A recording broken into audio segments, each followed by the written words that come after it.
Good morning to the beautiful people in the beautiful islands of the Caribbean and those who are joining us wherever you are throughout this globe. We are delighted to be with you at the start of day 3 of this enthralling encounter.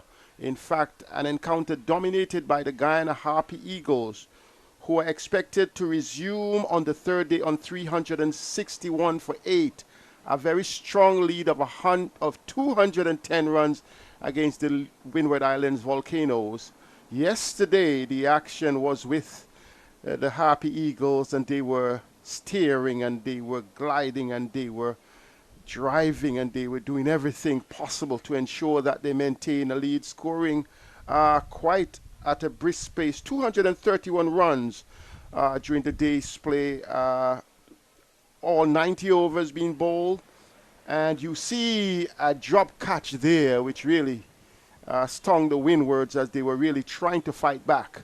And then you saw the captain, Tevim Imlak, giving his wicket away, one would have thought, for 9. And then, an opportunity come, Descartes, the man who came into the attack, also adding to the wickets. And then this, Pomol, unleashing against the Windwards attack, batting himself to a commanding 50, and also that was a moment to savor because this was himself and Savory really putting together an outstanding partnership, a partnership worth 96 runs. Paul on the go, cutting, pulling, driving. Even Descartes, who was one of the better bowlers on the day, he was flat batted for this. A lovely 4 through straight mid-wicket. And it didn't matter who the bowlers were. Paul, he was on the march. Savory, he savored the day. Brilliant driving through the offside. Paul going out, and this time he sort of gave it away, trying to hit the ball down the ground, and he skied a catch, ended up batting well for his 56. But then there was more to come. The Guyanese kept pushing along. A bit of bad feeling on that occasion, the ball piercing Pascal and heading to the boundary as Savory continued his knock. Ended up with the top score and ended up with the play of the day. Eventually, it came down to batting with the man who was establishing himself. Moti, he left, but then Richie Locknott was still there. Thought that he was going to go up to the half century. He didn't. But Virasamy Pomol, who came on, the most unlikely person, he belted the Windward Islands attack and really flattened them to some extent. And at this moment, we will join Vernon Springer for the pitch report. Welcome to the Antigua Recreation Ground. It is day 3 of this fantastic Tuesday in the West Indies Championship. Guyana Harpy Eagles taking on the Windward Island Volcanoes. We've seen it all. 168 overs have been bowled in this match so far after 3 days. 512 runs have been scored. A total of 102 overs have been bowled by the seamers, including 70 by the Windward Island Volcanoes. It means today, on Fantastic Tuesday, the Guyana seam attack in Smith, Joseph and Pomol have only bowled 32 overs within the process. So you know what's happening. It's now down to the Windward Islands seamers who only picked up 4 wickets within that 70 overs, while 32 overs were bowled by the Guyana Harpy Eagles seamers and they picked up 9 wickets. So what can we say? It has been a seamer-friendly wicket. No centuries have been scored so far yet. There have been 3 half centuries. So predictions are indicating that day 3 could be the best batting day here at the Antigua Recreation Ground. But it's even going to be more challenging. The Windward Island Volcanoes, already Guyana overnight, are leading by 210 runs. No one knows what is going to happen. So it's almost going to be an uphill task for the Windward Island Volcanoes, who so far in this bilateral series have only scored 286 runs.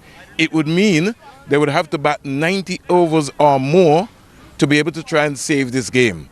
An uphill task. Day 3, it is going to be fitting, it's going to be exciting, and make sure you stay tuned in to Live and Louder Network presented for Cricket West Indies. I am Vernon A. Springer, handing over to my co-pilot today and my co-commentator, Seth Burton. The man starting this morning. First delivery whipped away nicely by Shamar Joseph, and will he get a 4? The ball is being chased, but not even the chase could have helped on that occasion. It was a good shot from Shamar Joseph, the ball on his pads, and Shamar Joseph, who resumed last evening, in fact resumes this morning after being overnight on 10, gets 4, and Virasamy Pomol, who was 25 not out, stands at the non-striker's end. Their partnership for the 9th wicket of 30 last evening has pushed up to 34, so quite a good combination, and it has been fantastic scoring between these two bowlers.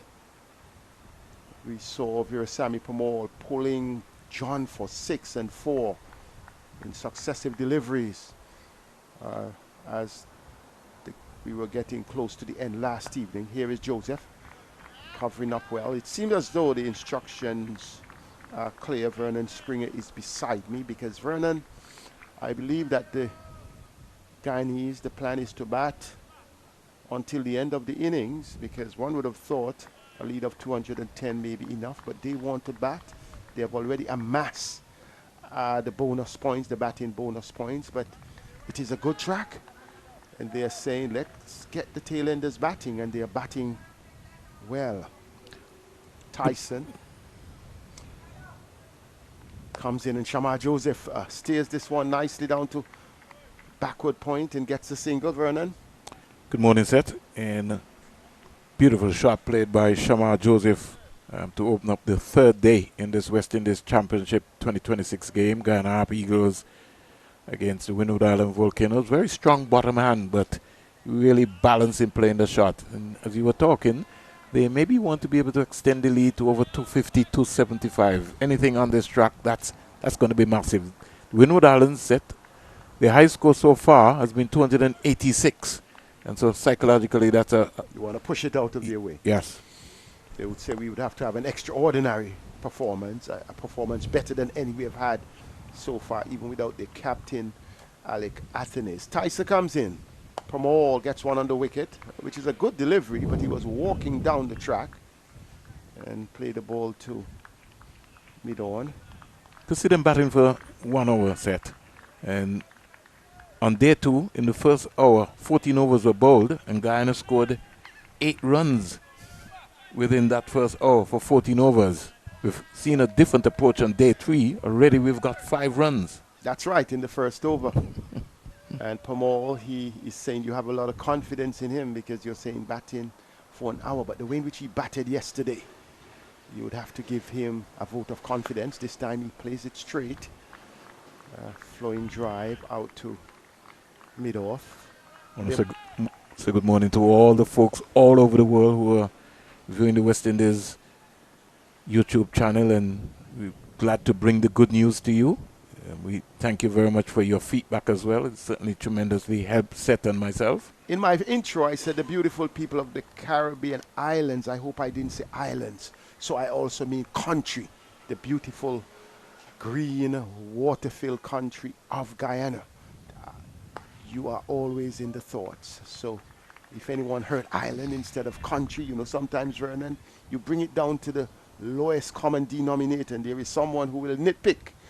So I want to ensure that we cover our base. The first over has been completed, and that over yielded 5 runs for the Guyana Happy Eagles, moving from an overnight 361 for 8. And I remind you, that was in response to 151 made on the first day by the Windward Islands Volcanoes, and they continue to sail with a lead of 215.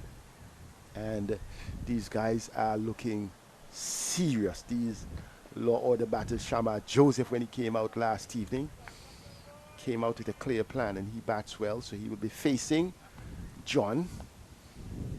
I think going forward, the Windward Islands bowlers will have to take away the boundary balls. On day 1, 17 boundaries were scored on 1-6. On day 2, 25 boundaries. We'll hit something which I feel that the bowling unit will have to look at.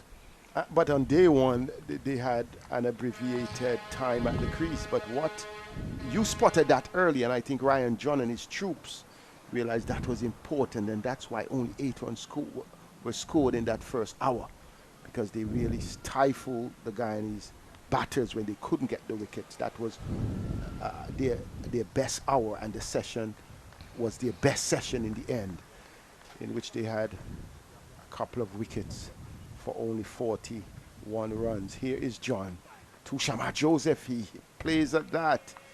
In fact, he played over it or even around it, because the ball ended between bat and pad and there was no movement of the feet. But you do understand Shamar Joseph is the all-out fast bowler.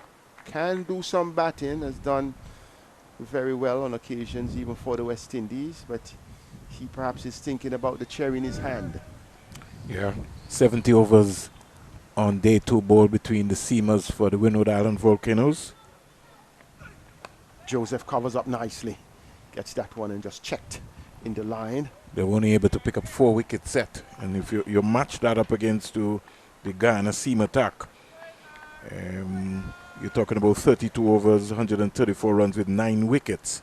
183 runs were scored off those 70 overs for the seamers. Yes, that is quite telling. And it is slightly overcast condition, not threatening clouds at all. Just on the eastern side where the sun is shining, some clouds are on that side. Here is Shamar Joseph going big on this occasion, out to mid-wicket, and that did cover the boundary. 6 runs to the left-handed Shamar Joseph, and he's telling John, I'm here for a purpose. He would have already struck a 4 with the first ball he faced against Tyson in the previous over, and watch this. He just stood his ground and he just had a wonderful swing of the bat, perfect timing, good placement, and Shamar Joseph moves on to 20. He was in the slot, and Shamar Joseph is a very strong bottom-handed player, and he just whipped that for the first 6 on day 3. Posing for the camera then. This time, let's see what he does. Down the leg side. It may have come from the glove. Dropped. Missed by the wicket keeper. Diving across, Leo. And it is 4 runs. So he has been put down. And John is not pleased, because you have just been struck for 6 and you changed the line. You went for a shorter delivery. Joseph not in control of the ball, taking the glove. And then Leo, late in movement, diving across. Gloved it, but grasped it also. 4 runs, Joseph moves to 24. Gotta go both hands set. Trying to go one hand, that's a comfortable catch. And it's not like it had pace. Simply because he was caught in no man's land. Gotta stay down for longer periods. John. Joseph once again down to fine leg for 4. Hooking again. The ball taken high up on the bat. On this occasion, it was away from the wicket-keeper, and the wicket-keeper will feel the pain, because he's saying, I didn't just drop him, but now 8 runs in 2 deliveries, and he should have been back in the pavilion. So Joseph is motoring on. He's taking on John with the shorter delivery. I think one of the issues when we speak about the wicket-keeping is not just that he may have gone with the glove. I think the diving is good, that you can dive, but the first movement towards the right when the ball is down the leg side, because it comes down to anticipation. You can dive like Dujan as you may, you can dive like Junior Murray as you may, or Ridley Jacobs, but if the movement of the feet initially is not there, then it puts your whole momentum off when you're going for the catch. Joseph getting a single on that occasion. Partnership of 50 comes up. Shamar Joseph really doing well, contributing 30 from those 50 runs. There's Sammy Pomol contributing 14, but he's there on 25. The second over, an expensive over, but an over in which they should have had the wicket of Shamar Joseph. 15 runs off the second over, 20 runs off 2 overs so far. And Shamar Joseph has come out and shown his intent. Now, in wicket-keeping, set. And I'm just talking about, as a coach, you got to work on your core muscles, which means that you have to stay down as long as possible. You got to do a lot of work. You got to be intense. You can't take a shortcut when you're a wicketkeeper. You really have to have a strong core and at least some strong legs as well too. Driving Joseph to Tyson. Ball beats him outside the off stump. Tyson would have done some work yesterday. 1 for 74 from his 20 yesterday. John 1 for 50 from his 24. Not just yesterday, but the previous day. So they're now bowling for the third day of the game in the first innings. Yeah, that's a lot of wear and tear on the body. 133 overs. This partnership, 50 between these two, has been critical. Lovely shot, guides it down to, but there is someone coming around from the point boundary to the wide third man boundary. That's Pascal. Stopped it from going to the boundary and only single to Shamar Joseph.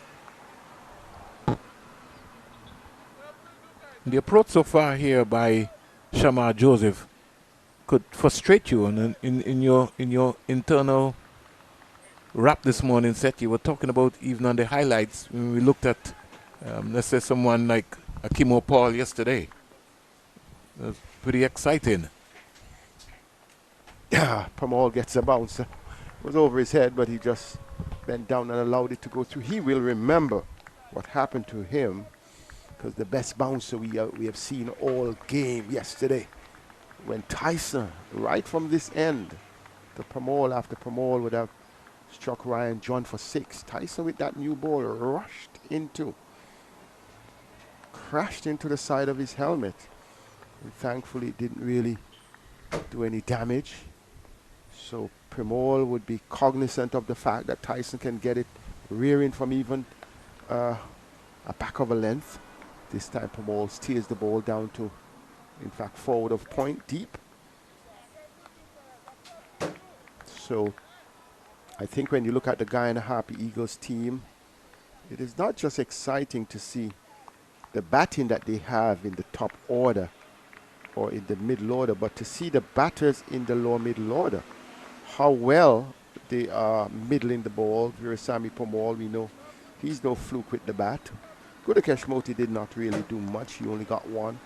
But Shamar Joseph and Virasamy Pomol, they're really looking good with the bat. It's no airy-fairy stuff. It's no tail-end slugging, but it is proper batting. Here is Joseph. Was getting into position to pull. Realized the ball was coming on a bit fast, just tapped it down.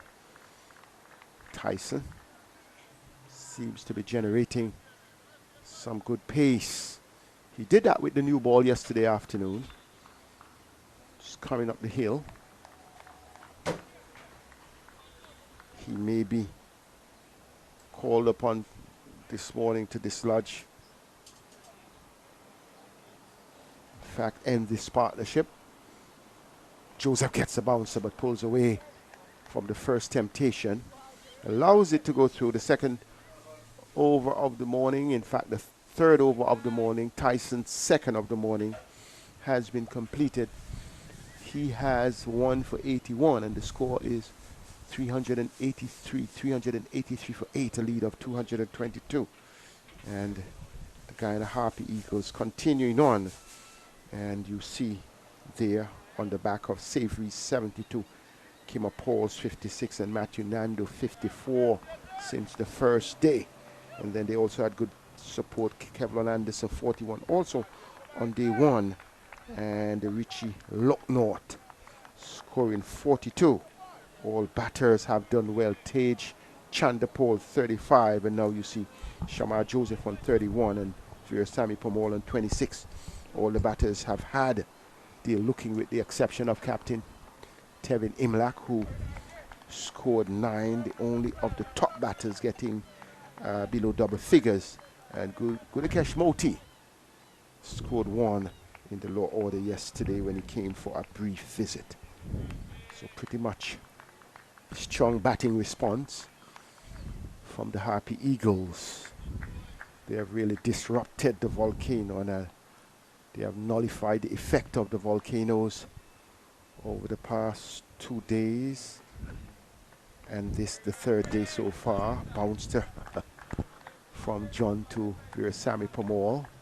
John must be saying, you struck me for 2 sixes. Well, a 6 and a 4 consecutively yesterday, and then you went for another one, and I'm showing you that it won't be that easy today.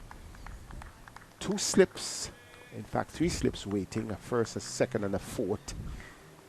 And on the backward point boundary, Moti Pomol steers the ball into the point region, and 2 fielders are toying with it. Jeremiah comes off the backward point boundary. He fields and allows Pascal to retreat. Would you introduce spin early, or you would continue to allow the pacers with the new ball, relatively new ball, to continue their bowling this morning? We have already seen quite a bit of runs. Well, I think they were expecting to be able to come and be disciplined like day 2. Certainly, Shamar Joseph has just took the game away from them. So there might be a change in the thought process of their plans, but they need wickets, and they've got to take their chances. And they need them quickly, because the lead of 223 on first innings presents a prospect of, or a possibility of, a defeat by an innings if the Windwards can't dislodge the last 2. Shamar Joseph trying to pull at this one. The ball taking the pad and the bottom of the bat, and then striking him high up on the inner path, not quite the thigh pad, inner part of the thigh, and rushed a bit on that occasion by Ryan John. John has 3 fielders in the deep, 2 behind square on the onside, and 1 backward of square on the off. So deep point, a fine leg, 1 for the square. This time he pulls at that, the ball is in the air, but the man on the boundary will not be able to get onto it. It was definitely a top edge, and they're coming back for 2 runs. They have gotten 2 runs comfortably, but the plan, I can see it. Shamar Joseph almost played into the hands of the plan that John has, but fortunately for him, Pascal could not get in off the boundary to take the catch, because the ball was about halfway to the boundary in the air, Vernon. Yeah, plus the breeze as well too. That's right, a strong breeze. Strong easterly breeze coming from that direction. John sort of looked frustrated, as if like he thought Pascal could have done a lot better, but the ball stood up in the breeze as well. Pascal has since taken a few steps in from the boundary ropes. John to Joseph drives in the air. Will it be taken? Tyson tries, but the ball falls just in front of him. And Shamar Joseph is living a charmed life. He gets another 2 runs. That's the way he's going to play, Shamar Joseph. He's going to come to attack. Good effort by Tyson. Maybe the one fault, he may have moved off the mark a bit late. And by the time he got there, the ball was going onto the ground. So we have seen Shamar Joseph having 4 runs with balls in the air that could have been caught. And in the previous over, we also saw, in fact, he edging to the wicket keeper and not been caught. So he has moved up quickly to 35. 28 runs scored so far, Seth, in 4 overs. That's good. 7 runs per over. Tyson is back, walking and having a discussion with Jeremiah. Umpire Carl Tuckett, who is at this end, is giving way. Tyson has done what he could. Breaks in the run. Not quite sure, there may have been some chatter that has disrupted his flow. But he only has the 2 slips now.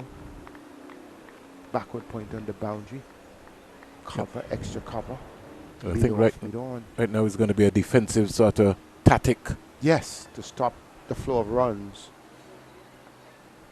Sammy Pomol faces. Cuts at that. The ball goes through Ambrose at first slip. Down to the boundary for 4. What else can you do if you're in the Windward's camp? Because it was not a catch. It was not catchable. He was trying to steer it down to backward point. The ball took the edge. It dropped well in front of Ambrose, but he didn't have the presence of mind, as you say, to stay down, but instead he fell away and the ball went through his legs for 4. Yeah, sort of awkward bounce there. And again, he's in a second slip position, set and not really in a first slip. He's now trying to come into first slip. Tyson to Pomol. Pomol gets one coming back at him, leaves it alone. Wisely so, Pomol also moves into the 30s. So the two, number 8 and the number 9 batters, they are in a good position, number 9 and number 10. Maybe like to see Tyson maybe bowl a fuller length set. Yorker length, more or less, look to aim at the toes of Pomol, because Pomol is also looking for a short ball, so you can maybe trap him on the crease. He's very comfortable. You may be right, yes, because he's anticipating a short ball or one back of the length as he just got there. So a full one could well do a trick. Not sure what the thought process of Tyson is. And in a format like this at the moment, Seth, your white ball exhibition skills, the Yorker always works. That's right, always work in any situation. Only thing can negate it is good batting or one taking the edge. This time it's on the body, not a Yorker length delivery. Was still back of the length, angling into his body. Had the skills just to work it down to fine leg and get off strike, getting a single and giving Shamar Joseph the strike. 393 for 8 from an overnight 361 for 8. They have continued to bat well, 32 runs. And Shamar Joseph just has one delivery to face in this over from Tyson, but he has had a change in bat. Tyson getting some encouragement from Demba.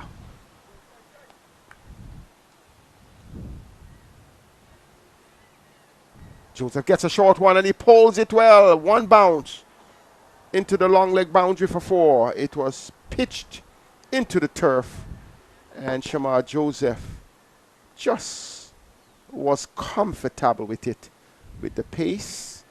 The pace helped him. And it is 4 runs. Not quite sure. I said it would have been the final delivery of the over. I may have been misled by the graphic. This is real poor bowling here by Tyson. There seems to be no plan at all. Shamar Joseph is looking good, and this time he covers up to a better delivery. That was fuller, but he was laying back, expecting another short delivery, but was able to handle it well. The end of the 5th over of the morning, Tyson's 3rd. It is 393 for 8. Shamar Joseph moving up well, and Sammy Pomol also batting well. They have really compiled a good score. Shamar Joseph on 39, and he must be saying, is there an opportunity for a half century? Can I join Savory and the others, Matthew and Kimo Paul? He may be thinking that, Vernon Springer. Yeah. It's almost like see the physios come out for the Windward Islands. I think that we're going to maybe start to count how many times the physio has come out for the day's play. It looks now like Tyson. Is Tyson going off, or is he going? Well, he's going off. The boundary. I think he's going off. Doesn't look good at all. Yes, Tyson walks off for the second player. He's still down at the boundary. No, I don't think he's. Is he going? No, don't think he's going. Yes, he's going, and someone is coming out. Yeah.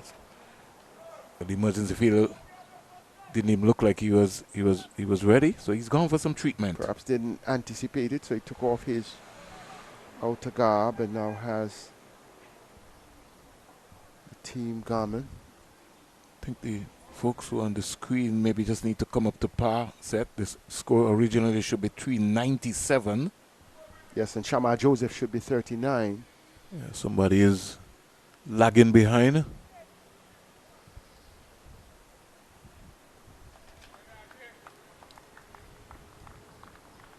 So Ryan John, he's going to continue. He's starting his 27th over. Is you right? So Shama Joseph yes. will be 39. They finally caught up, so somebody's listening to us. So here is John. Sammy Pomol drives at this. The ball is in the air. Jeremiah drops it. Or does he take it? Drops it. Wow. What else can the Windwards do? This is about their 6th drop catch. The ball went down behind point on the offside. He came in. It was comfortable. Yes, it was below his knees, but he was in a comfortable position. He went down with it, dropped it, and I'm not quite sure how Ryan John would feel. This is in fact the 4th drop chance of his bowling already for the morning. We have had 2, and there were 2 yesterday, so he's an unlucky standing captain. This time Shama Joseph goes for the pole, and on this occasion Jeremiah comes around and he saves the boundary. So pretty much some action here, Vernon. Shama Joseph moves into the 40s. We're talking about basic catches set. Yeah, it's not like the morale is low. Yeah. It is unacceptable, I think, at this level. You expect persons to drop catch in a game, but you don't expect that many comfortable catches. You know, I told you didn't see the game up at the Silver Stadium, but I didn't indicate that the Windwards had to improve in that area. Here is John to Pomol. Pomol is tucked up there. I was uncertain that one was into his body, and he had one foot in the air and the bat coming down. Wasn't sure what to do. Their slip accordion has been brilliant this game, but their out cricket has just faltered down. Yes, 399. 399 for 8. Good to see teams scoring 400 and 400 and beyond. Puts batters in a frame of mind that they have to not only bat long but be productive. And it is all about building up the players for not only personal achievements but international readiness. So now we're seeing adjustments. You now have one slip and a gully. Kavim Hodge moves around from first slip to the gully. Ambrice is at the slip. John comes in wide outside the off stump. He has resorted to this trick. He did it yesterday, and he in marshalling the field, in pricing out Kimo Paul from this end. He almost had the same success against Sammy Pomol, but Jeremiah did not cooperate fully, or did not collaborate adequately with the plan of his acting captain Ryan John. Comes in now, Pomol swings at this one, beats him entirely, goes through to the wicket keeper. Well, John has created the chances. Exactly, his fielders have just not supported him. And that's been the real big letdown so far in these first 2 matches of the West Indies Championship here in Antigua Barbuda. First at the Sir Vivian Richards Stadium and second at the Antigua Recreation Ground, something that the coaching staff and the players themselves, because too many times we blame the coaches. That's true. It's a personal commitment on the part of the players. You can't be napping. You're not perfect. No one is perfect. But there are expectations and there are standards. This time down the leg side, faster delivery, got inside the line and was able to, did not connect. John completes his over, and his disappointment will continue. No disappointment with his bowling, because he has really bowled his heart out for his team. 1 for 72 from 27 overs. But when you would have seen 2 catches going down this morning within 6 overs of the contest on the 3rd day, and 2 catches going down against him on the previous day, He's saying if you add those and they were taken, there could have been, instead of 1 wicket, there could have been 5 to him. The innings could have been wrapped up. Well, I think when John and the Windward Island Volcanoes took the field this morning, recognizing that Guyana was batting again, their first intent would have been to dismiss Guyana and know that they were going to be thinking about batting for a long period of time. We've now had 31 minutes of play here this morning. And so the Windward Volcanoes, they have to be very mindful. You can't let the game get away from you. They cannot. In fact, now we're seeing Kenneth Demba coming into the attack. He replaces Gillon Tyson, who walked off, I'm not quite sure, not while bowling. I think he also went for that catch when the ball fell just in front of him. He did fall to the ground. We hope that all is well. But Kenneth Demba, before this 32 overs, 3 maidens, 3 for 82, and he comes in this time from around the wicket. Shamar Joseph defends, and there is no run. 39 runs have been scored this morning, set in 6 overs. There's a different intent from the Guyana Happy Eagles batting. And 30 have gone to Shamar Joseph, who moved from 10 overnight to 40.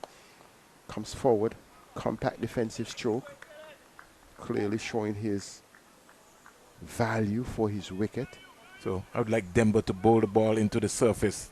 No need trying to buy a wicket here. Force Shamar Joseph to come up with another plan. Joseph is waiting.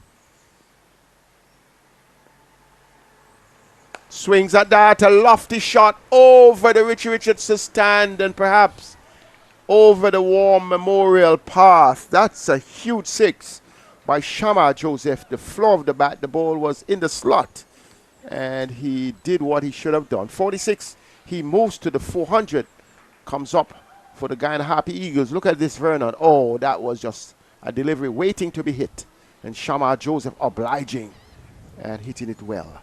Got to bowl the ball into the surface. I just said that to you, Seth. That was right in the slot. And the mood that Shamar Joseph has come out with, you got to bowl the ball into the surface. No sense trying to buy a wicket, because you can't try and buy. I'm not saying that Joseph will not miss it, but the sort of mood and the confidence level that he's in, that's in the slot. That delivery there, and that is going to go if they continue. Now, the lead is 254 set. And that's why I was saying to you, the Windward Island Volcanoes have to be mindful of what's happening in front of them. You've got 45 runs already scored this morning in 7 overs.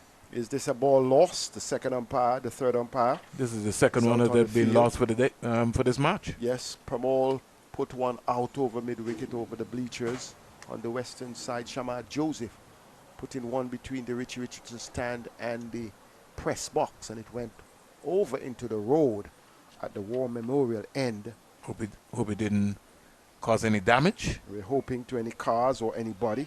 31 deliveries Shamar Joseph has faced, 6 4s and 2 6s. I think some of the groundsmen on the back look like they went searching for it, so the umpires are looking down into that direction, just to maybe be aware that they maybe might have it before they maybe make that change. Shamar Joseph adding 36 to his overnight 10. Oh, yes, they have retrieved the ball. Yes. Sammy Pomol adding 8 to his overnight 25. And Demba still coming from around the wicket and just tossed the ball up. Got to bowl the ball into the surface set. I just said that to you. You know, it's a whole different ball game. Shamar Joseph is a proper batsman. So that's right. Let's see what changes. Don't take it for granted.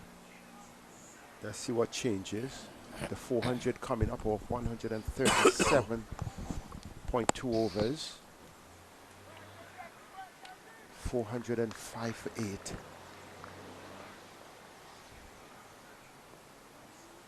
Demba to Joseph. Joseph goes back and he flashes at that. He's given out. He goes for 46. He was not pleased, perhaps with himself. I'm not quite sure if it were with the umpire's decision, but he had one closer to his body. Perhaps he heard Vernon say, put the ball into the pitch, and that's what he did. He didn't flight it up.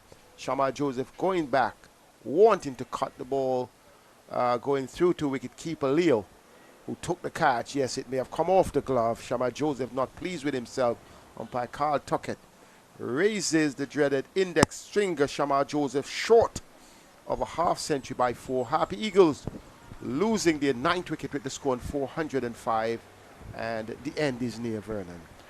Well, I think the emotions from Shamar Joseph expressed that he missed out on a half century set because Yes. the ball was there.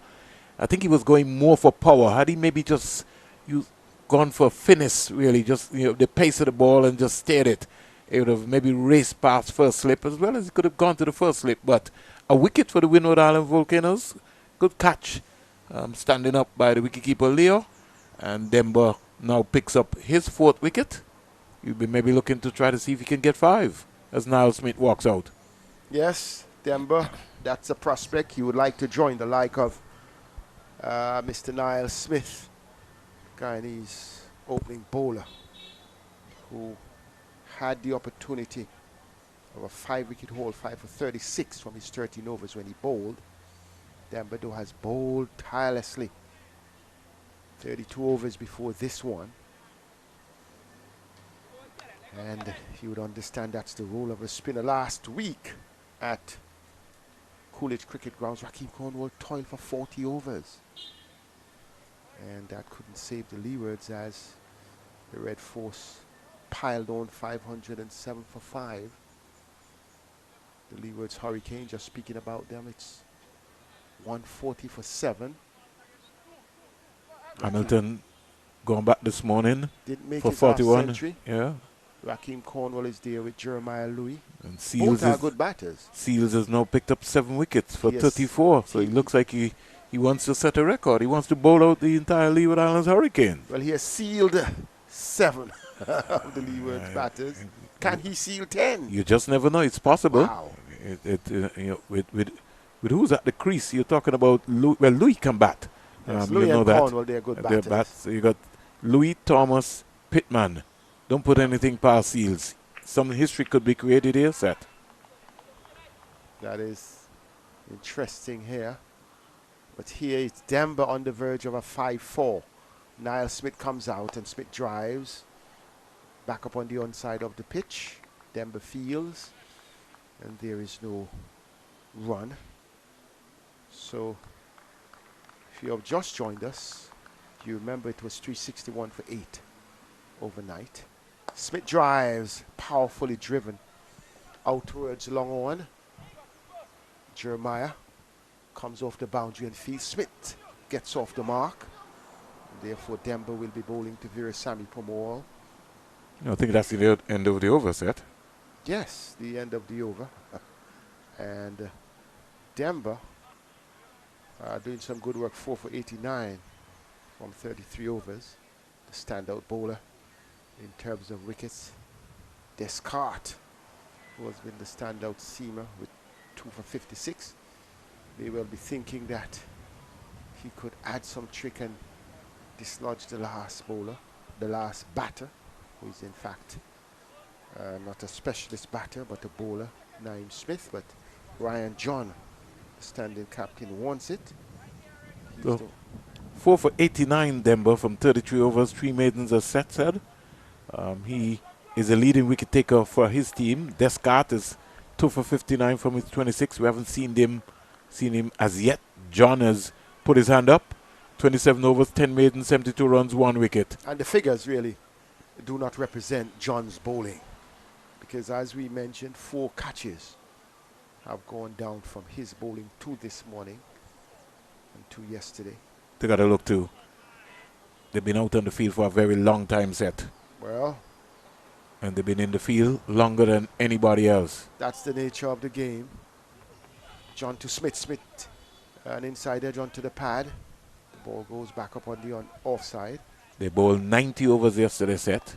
And on the first day, they would have also set within the context, been in the field for some time after being bowled out for a paltry 151. They bowled 41 overs in day 1 and 90 in the second day's play. Smith driving. Out So you're talking about 131 overs, and already this morning You see how life can be. And this morning they have been battered. Yeah. This is the 8th over being bowled now. So it does take a toll on your body. The most rapid scoring throughout the game has been this morning, mainly due to the batting of Shamar Joseph, who moved from 10 to 46 in a flash. Smith faces John and he pulls this one over the boundary, crashes into the wall by the western bleach, and Niall Smith is saying, I can do it. Don't disrespect me, guy. Not because I had 5 wickets. I can hit a 6. And it was a short delivery. And Smith really pulled it well into the wall. And he has announced himself, Vernon Springer. Poor bowling here by Ryan John. He's a much better bowler than that. And he just has to calm himself down and look at Niall Smith and look at those toes. Look at the poles. Short ball, anybody can play a short ball. It's not everybody can play a Yorker. Ryan John. This time a full length delivery. It feels. John grabs the ball and looks at Smith. Wow, this morning. The Windward Island Volcanoes set already missing a bowler. Tyson is off the field. So they're down a bowler. So for the morning, 51 runs have already been scored from 7 overs, 7.4 overs. John tries a slow one, and Smith waited on it. They didn't take the single. Yeah, but for Sammy Pomol, that's got to be a single set. Exactly. He's reached all the way right down there. Why would Straight Sammy back past the bowler? The fielders were taking their time coming in. Couldn't I'm understand not that. quite sure. I'm confused. Smith has shown his capacity. Whether Sammy wants to strike there or not, Smith has shown that he can hit boundaries. And But he would have had the strike. John to Smith. Smith drives back past the bowler. Well, he doesn't need to run because this goes down the ground for 4. What would Pomol say? You have gotten a 4. But look at this. He really hammered that back past the bowler all along the ground, hitting the ropes and perhaps visiting close to the players' pavilion. And what a way to end the over. Niall Smith taking 11 runs in the over that he has faced. Wow. So 10 runs coming out of that over set. 416 for 9. Well, a 6 and a 4, you're correct, because they didn't take that single. Smith goes to 11. Where's Sammy Pomol on 33. The morning has been a productive morning for the Guyana Harpy Eagles. And one would have to begin to start to question the tactics. If John is the leader, then you still have to find that energy in running. 55 runs have been scored from 8 overs so far in the morning. 1 wicket, the wicket of Shamar Joseph for 46. Shamar Joseph scoring 6 4s and 2 6s in a breezy knock here. Bowl the ball into the surface. That's what Demba has to do. Sammy Pomol goes down the track and he drives. Does not take the single. I can't quite understand it. I think Smith is capable of facing Demba. I'm a little confused here. A lead of 265 already, and you really are not giving the strike to the number 11, who has already struck a 4 and a 6. And in no way slugging, proper cricket strokes. So perhaps he will take the spinner and allow Niall Smith to take the pacer. Perhaps that's the plan. Demba, this time he goes down and he swings this one over the top to the right of the broadcast booth into the road. And Sammy Pomol perhaps answers the question and say, Niall Smith, maybe you can't hit the spinner for 6. I can hit the spinner for 6. Maybe that's the plan. Demba has to bowl the ball into the surface set. Yes, it was not flighted though. Pomol really went down the track, tripped twice, but you're correct, into the surface, and allow him not to hit the ball like that. And one option, in fact, another ball may be needed here because this one. That went into the bus terminal behind us, set. Yes. But And I'm looking, I see there's a young lady leaning on a building just in front of the bus terminal. She's unperturbed. A few spectators walking at the back of the road. She maybe might not have even seen the ball. Well, Vernon, I may have to change. Well, all the sixes are coming this way, so I don't have to worry because I was saying that I am the closest parked in that parking lot on the other side, so I may have to run over the way in which the kind these batters are hitting six. I have to be careful. But we have to be concerned about a camera crew here on the gantry. So let's look out for our teammates. We might have to get a helmet for them. Wow. They're going in a fine manner. What a thing. Decides to go around the wicket now, trying to cramp him. Just bowl the ball into the surface. That's what you've got to try and do. Flat and fast. Don't try anything. Demba. 4 for 95. He wants his 5 wickets. Pomol realizing the defensive angle, opting just to defend. Because a message came out, Isaiah Torn would have come out earlier and had a chat with Smith and Pomol, so perhaps the message is to prolong the innings as long as you can. And target Demba. This time he goes into the wicket, across the stumps, works it in the onside, gets a single now, and will give Niall Smith the one delivery remaining in the over. But a much better line there. Over completed, right? Yes, the over has been completed. So Virasamy Pomol takes the strike at the other end. 62 run set. This is... And Virasamy Pomol goes into the 40s. He as well. So we have looked at the Guyana batting. 1, 2, 3, 4, 5, 6, and now the 7th player to have gotten into the 40s in this match. But maybe just going to the game at the Sir Vivian Richards Stadium set. That still could be a tricky game against Trinidad and Tobago. I know the lead maybe might go on past 100 now, but if the Leewards can get up to 200 based on the track, Pittman and company can come into being. Trinidad and Tobago will have to battle their skins on that track at the Sir Vivian Richards Stadium. Cornwall would need to bat along with Louis to make that possible. Here is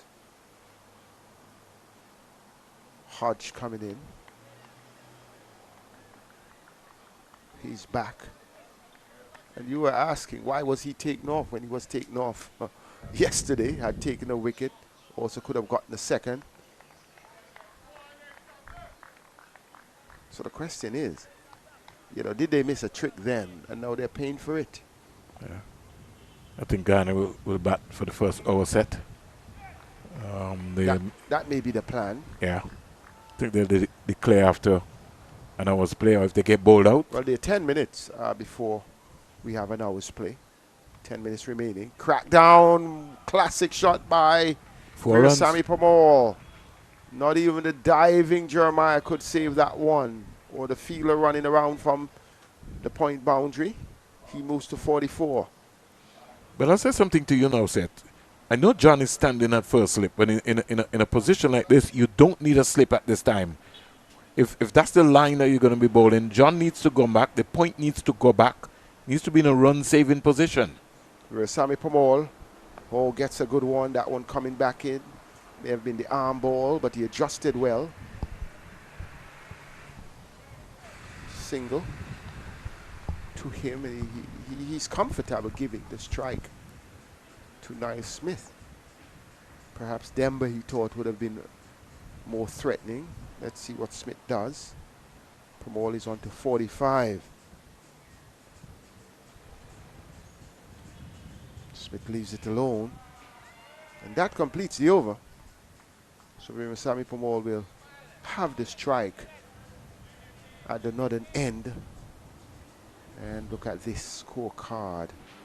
35 Shandapol, 54 Nandu, 41 Anderson, only 9 from Tevin Imalak, 72 Savory, 56 Paul, 42 Locknort, Shamar Joseph, 46, an imposing 46 from Shamar Joseph, 46, including 6 fours and 2 sixes, and he really batted well. 10 overs bowled this morning, 67 runs for 1 wicket. And the Windward Island Volcanoes have just more or less just come out flat. They really would need to step up here. Here is Demba in search of his 5th wicket, trying to put an end to the innings. Pomol just turns it forward of square, clearly not taking the single. Pomol is emerging. He's showing that he is the senior batter. And he's going to take command. This time he defends.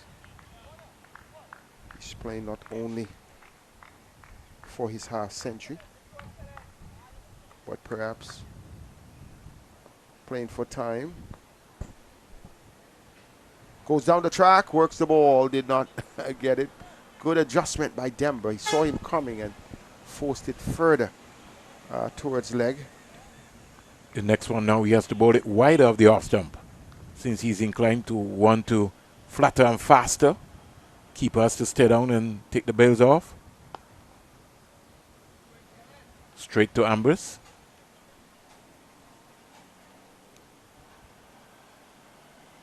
He's bringing in the deep backward square now. Set. Well, they have to try something. They're trying to avoid the single so that they could bowl to Niall Smith. But does it matter? Because Smith has shown great capacity. Goes down the track and drives on the bounce. Dive in save. By Demba. Yes, and he rings that right hand. Where Sammy Pomol gets. In fact, it's Descartes who saved that ferociously. And I think Descartes should be putting up his hand to be bowling at this stage. But instead he finds himself in the field. So Demba will be bowling just one delivery to Niall Smith. Comes in, flights it Smith, plays it competently back to the bowler. The score remains 429 for 9.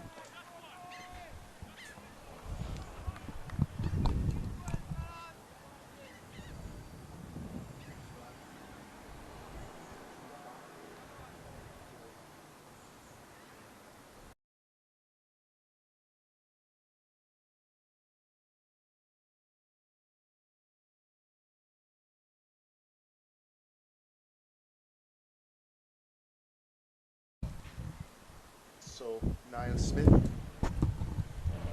be on strike and slaps this one down to backward point. There's some news coming out of North Sound that the pitch at Seviv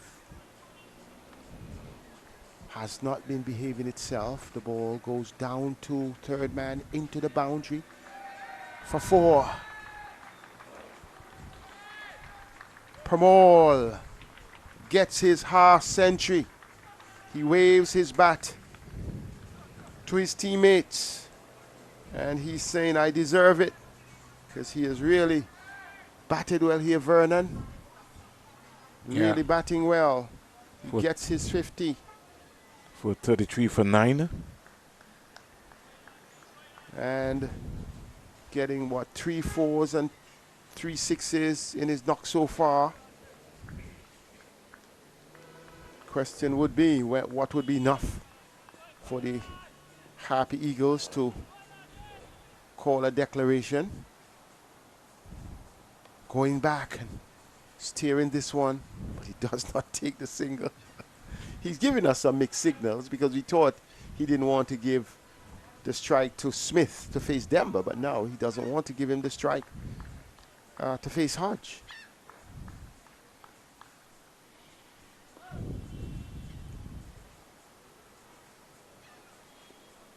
So, Play's been suspended based on what we've seen set on the page.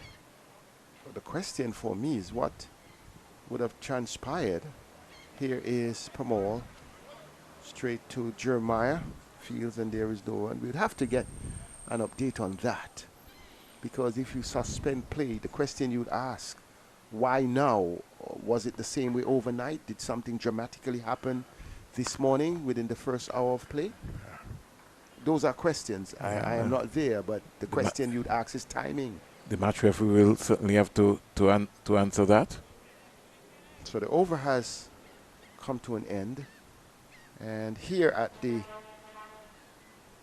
Antigua Recreation Ground, the first test venue, the first class venue in the nation, it is Guyana Happy Eagles 439 for 9. Whereas Sammy Pomol being the fourth batter of this team to get a half century, and he did it in the previous over. 143 overs have been bowled in the innings. This inning started after lunch on the first day, and it continues just before an hour on this, the third day.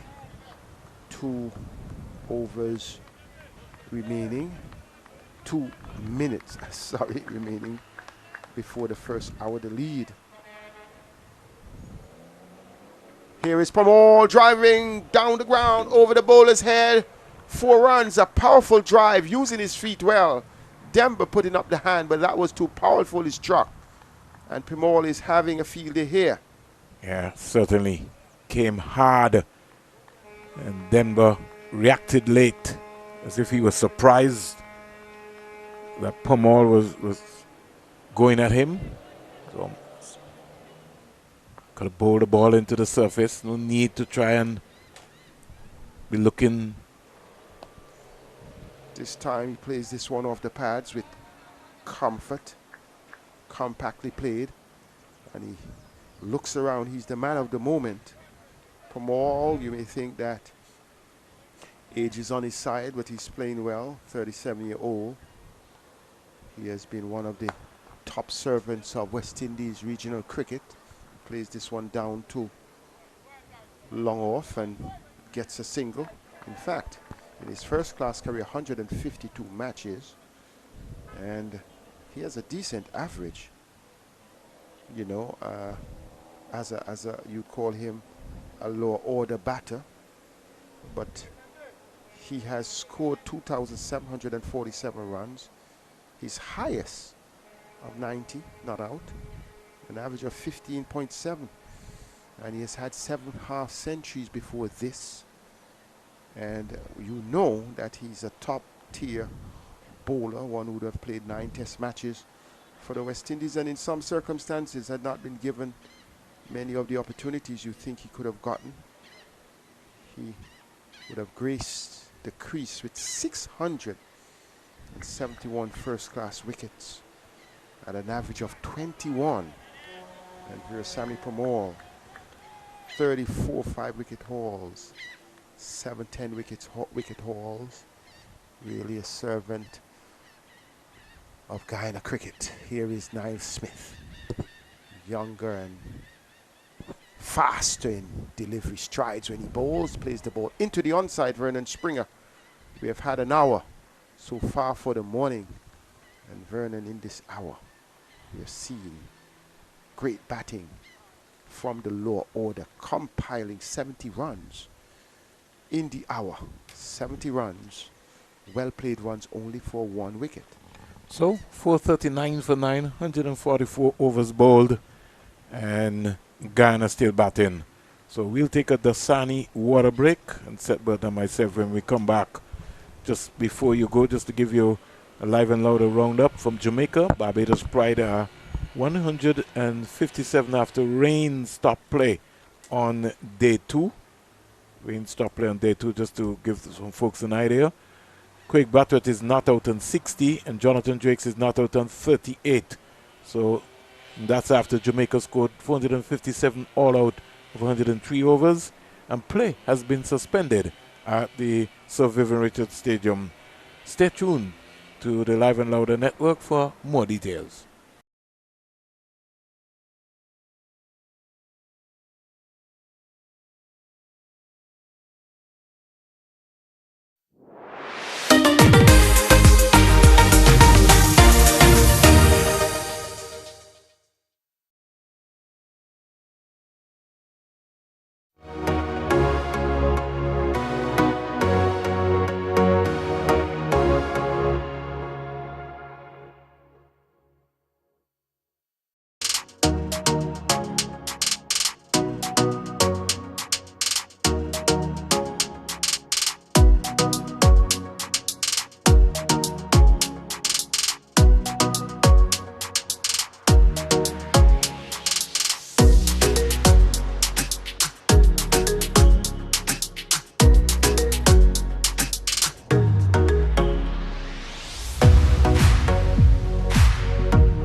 So welcome back to the Antigua Recreation Ground, and to just give you an idea and let you know what's happening here, Guyana is continuing to bat.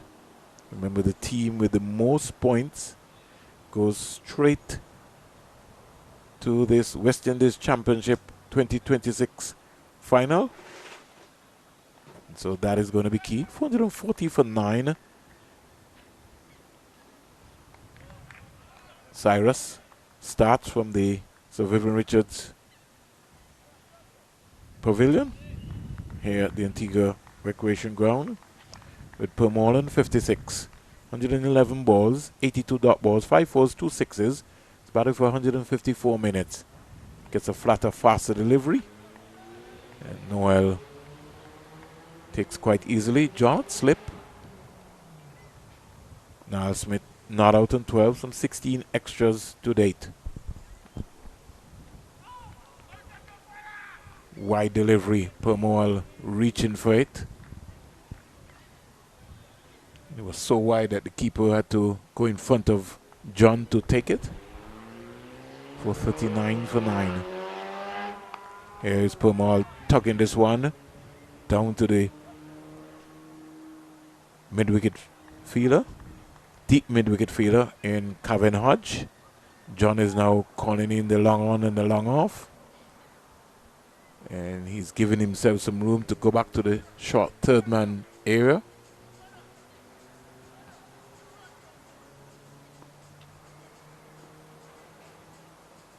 Pomol into strike. No runs in the process. 439 for 9. Pomol will be looking for a maximum. Missed out completely. So Denver starts with a maiden over. And while trying to keep Pomol off the strike, what is the plan for Niall Smith, who's batted very well so far for his 11 of 12 balls? In fact, he's hit 1-4 and 1-6. Denver will continue. Denver, 36 overs, 3 maidens, 102 runs, 4 wickets. Cyrus just completed his 24th over, 6 maidens, 69 runs, no wicket. Ryan John, 28 overs, 10 maidens, 82 runs, 1 wicket. And Gillen Tyson, 23 overs, he's off the field, 4 maidens, 90 runs, 1 wicket. And Shadak Descart is not bowled for the day. 26 overs, 6 maidens, 59 runs, 2 wickets. 439 for 9. Slip. Leg slip, short leg. Mid off, short mid wicket. Short, real short. Catching. Fielder in the cover area. Deep backward square. Long on. Leg slip is now being moved out. Ambush is being sent now out to the mid wicket area. And they're now maybe having 2 short mid wickets, more or less. Or short mid on and the mid wicket. Deep backward square comes more square.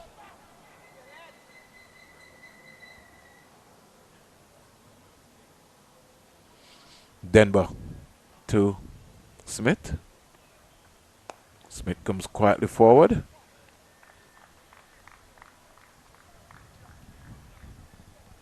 .439 for 9.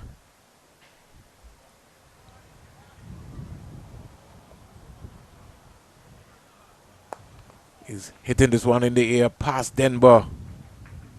Got the right hand up, but just couldn't pluck it out. Be very disappointed with that, Denver. It's called an awareness. Got to be on the money.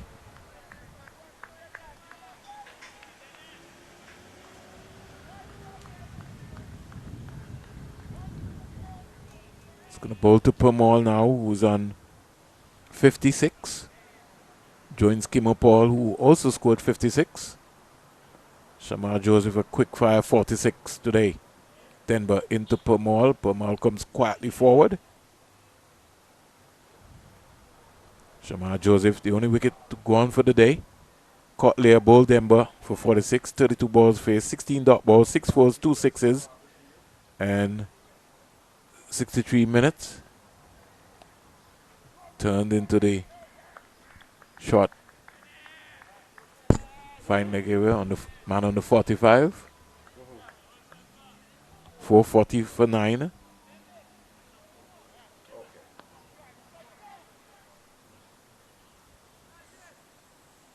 So no other batter come out.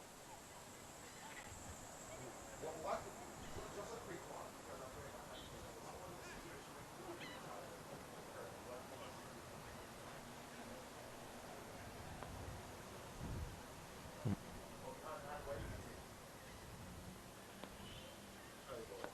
Here goes Denver into bowl to Pomol. Pomol is down the wicket. When he gets there, hits it up to Descart. Keeper not collecting the ball there cleanly enough. 440 for 9. This is over number 146 being bowled. On drive, down to long on. You have to be part of that, Denver. You got to put your body on the line and come across and cut that off. Vernon, when men are under pressure, everyone doesn't see the urgency to react. 441, sorry, Seth. 441 for 9. Go ahead, Seth. Sometimes you may not see the urgency to react. You may just want the pressure to just alleviate or let it pleat out. But sometimes you must make that commitment to respond. The news from Seviv in my discussion with our colleague over there, Denmore Roberts, is that apparently there was one delivery that reared from a back of a length, Jeremiah Louis, and struck him on the helmet. So the thought was, I understood he had some bleeding, so he had to be tended by the emergency medical services. So maybe, I am not quite sure if he would receive stitches, and that may have prompted a thought that, it's a dangerous pitch. I don't know about the consistency of, of what has happened in fact of other balls, because the only other person who would have been struck in the game would have been Gooley in the first innings for the Red Force. But that Pomol set just putting away a full toss from Cyrus for 4 and then blocks the next delivery. Yes. So the issue is just to be relevant and to be current. Yes, play has been suspended. I'm not quite sure when it will resume or if it will resume. All right, so the match referee will have to make a decision in that context. In fact, maybe if the umpires see it deem fit to play, then Leewards will maybe have to come out and bat again, or they might maybe declare the innings. Wide delivery, slapped into the offside. Fielder coming around. Pomol is not interested in the run. Sometimes more confused than anything else at how That even Pomol though all the approaches. batters are doing it when you're in an impregnable position. 4:45 for 9. The lead of 300 is just 6 runs away. But you're refusing runs. You are just, perhaps the plan is just to use up as much time as possible.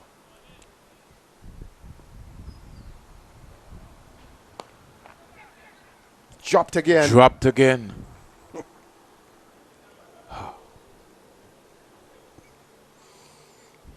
Vernon, is difficult for Ryan John because that was a straightforward catch. The substitute fielder, the one replacing Tyson, it was a deep mid-on. And now hammered down the ground for 4. That is salt in the wound. Serious salt in the wound. The catching has just been, Unacceptable. yeah, way below par. Gotta take those. And well, at least 2 of the catches that were put down this morning immediately after the next ball went to the boundary. When Shamar Joseph was dropped and the ball went for 4, the next ball went to the boundary. When Virasamy Pomol was dropped, the next ball went to the boundary. So what do you tell bowlers, especially for these straightforward chances? Yeah, something is just not adding up. I really don't know. Don't think you can blame anyone. Darren Ned, who's really supposed to be a much better cricketer than that. That's a catch that he will take maybe even in his sleep. His emergency fielder was on for Gillen Tyson. So you're saying you were sleeping and someone said catch? Yeah, You'd have caught that. He's a good athlete. So I find that alarming. On drive, Smith is batting very good. Very well. He looks very organized and relaxed as well too. And that's why I have the thought why Pomol denies him the strike. I don't know if he's denying him the strike. I can see Guyana coaches organizing to come out set, so maybe they might be thinking about maybe just declaring just before lunch, or maybe just waiting until something happens. 450 up. 450 for 9. Pomol is on 65. Remember, Savory scored 72, so he might maybe want to get the top score. Denver around the wicket to Pomol, and Pomol is on driving. Can't beat Ned. This guy's not watching the ball long enough set in the field. The ball is coming to them. Everybody is taking their eyes off of the ball. John is having in fact, Ambrose trying to get into the head of Pomol. Pomol likes the byplay. Down the ground, ricocheted off of the bat of Smith. But to scurry out of the way. But he got a single. Well, the 300 lead comes up, Vernon. Yeah, I think that's what they were working towards. I maybe could see the call coming from Imla once they get to 300, maybe after this over. I think Imlak would want to say, hey, guys, I'll give you a chance, Virasamy, to take the top score. He's just 6 away, 7 away. Never know. Pomol may be thinking, can I? He's a long way from his highest first-class score of 90, though. Lovely shot again by Niall Smith. Ned. And now they're applying a little pressure on Smith. Where was that all the time? But Smith has angled himself. And only now you're having the forward short leg. You're having the leg slip with the slip, short mid-wicket. Only now. Ken Ned into the fiery line. So if Ned is going to be there, then he needs to give himself some room. Because he's pretty close there. That's right. Now he has done that. He's favoring the hand. And You go into the traditional short mid-wicket position set, so you can be able to see the ball.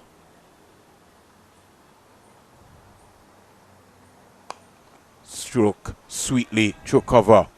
If he wants, he can get a couple of runs. Pomol looked like he did not want to run. Over comes to an end. And the 300 leader set said is up. No indication from Imlak that they're going to declare. So it means that Guyana will keep batting. 452 for 9. well, we have not seen your favorite bowler for the morning. And we have seen the other bowlers being put to the sword. But there is no discard, so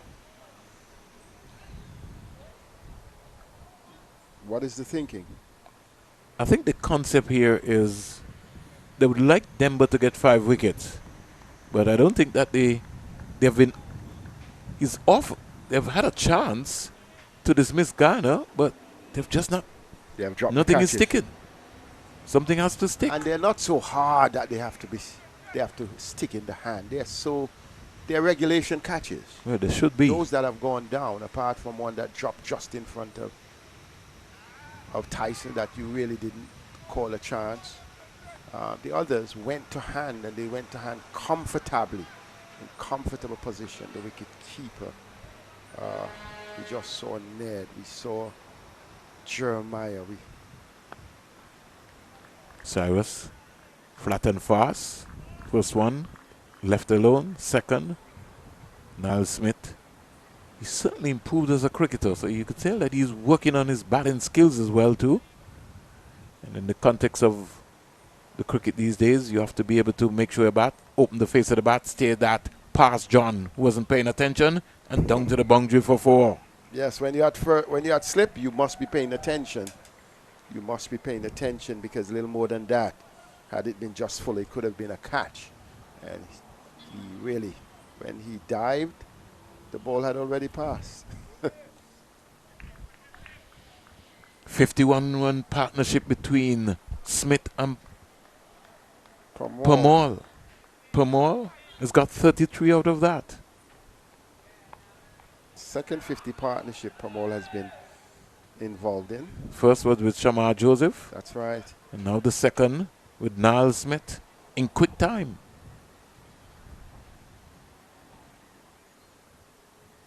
Windward has no answer for this onslaught this morning by the Guyana Harpy Eagles, the defending champions. There's no let up. The lead 305. Smith works it into the onside, gets an easy single. Leo is after it. Tuckett just moves out of the way just to make sure that Leo does not run into him. And they get a very comfortable single in the end. The lead is 306 and the score is 457 for 9. And Veersamy Pomol is on 66. And it would be interesting to see the number 9 batter coming out to be the top scorer. Steered again by Pomol onto the offside. John, who pulled himself out of slip, went to a very short third man, fielded that delivery. Over comes to an end. And at the end of that over, latest score here at the Antigua Recreation Ground after 149 overs, Guyana Happy Eagles are 457 for 9. Lead of 306 runs with 1 wicket remaining. Pomol 66. Niall Smith is 19 not out. So everybody's just growing in confidence. Everybody just looks good. And that's good. That augurs well for Guyana cricket and for West Indies cricket. And I trust that it's looking good because you're good. Trust that it's not because there is anything mediocre about the Volcanoes bowling. Butler is moving now from east to west.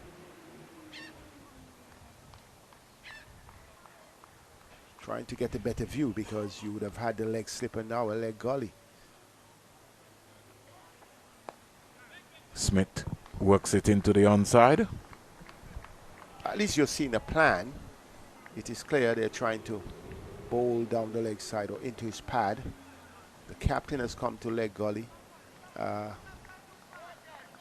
is also a leg slip in, yes, a leg slip in Ambris. Flatter, faster. The real short mid-on feeler in Ned. Yeah, so 3 close to the wicket on the onside. Only the slip close to the wicket on the off. Ambris trying to say to him, you can hit the ball down by the scoreboard area. Smith is not interested. He's defending. Guyana playing to a plan. And this is almost wear and tear on the Windward Island batsmen. They've been in the field for a very long time. And if you're not conditioned, Smith, when he gets there, keeps it along the carpet. And they get 2 runs quite easily. And they come back for 3. So, Guyana, you could almost say they're just toying with the fielder set. Yes, they are really having fun here.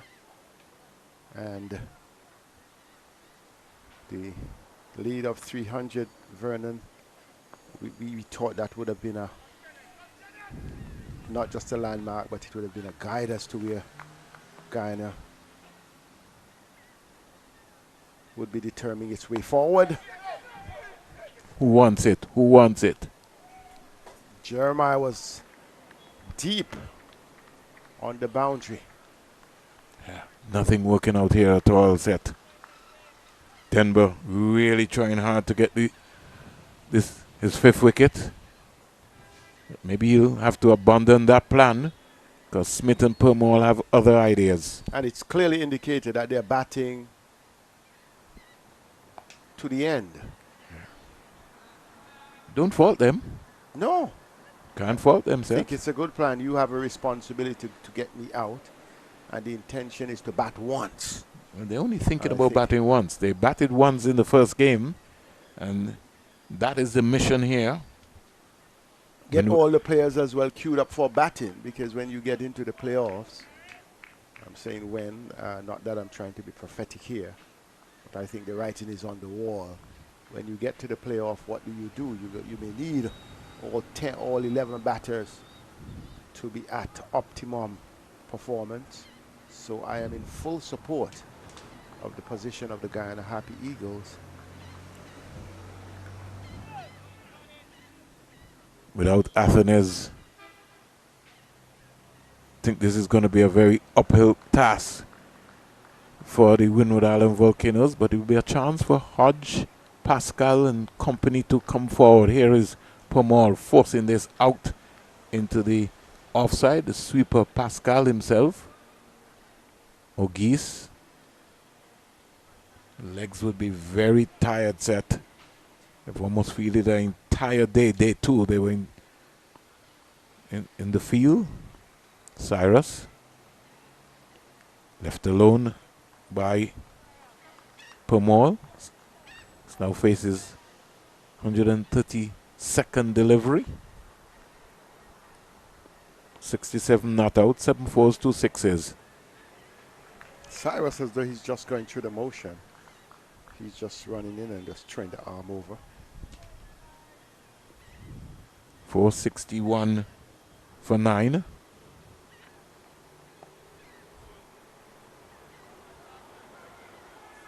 So I think the plan is clear.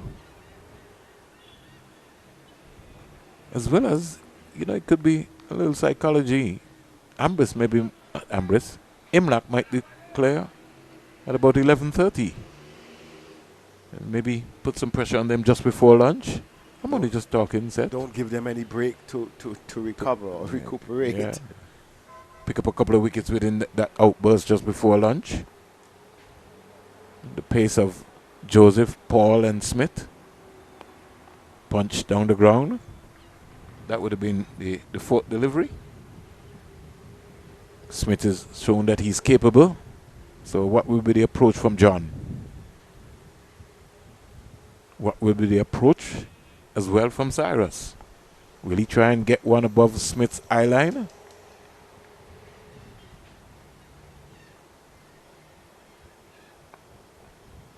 Smith comes quietly forward. Over comes to an end. 151. 462 for 9.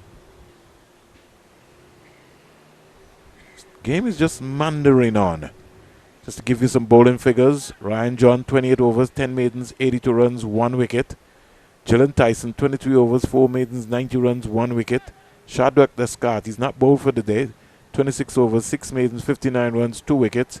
Kenneth Demba, starting his 40th over, his 39 overs, 3 maidens, 111 runs, 4 wickets. Darrell Cyrus, 27 overs, 6 maidens, 83 runs, no wicket. And Cavenagh, 8 overs, 2 maidens, 23 runs, 1 wicket. So I've just had a note from an overseas person who was monitoring the game at Seviv.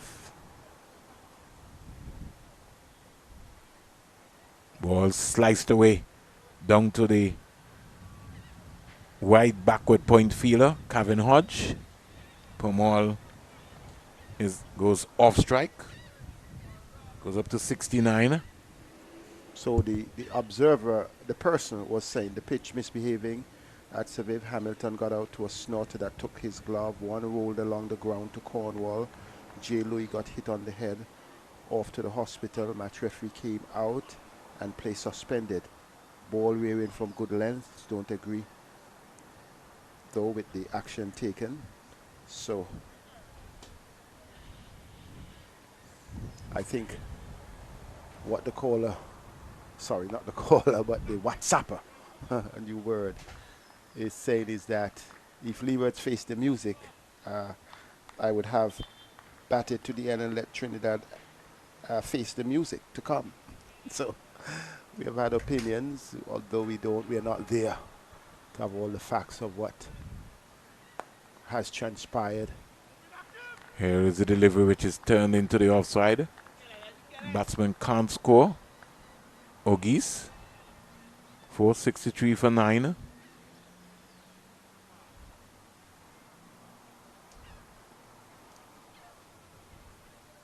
Denver to Smith. Smith is clipping this for a very comfortable single. Not challenge here at all. Score goes up to 464 for 9. The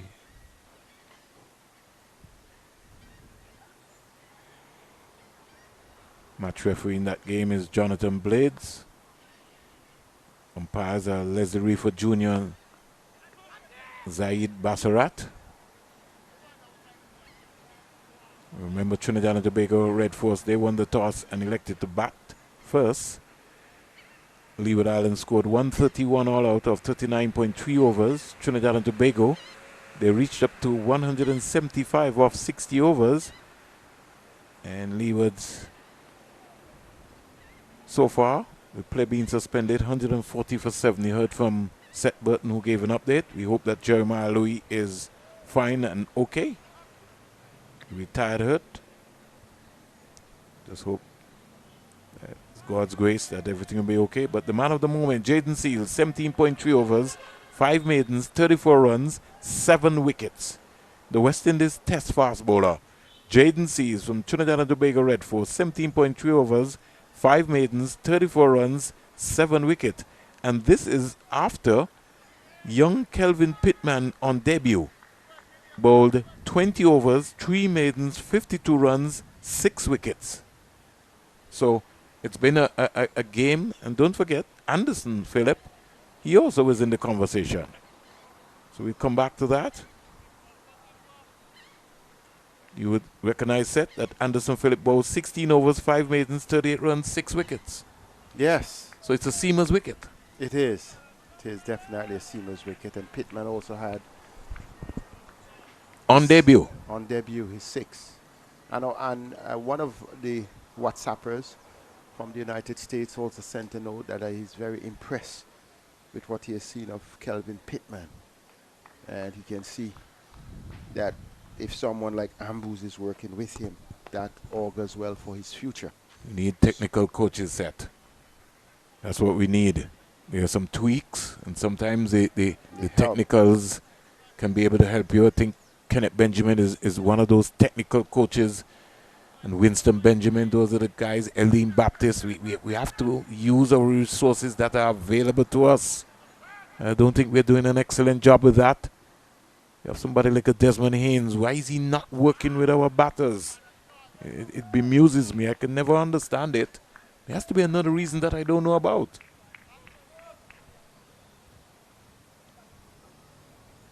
Maybe. I think Desi and myself are supposed to be good. So I'll have to ask him, why are you not being called? Here is Smith going for a big one. It's gone all the way into this Andy Roberts stand. Well, it has been raining 6s and 4s this morning.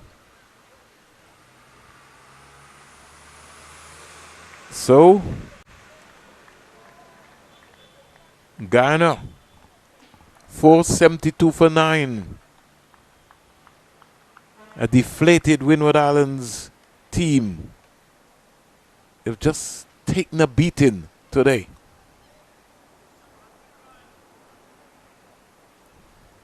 Cyrus to Smith. A ball dropped in front of John. Let's see that again, Jason.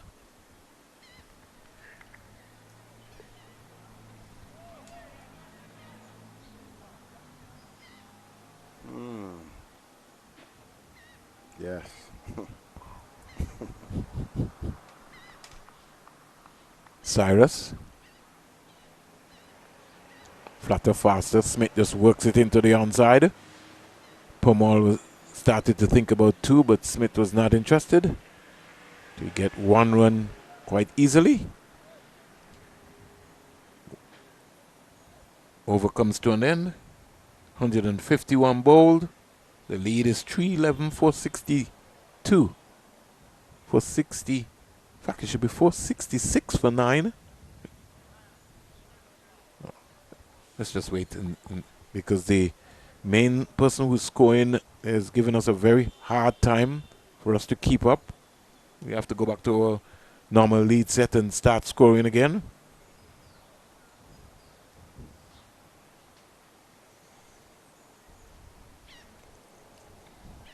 .473 for 9. Do you think the tall man at slip was an issue there, the height from which Ryan John would have to come down versus, well, is he the tallest of the team, I would believe. A shorter player, would have been able to make that advance easy. So more bowling changes. Denver pulled out of the attack, no Descartes. And they've now gone for Ambrose. Interesting. Yeah. Descartes, something's got to be wrong with him. I wonder when last Ambrose has bowled. You don't have to wonder when last he's bowled. He's going to bowl now. Well, Virasamy Pomol would want the strike because he's just 2 runs away from Savory 72. Seth is making fun out of this. No, because Ambrose was about to deliver and then he warned Pomol that, Mancad was possible. Smith is back and just clipping that around. Was about to bowl. He stood up. He placed the ball close to the stump, looked at Pomol, and he's having drama even before the action.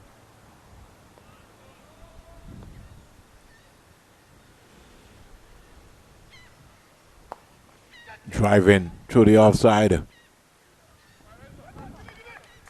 4 runs. He pulled it back, but the ball hit the rope. So 4 runs. So Virasamy Pomol is the highest scorer of the Guyana Happy Eagles innings. So he might be thinking about 100. Possible.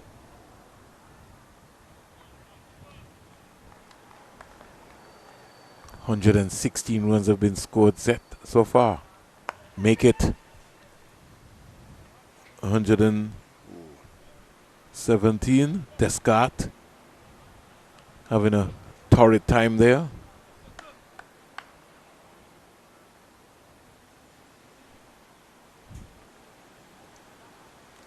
They've only lost 1 wicket.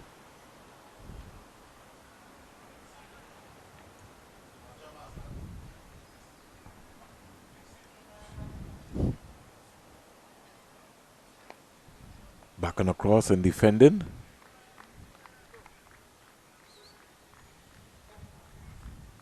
.474 for 9. Comes quietly forward.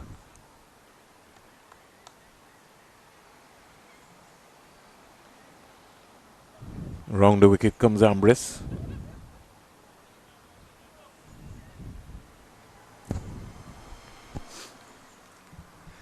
Flighted. Clipped away beautifully. Picking up 2 runs quite easily in the process. Over comes to an end.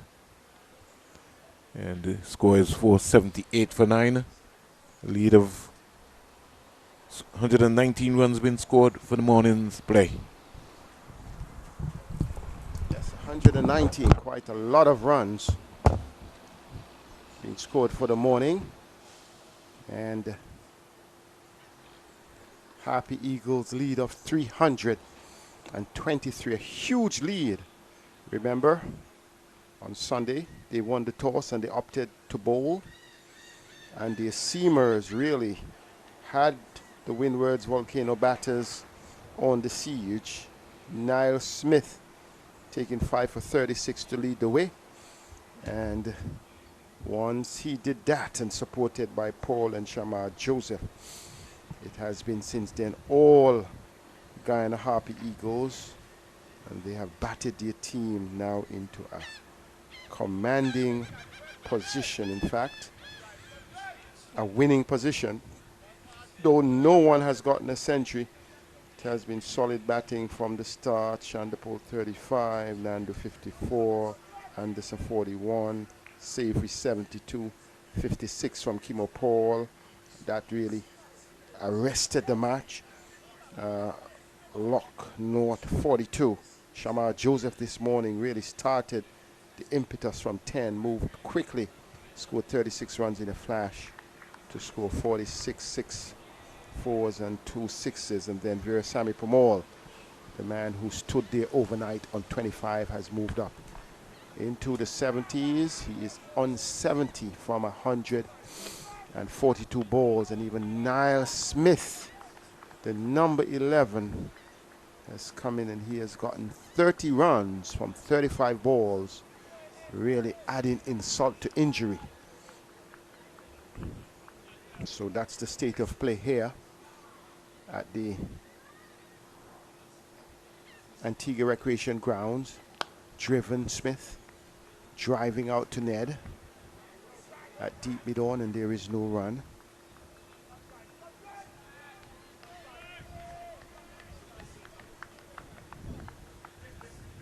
Really an interesting match here.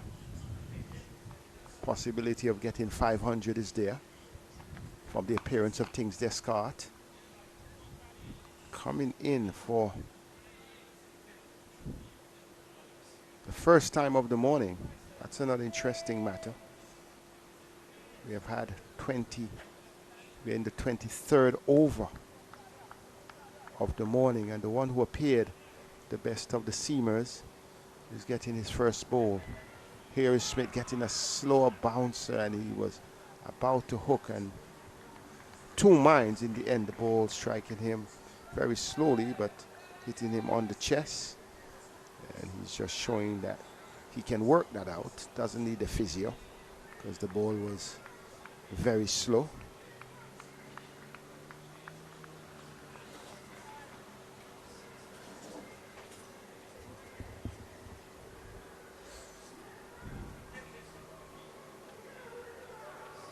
Descartes to Smith. Smith drives back to the bowler.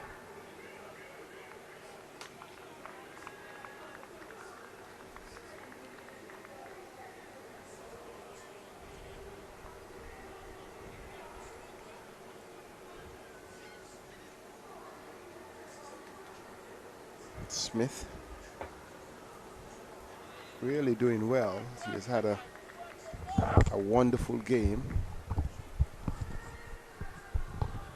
Came in after the loss of Shamar Joseph's wicket. This time he goes back and he cuts it down to backward point. The fielder running around from third man. He gets 2. Continues to push his team forward. He moves the score up to 480. And the over has been completed, Vernon. Over has been completed. So, Seth, I was just going through the playing conditions. In the event of a match being abandoned without any play, well, I have to revisit this set because they did play. So that's right. Incomplete match. Guess we would have to consider that set? Yes, and the match referee, I believe, if there is no further play at Saviv, he would have to complete his report and he would make his recommendations. So this is going to be interesting because the game is abandoned. Finally? That's what Jason hinted us and said. But it'll be important to find out what will happen. Yeah, what will happen. So the umpires... Can we consider that to be an incomplete game set? Yes, it is, because the umpires would have to report to the match referee and he would have to make his determination, and that naturally will go up to, you know, the higher ranks. It's an incomplete game. It is inconclusive.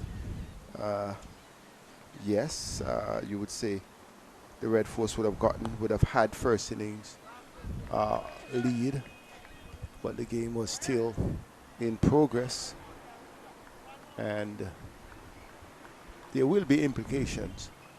Yeah, we'll be following that set. Hopefully Vinod and Denmore maybe can join us and give us an update in terms of what the final decision was, but we'll feel around and see what we get. Put up our radar. Is this Denver is brought back? Yes, Denver has been brought back, and no, it's Cyrus now. So they've switched Cyrus from... Well, who else they can try? They went to... Descartes? Well, Descartes, yes, came back from the... That's his first over for the day. For the day, and then... they've now gone back now. They tried Ambris, and now it's Cyrus. But I think the Cyrus move maybe was to bring... The Ambris move was to bring Cyrus. I might be wrong. Or maybe Ambris was to buy a wicket. Well swept by Niall Smith. I just like the approach here so far by Niall Smith. Really batting with some level of authority. Like he understands batting.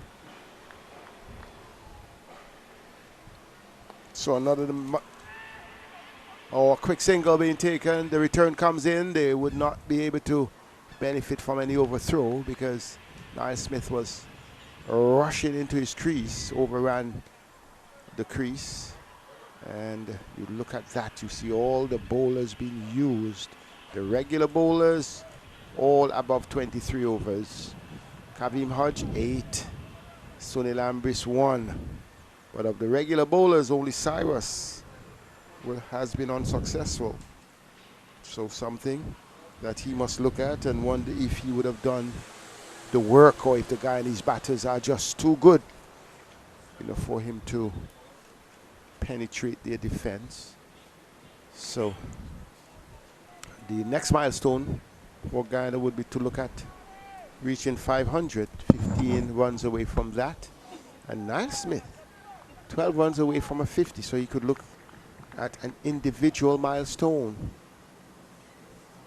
Descartes comes in. Moti and Pomol goes right across the wicket, and in the end he got a slower one and was trying to target it to the onside. And at the end of the day, the ball went through. So Ambris keeps his little dialogue with the batters. Not quite sure what he's saying to Pomol, but he ran from first slip, perhaps just trying to keep his individual focus going. But Pomol and Smith, they are focused, and they are not involved in the byplay. He drives on the bounce to the fielder at point, at cover point. No run. It was really an attacking, aggressive stroke from Virasamy Pomol. He's 15 runs away from his highest first-class score, so perhaps that's a landmark that he could be eyeing this time. It's a short one outside the off-stub. A bouncer that rose well over the head of the batter. Umpire Deaton Butley signaling one over the shoulder, young man. Want to really give the credit to the Anti-American Musai Thomas and the entire team here at the Antigua Recreation Ground. This is also the practice venue for the Leeward Islands Hurricanes. Oh, this is a good bouncer, though a bit slow. This is track number 2, which has played excellently well. Number 3. The track at Sir Vivian Richards Stadium was track number 6 that they played on. And the game, the first game, Guyana versus the Windward Island Volcanoes, was played on track number 2. Okay. So track number 2 at the stadium. Yeah. Track number 3 here is doing well. Track number 3 is where Brian Charles Lau scored his first 375 when he broke the record.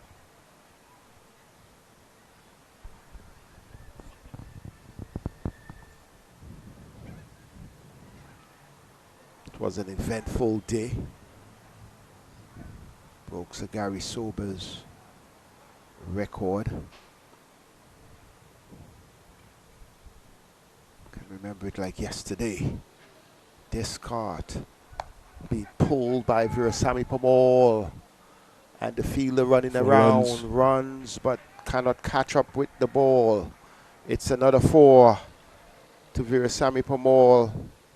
It was short, pounding to the pitch, and he got on top of it and just rolling the wrist over the head and getting 4 runs.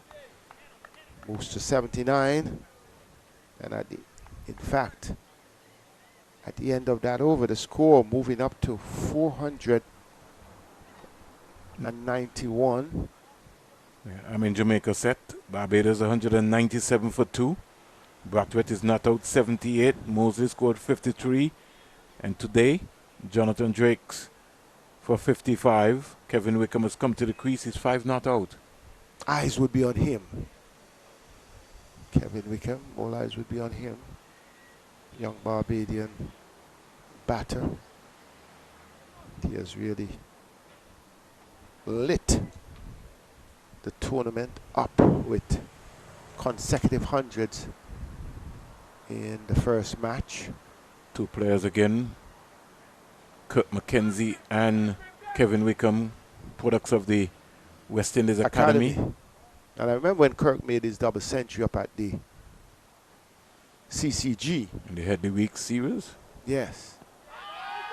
That may be, yes. In the end, he has been given out, Niall Smith, by umpire Carl Tuckett. That brings the innings to a close. 191 Guyana Happy Eagles.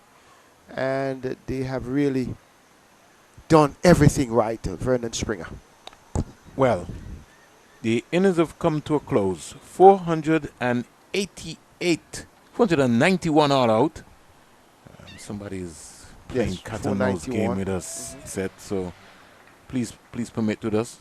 Pomol is just saying to him, you could maybe just ease that one out. I think he did that. Pomol happy with his 80 not out. He will be happy. Niall Smith did a tremendous job for his 39. I think much respect to him and this partnership, Vernon, a partnership for the 10th wicket. This is remarkable. 86 runs put on by the 2. You have to give both batters credit. Pomol not out 80, and as Seth was saying, maybe we would have been looking to top score. Yeah, but it was not top score, but go past his highest score of 90. But it was not to be today. So the Guyana Happy Eagles, they lead by 340 runs. I'm just trying to wait for official folks so I can give them an update. Basami Pomol faced 156 balls. Niall Smith said he batted beautifully. Yes, he batted well. He batted responsibly.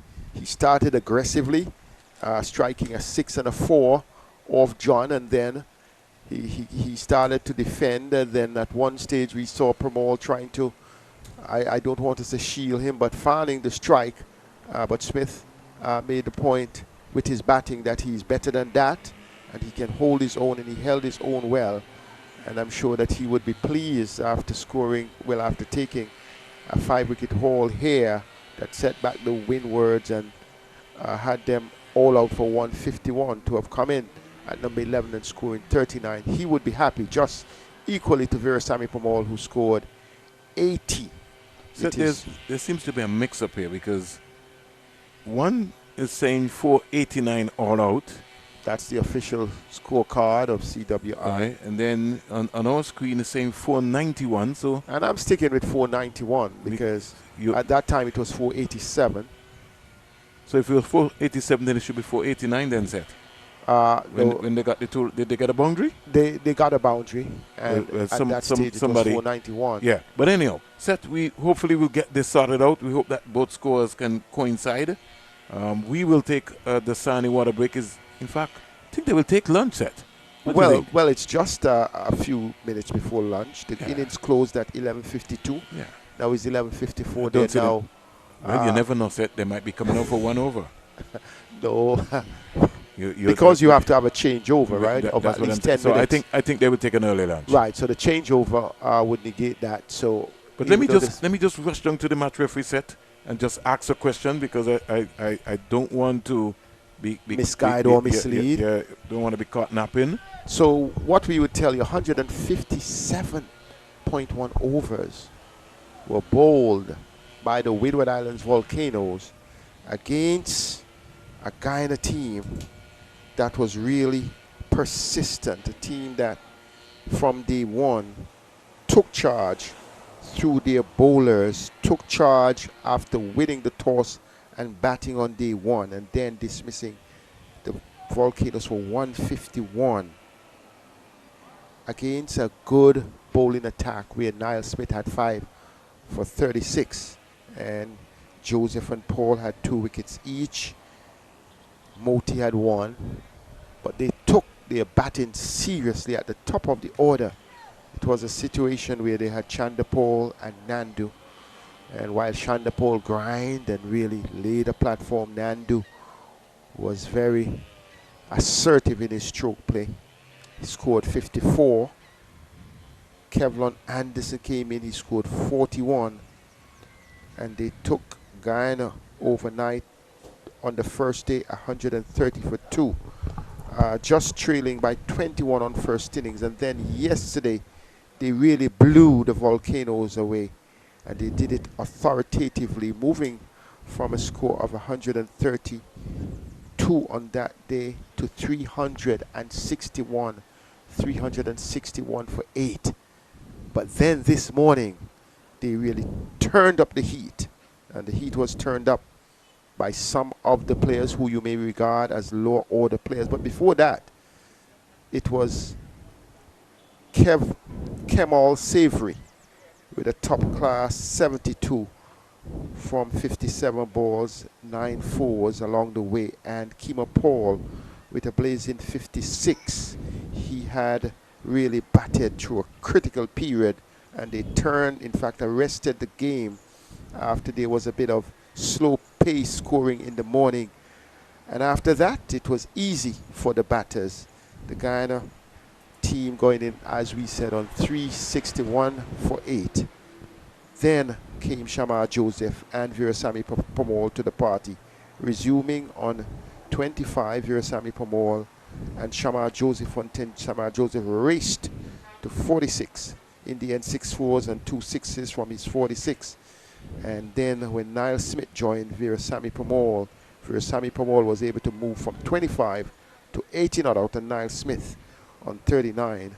And they had a 10th wicket partnership of 86, and they really pushed the Happy Eagles to this very strong score, Vernon Springer. All right, so the bowling figures for the Windward Island Volcanoes: Ryan John, 28 overs, 10 maidens, 82 runs, 1 wicket. Gillen Tyson, 23 overs, 4 maidens, 90 runs, 1 wicket. Shadrach Descart, 28 overs, 6 maidens, 67 runs, 2 wickets. Darrell Cyrus, 29.1 overs, 6 maidens, 95 runs, 1 wicket. Kevin Hodge, 8 overs, 2 maidens, 23 runs, 1 wicket. And if we check Sonny Lambley's bowl, 1 over for 7 runs. But the man of the moment would have been Kenneth Demba, 40 overs, 3 maidens, 113 runs, 4 wickets. So Demba picking up 4 for 113, and in the end 491 all out, 666 minutes, 157.1 overs, a run rate of 3.12. We'll take our luncheon break here, and when we come back, we'll come back in about 30 minutes time.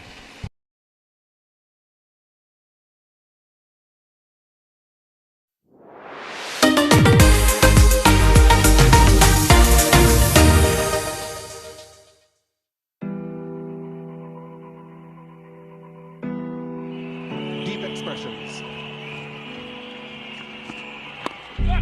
He's got it. Nearly. Jimmy Adams finally gets 100. It's been a long, epic struggle for the West Indies captain. This is the only cricket club I've ever represented. I started here 13, so I was in second year high school. As a young teenager, I was made to feel very welcome by some of the old stalwarts of my time. We're here: Alan Ray, Jackie Hendricks, so Jeffrey Dujan, Maurice Foster, just to name a couple. So it's a club that had a rich sort of history of producing cricketers, but they really made a young teenager feel really welcome, and that was it really. Well, the first thing that you became very much aware of were the 2 boards that were in the bar, and one had the batting and bowling averages for the club going back to the 1930s. There were 3 boards. One had the international representatives, and one had the international representatives who were captains. After, 25 years, 30 years at the club, to have ticked all those boxes, I think, and the memories that came with it, mean a lot.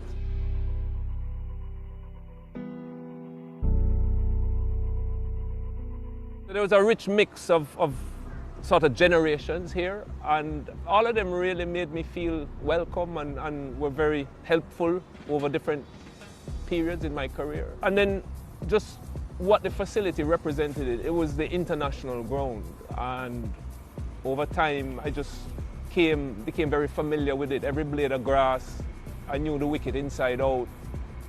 The atmosphere here, even before these stands were built, was something that I was very much aware of, and it became part of the whole experience. A full house was just very loud, as any Caribbean full house can be. And I grew up experiencing the big crowds, even at regional level, to be honest. And the occasional club game, when Kingston played Michael Holdings Melbourne or Lawrence Rose Kensington, you would see more people than you get for Test cricket now. And international games, it was fantastic. The noise, it was a little bit intimidating for those who didn't know it. But it was home for us, or for me anyway, and I thrived on it. I loved, you knew who the people were, what sort of instruments they were bringing on the day, and just the whole atmosphere. Having the Jamaican crowd come to support cricket was great as a youngster.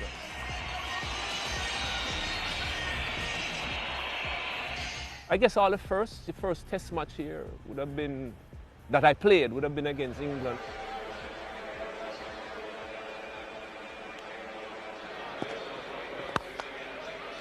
Jimmy Adams, of course, is the local boy. He's a Jamaican. He looks pretty solid, though, doesn't he? Once again, it's another West Indian batsman who set out his stall to get onto the front foot wherever possible. It was a really good occasion for me. You got performances in. I only got in because Hooper was injured, which was sort of like the story behind my first 9 or 10 test matches. So thanks, Carl, I appreciate it. It was very late the night before the game that Hooper said he wasn't going to make it. So maybe that helped to control some of the nerves. Well, that's a glorious stroke as well. All timing from Jimmy Adams, so he gets into the act as well. And this crowd at Sabina Park is alive. It was a good wicket, good batting wicket. We had a really good informed batting lineup. All left-handers, Atherton, Lara, myself. And he's got it.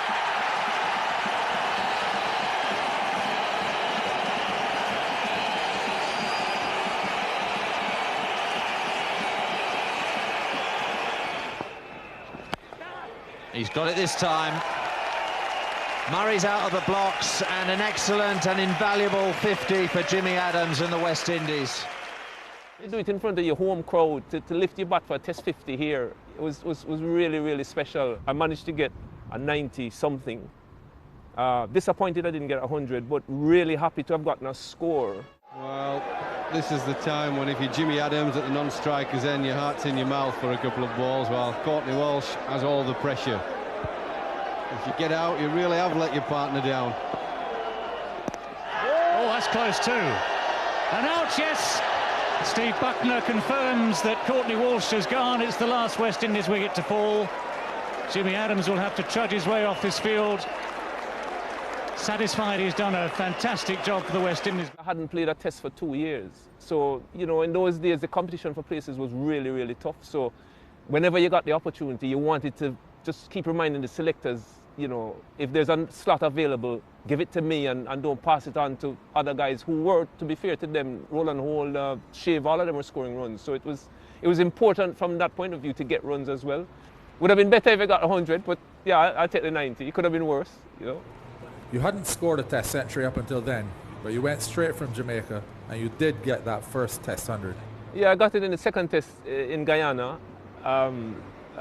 Batted with Shiv for a good while in that. I think that was Shiv's first test match. And for me, it was good to finally get that load off my shoulders. You know, I knew what it felt like to wait a lot of years for the first class 100. And yeah, you'd been knocking around. You still weren't too sure about your spot in the team. So to get that 100, I was thinking, oh, well, even if Hooper came back, maybe there might be a place for both of us, which was significant for me. He's never made a test 100, that's the key. He'll learn to relax. If he makes one, his second one will come easier. That's it this time. Full toss from Salisbury. Adams puts it away. The first thing he acknowledges are his teammates in the dressing room. And a brilliant moment for Jimmy Adams. His first test match 100. And it couldn't be more well-deserved. Let's fast forward some years now. You came back to Sabina in 1999 against a powerful Australia team. That turned out to be an historic victory. Talk to us about that match. Well, first of all, context. We got skittled for 50 in Trinidad.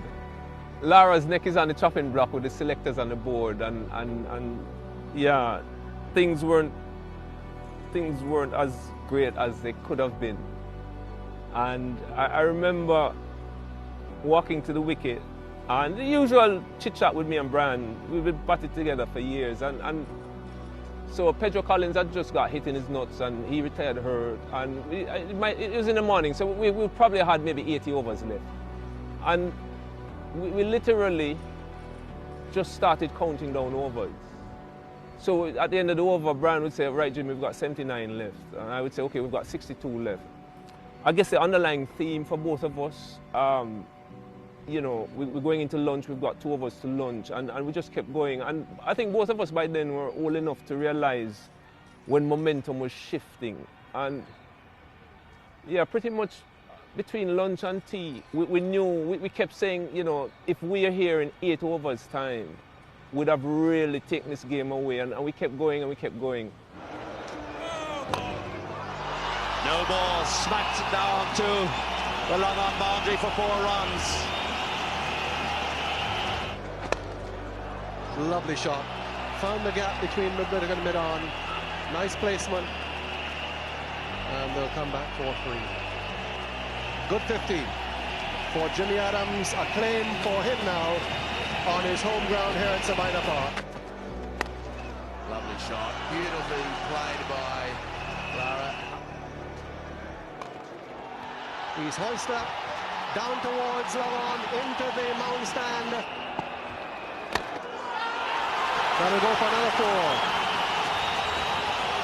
Brian Lara in full flow, moves into the 90s. What Brian did was special, to be honest. I don't think anybody can understand or appreciate the kind of pressure he was under, just generally going into that series, first of all, and then that game.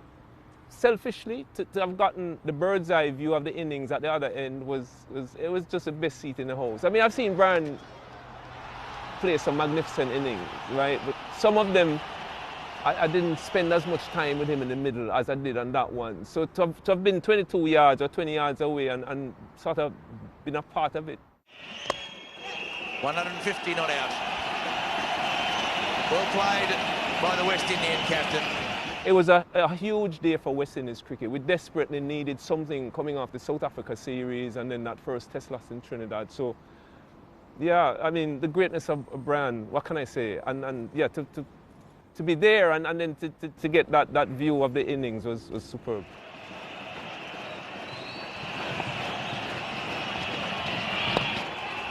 There it is. He's whipped it past mid-on, and Matthew Elliott's got to beat a lot of people helping him field the ball. So the umpire will give him 4 runs.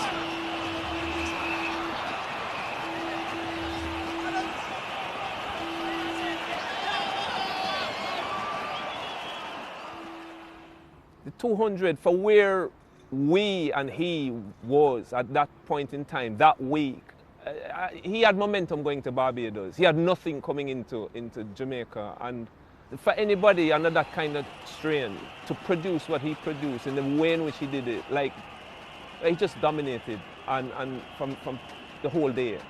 And yeah, you're at the next end, I'll take the crumbs off the table, I'll be fine, you know what I mean? But it was great. It was great week for us here, and yeah, the crowd here was unbelievable as well. We always talk about the crowd at Sabina Park, but it was a full Sabina Park, and it just, you couldn't get away from the atmosphere that the crowd created here. It's fantastic. Coming back to Sabina Park a year after that as captain was very special for many reasons. One, to captain the West Indies obviously was a great honor for me, but to get the chance to do it here at home, where I'd learned the game at Sabina Park, which was my own club, and you literally could pick out hundreds of faces in the crowd that you knew personally going back many years. And I remember batting, friends of mine saying, Jimmy, you must have set some world record to bat 3 days for 100. He's got it. Barely. Jimmy Adams finally gets 100. It's been a long, epic struggle for the West Indies captain.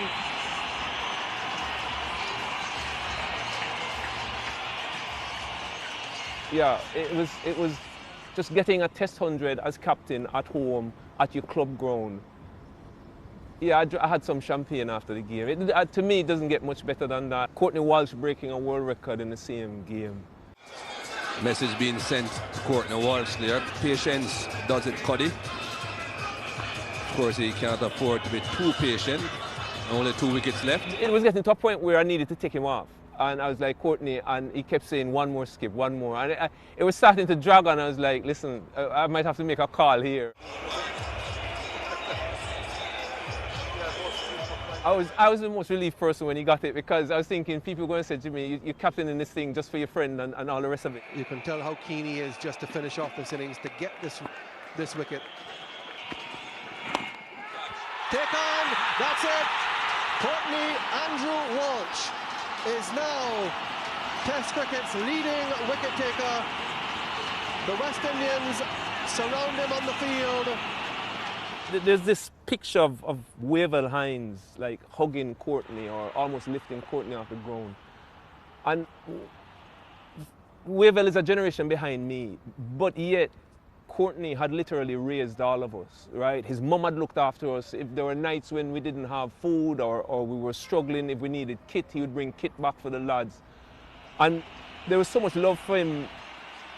There is no more admired cricketer in the game today than Courtney Walsh. You can see what Courtney meant, even to that young generation. Some of them from Jamaica, some of them weren't, but he's always had that effect on people because he's a giver, and he gives of himself, and he loves people, and yeah, it was just it was great feeling, and great to be involved in it as well. So much happened in that game. But that's why we play sport, isn't it? You carry those memories for life. I mean, if I was young enough, I'd be playing now, but it's why we play sport. West Indies captain Jimmy Adams, who himself will remember this day for a long time for his personal achievement early in the day in scoring his 6th Test 100. That week would, yeah, it would still be one of the highlights of my career with all that happened while we were here that week against Zimbabwe. End of it, all over. West Indies have won by 35 runs. Zimbabwe are all out for 63. And Jimmy Adams, in his first Test match as West Indies captain, has led his team, which has pulled off a quite astonishing victory. The funniest moments here at Sabina Park, Franklin Rose getting upset in a first-class game, kicking a chair and breaking his toe, couldn't bowl for the rest of the game. It was like really rosy. Like, you know, in a Jamaica team where stuff like that, you don't get away with it. Lashed out this great kick, the chair went flying, and then in 2-2s we see the foot in a cast. And at Test level, I can't go into detail, but let's just say, funny, Curtly Ambrose, enough said. That's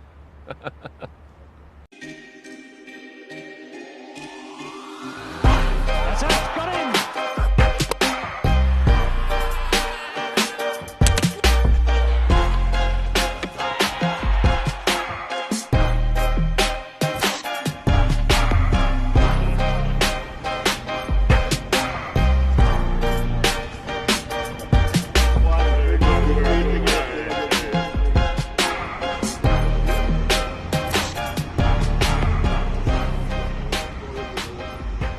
Two West Indian great fast bowlers. Two men that sit in the top 5 West Indian leading Test match wicket takers. Courtney Walsh, we sit in his end here at Sabina Park. Kemar Roach, a man that's working his way up and closing in on 300 Test wickets. Gentlemen, it is a great privilege to sit here alongside the two of you guys. 17 years in Test match cricket, 15 years in Test match cricket and counting. I want to know, first of all, what trait is needed to be able to perform and sustain excellence for such a long period of time? We'll start with the superiority. The big strong words. No, obviously for me I think the key is being able to be fit, have good health, work out what you want to do and be prepared to put some hard yards in before so that can help you to sustain what's going on after. So once you look after your body and do the right requirements, and also knowing your body after a certain period of time to know when you're match fit and what you need to do to get match fit, was one of my motto, and I think Kemar has done that extremely well. What worked for you? Yeah, same thing he said. Just being match ready.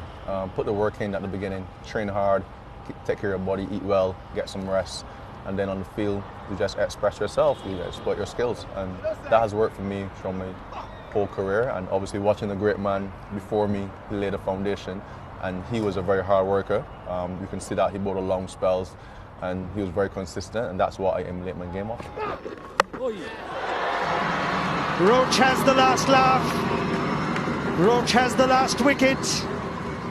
Both of yours journeys in fast bowling, your skill sets actually changed over time. How did your, Courtney, starting with you, how did your skill set evolve over your 17 years of Test match bowling? With experience, I mean, any young fast bowler when you started, you want to bowl fast because that was the name of the game. So you always try to hit the deck as hard as you can and try to bowl as quick as you can.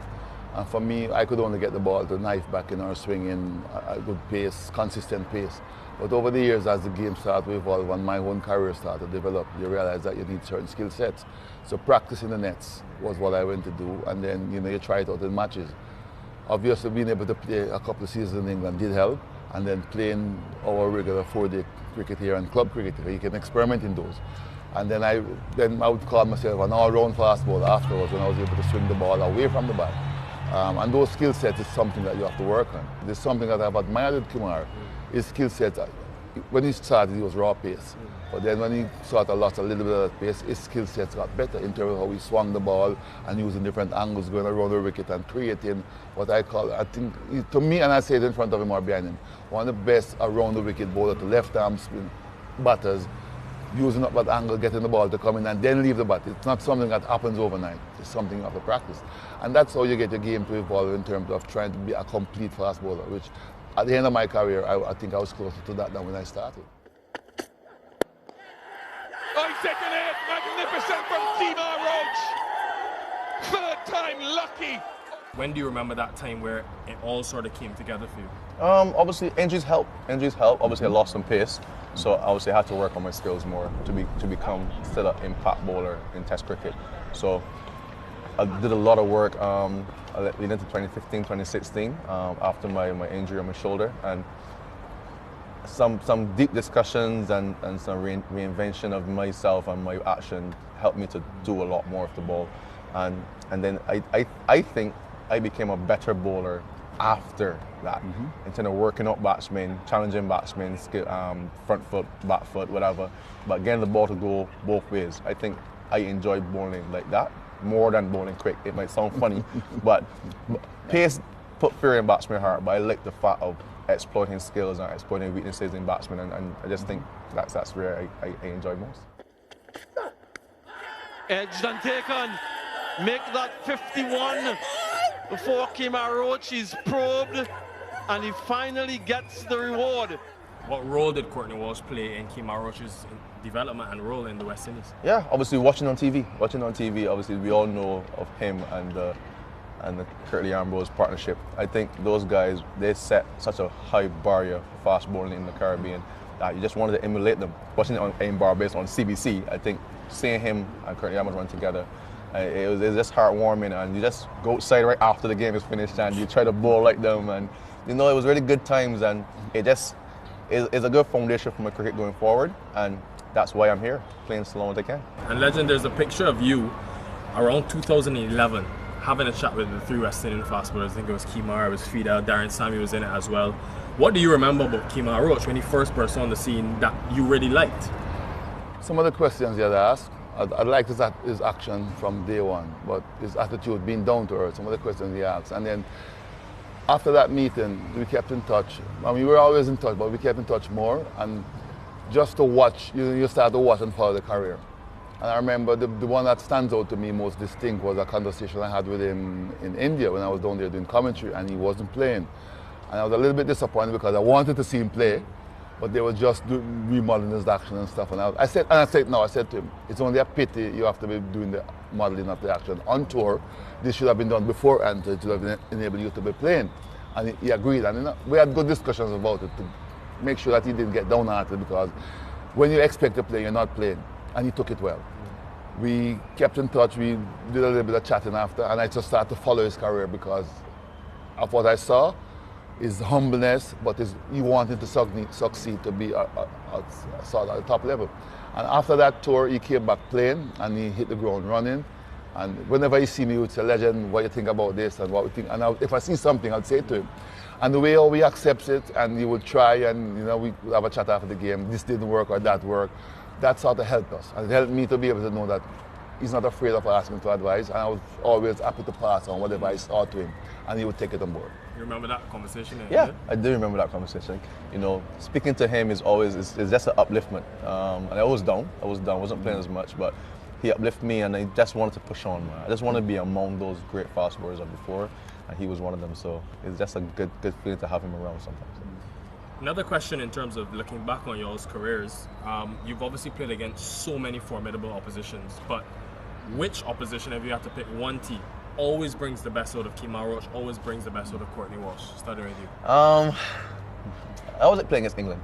I think obviously that is our biggest series, and the hype around it just brings a life into you. Like, you want to do well against England. Could be close, finger goes up. Joel Wilson says you're on your way. I'm watching, as I said, Curtly Ambrose and Courtney Walsh, they go there and they dominated England for years, away and at home. So it's like, I want to emulate that. I want to emulate as much of my career as possible. And I think the England side brings out the best in me. Australia, because of the competitiveness for me, and then you play the moment away and stuff, and this was always with the band back in those days as well. They never used to sell the fast bowlers, but they always, you feel like you have a point to prove when they were taking on August Logie, so that used to bring the best out of me back in the days against Australia. That's pretty close, he's gone. Walsh's 100th wicket against Australia. With England now, because I played county cricket, it was always a very close rivalry, because you want, when you're in there playing county cricket, you can sort of stand on your own feet as well. He keeps mentioning Ambrose Walsh, Ambrose Walsh. I want to know that having that strike partner for you, first of all, in Sir Curtly Ambrose, what did that do for your bowling and your quest of that 519 Test wickets? Well, Curtly and I, we didn't compete against each other. We complemented each other. And I think that to me was the friendship that we have and just the respect for the game and for each other. That helped me because we knew what we wanted to do. We would discuss batsmen, the length we want to bowl, the type of surface, the opposition, and we'll have our own game plan. On his day, I played a supporting role. On my day, he plays a supporting role. And I think that helps in terms of partnership. If he picked up something that was not working, he would come and we'd have a discussion. And I just remember a test match at Lords as well when he was struggling, rhythm was off. And I went up to him and I said, listen, big man, you're struggling today. Don't fight it, try to relax, because sometimes when you lose your rhythm and you're rushing in, it just doesn't come back. And he said, so what to do? I said, just relax. I will take up the thing, because I was in a good rhythm. Whatever short spells you have to bowl, just try to find by that rhythm. And these are the conversations you need to have and the understanding. And that to me was one of the hallmarks of our career and our partnership, because we understood each other. Take on, that's it. Courtney Andrew Walsh is now Test cricket's leading wicket taker. The West Indians surround him on the field. One of the most respected and admired cricketers on the international scene. And there's Curtly Ambrose. Wonderful scenes here, emotional scenes at Sabina Park. And who is it for you, if you had to look back on your career? It could be current team, it could be former team. Who always pushed Kemar Roach from the other end and brought the best out of you? I think the partnership with me, Jason, and Shannon for a period of time, I think that three of us, we were very close-knit and we communicated really well, and we were kind of solidified in the team, so we got a chance to really express ourselves and communicate and become better. I think that period in my career is really what pushed me to I want to be one of the great fast bowlers of West Indies cricket very highly. So it's that period is I really, really enjoyed the communication, the friendship I had with Shannon, obviously the friendship I have with Jason, obviously he's my countryman. But on tours, the communication, the conversations, the fun we had, it really, really, really propelled my career through those periods. Oh, well done. Very well done by Kemar Roach and Jason Holder. A familiar combination and just holding that channel and that length. Obviously, we celebrate the high moments in both of your careers, right? One thing that many people don't see is the time off the field where it's not necessarily going to plan, there's adversity. What pushed you and allowed you to come out on the other side of those moments? Both of you guys started with your court. The challenges. You see it as a challenge, you see the adversities, you know what you've been through, you know the work you've put in, and today just wasn't your day, or this might not be your series. It's how you bounce back. And I've always tell people that you're not going to have great or good days all the time. You have to treat the good days with the bad days. And then one of the things that I always remember is that on your good days, everybody doesn't have to tell you it's a good day, because people know it's on your bad day you need that support. And sometimes you go into your corner, but then if you have people around you with that understanding, on your bad day they will help you to get through it as well. But I always tell myself that I don't want to experience too many bad days, so you try to do the best you can to have more good days than bad days. Yeah, I just like the fact that people doubting on me. I like that. That pushes me to prove people wrong. I've had that most of my career. When I lost my pace, everyone said, will he be the same bowler? Can he still be challenging at Test cricket? I just wanted to prove people wrong. And it's worked. It's worked. That's a big motivation for me. And obviously, leading a young group of fast bowlers now, that also pushes me as well. They have good respect they have good work ethic, and we get along very well as well in the dressing room. We have fun, we also work hard. And that also keeps me motivated to obviously know what I can help these guys to become also legendary fast bowlers for West Indies. So there's a lot of motivation around my career, and that's the two major parts for me. We're gonna transition now to a bit more of a fun segment. I'm gonna quiz you all on your careers, right? So it'll start easy and then it'll get hard. There's only 3, so don't worry. First of all, who has Courtney Walsh dismissed the most in Test cricket? Mike Atherton. Easy. That's a good question. I don't think... Is it a Bangladeshi batsman? No, it's not. It's got to be an England batsman. Yeah. Is it... Ben Stokes? Yeah. Figured that much. Shakib is 6 times. Yeah, I think I know it's one of those. Off spinner, basically an off spinner from Rhodes. It goes high in the sky. And Shamar Brooks makes the catch look very easy indeed. Everybody remembers your first Test wicket, but can you remember your second Test wicket? Yeah. Who is it? Graham Yallop from Australia. 1984. Caught Desmond Haynes at bad pad. I don't forget those. I remember my first part, I remember quite a lot of it better than at the back end. Who was your second Test wicket? I know the first was Shakib. Ah. I'm thinking the second must be Mushfiqur.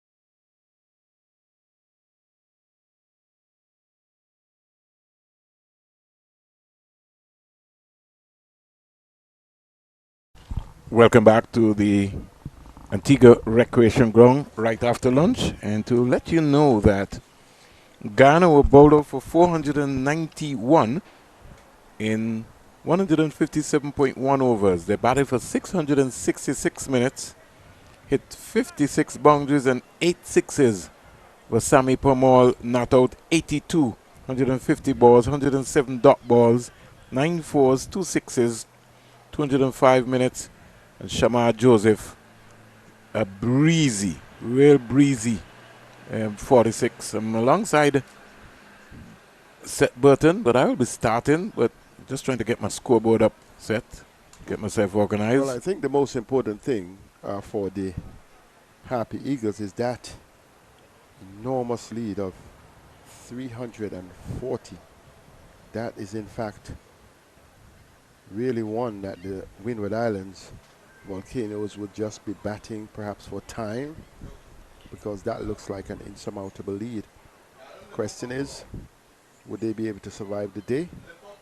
That must be their first aim, because you can't even say sessions if you can't survive the day. After team would have batted over 157 overs, you know, then you're saying you're really not up to par. So 64 overs remaining in the day's play set. And that would be, maybe Guyana will feel that that's enough for them to dismiss the Windward Island Volcanoes. Windward Island Volcanoes will have other ideas. Demba finishing with 4 for 113 from his 40 overs. I really said to you, I was very much impressed with Niall Smith. 37, 52 balls, 34 dot balls, 2 fours, 2 sixes. The most important thing is that he batted for 74 minutes. Umpires are out. So too are the batsmen. Umpire Carl Tuckett just waving to the scorers. And anytime soon, we will have the folks off and running. Nando is brought into the third slip area. So we got Paul, Anderson, Nandu, Shanda Paul at gully, Savory at backward point. In fact, Lukanat is at backward point. Look not. Mid on, mid off in The two test players, two leg spinners will be licking their fingers. And first delivery, we off and running. O'Geese comes quietly forward.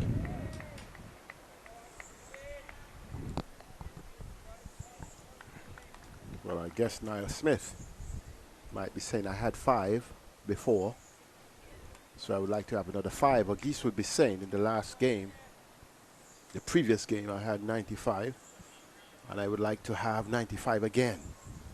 So, which one would be seen here? Maybe neither or none, but at least the aim has to be to maximize or optimize your ability. Down the onside, skips across is Imlak, the West Indies presently test wicketkeeper. In fact, he would have been the last player wicketkeeper for the West Indies in the series. The right-hander Stefan Pascal. So most likely Jeremiah will come at 3.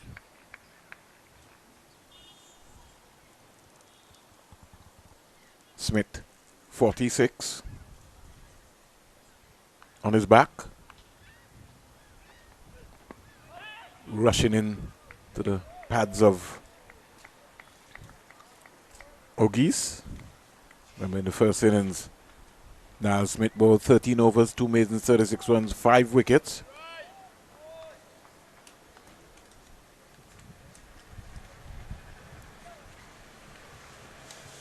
He's really got a lot leaner, Niall Smith. Last season played 6 games, bowled 101 overs, 13 maidens, 15 wickets, best of 4 for 21.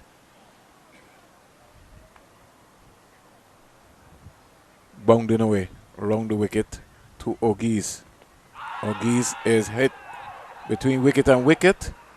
Played around the line of that delivery there. There was a appeal for a leg before. Was that doing too much? Let's look at that one. That could be a factor. Did it play? I think coming around the wicket as well too. Pitched. Yes, he was heading down there. Yeah. That's the danger of having to come around the wicket.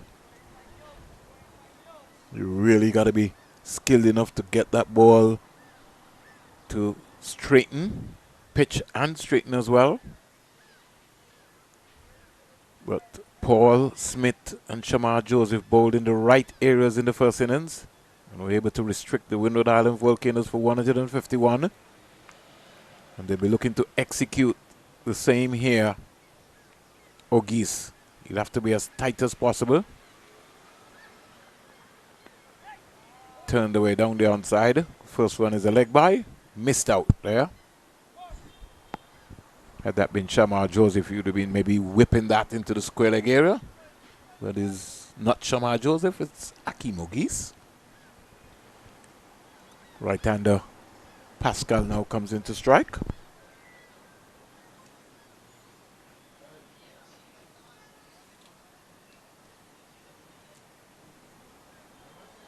Akeem O'Geese last season played for the West Indies Academy, played 7 matches, scored 287 runs, 513 balls, a high score of 77.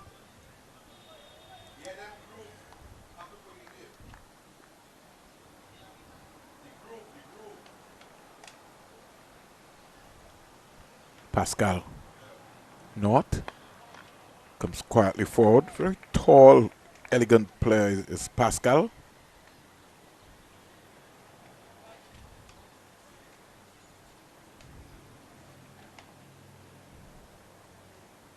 Realize that there's no Rivaldo Clark. First over comes to an end. 1 without loss. We haven't seen a Rivaldo Clark. We haven't seen a Jeremy Salazano, who also played for the Windward Island Volcanoes. Stefan Pascal last season, 5 matches, scored 126 runs, with a high score of 32. Pascal.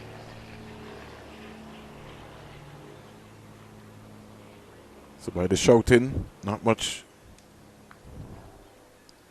to really claim. Denver scored 175 runs. But we're not up to Denver as yet. Kimo Paul be looking to start.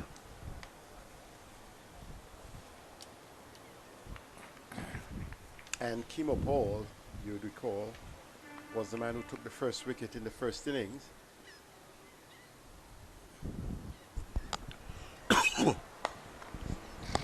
On the money straight away with a full-length delivery. Kimo Paul, last season he played some 3 games for Guyana, bowled 55 overs, 7 maidens, picked up 5 wickets, 297 runs, 2 for 35. He's back for a full season. To start with, first here, maybe the first 3 games. Then maybe get to the playoff or the final. Just bowling within himself here. Very compact is Akeem Ogis. Huge task ahead of the Windward Island Volcanoes. Their high score so far for the season has been 286. And they batted for some 86.1 overs. So good afternoon to my colleague and my friend for life, Trevor Shillingford in Dominica, Director of Sports. Here is Ogis just turning this down to the fine leg boundary for 4. Excellent wrist work. He just got inside the line and tucked it around with ease and with precision. I think he would be happy to get himself off the mark in a manner like that. So 5 without loss. Ogis is 4. And Pascal is not.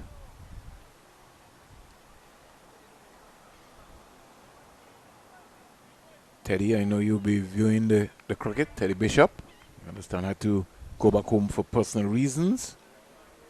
Wish you all the best, Teddy. Here is Ogis driving through cover for 4. That's elegance, sheer elegance. Didn't overhit it at all. He got it on the volley. And his placement was excellent. And I think this is a young man who has a bright future. Yeah, lovely shot. Half volley. And head position, leaning past the front pad. Nice straight bat. And that will give him some confidence. He's a stroke player. Likes to play shots. Most left-handers. Shamar Joseph can't overemphasize his improvement. Driving again. Up to Pomol. Can't score. That time he didn't get right out to the pitch of the ball. Got to be leading with your head on your shoulders. Getting that right shoulder to just dip into the ball. It's almost like kissing it. You maybe sometimes don't need to overstride. Paul is going to come around the wicket now to the left-hander Ogis. Windward Islands.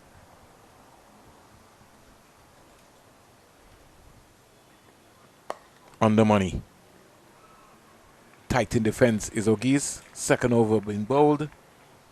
And at the end of it, relatively by our shouting, should be 9 without loss. Yes, really good approach by Ogis. Had a 4, one off his thigh, working it down to fine leg. The other through the covers, one of class and elegance. Apart from that, you saw Kimo Paul bowling full, which is not a bad idea. Looking for the swing. Not a bad idea at all. But Ogis has been equal to the task, and on those occasions you saw him defending well. So, good prospects here. Niall Smith bounding away to bow to the right-hander Pascal. Pascal is compact in defense. I'd like to see Pascal just look to get a single right in front of him, either on the onside or in front of him with soft hands. Rotation of the strike is going to be key. It's all well for folks telling you to bat all day, but the name of the game is to gotta get runs.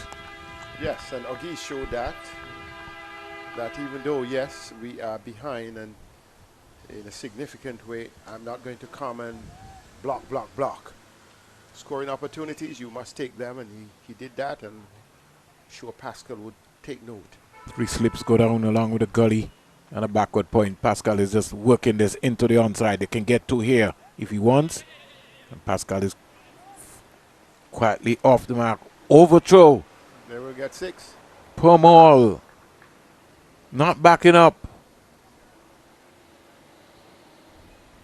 So 6 runs. He thought he had an opportunity because on the turn, Pomol was on the ball, but Pascal was pushing Auguste, and Auguste turned and was really sprinting to the non-striker's end. In the deep, it looked like, in fact, it wasn't Pomol, it looked like it is Locknort. Fired the return towards the stump, but Niall Smith was not backing up. Well, and Pomol had to chase, a huge long chase, but in vain. Precisely. Down the onside. Gone past. Imlach buys signal. 4 buys. Wow. Niall Smith is spraying it a bit. Angling down the leg side on this occasion. Sort of push that delivery, more or less. And the breeze very strong here. Eastern breeze. And that went past Imlach. The Windwards, they're scoring briskly. It's already 15 without loss. We're in the second over.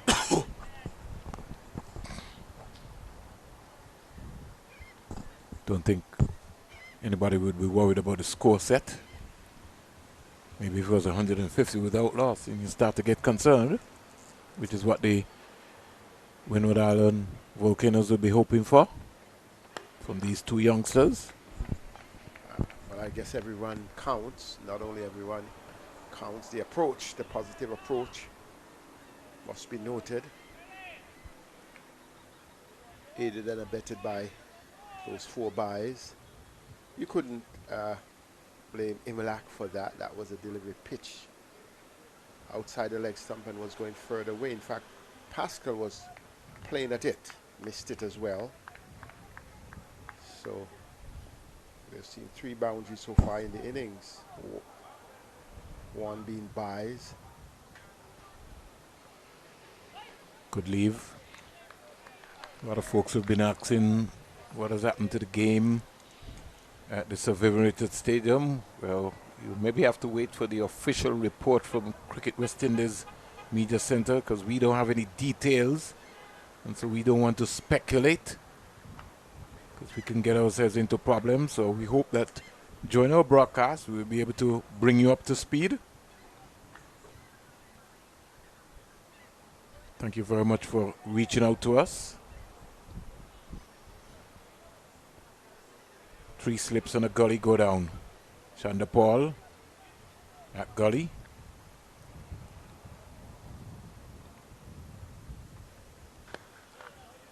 In swinger played with a nice straight bat up to Moti. Over comes to an end.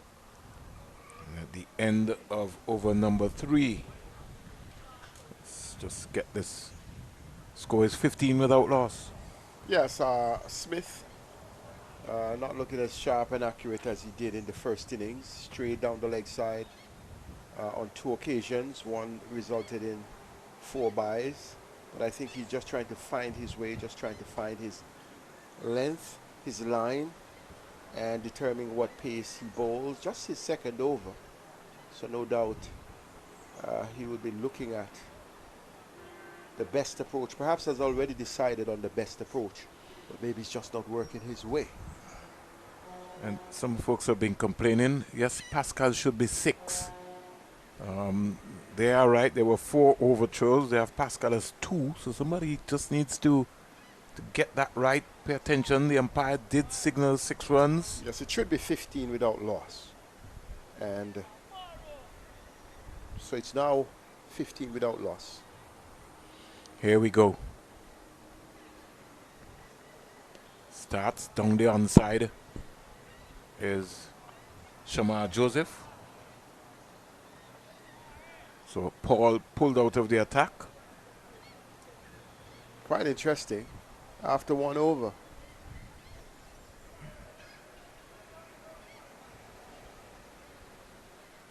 15 without loss.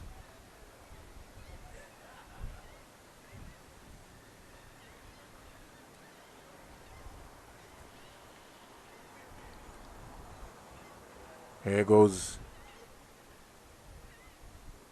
O'Geese, leaving alone as we speak.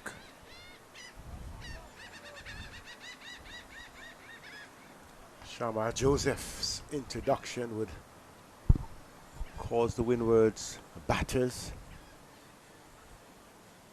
to take note of this. They may be saying the tactic is to rush us a bit on this track, and it would be interesting to see how much lift he gets on this, the third day. On the money straight away is Joseph from around the wicket.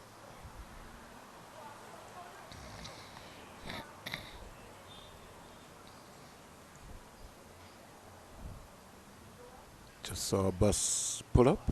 Wonder if it's one of the teams maybe come to look at the counter here.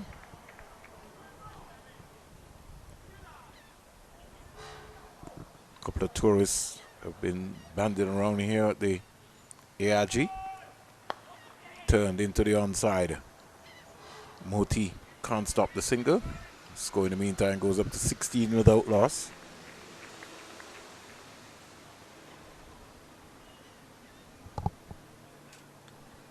Pascal, who's on 6, comes into strike.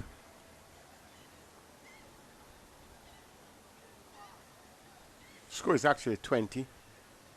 Vernon, I guess the 4 has been found. The 4 overthrows, which really was 6 runs, has been found. 2 4s from O'Geese. The 4 buys. That's 12. That's 6 is 8. So it should be 20 without loss. Yes. Punched beautifully, square for 4. Wow. Stood up tall on that and punched it. That would give Pascal enough confidence. He goes to 10. And he runs down and he meets Pascal. Perhaps he wanted to get close to Shamar Joseph. He just punched it.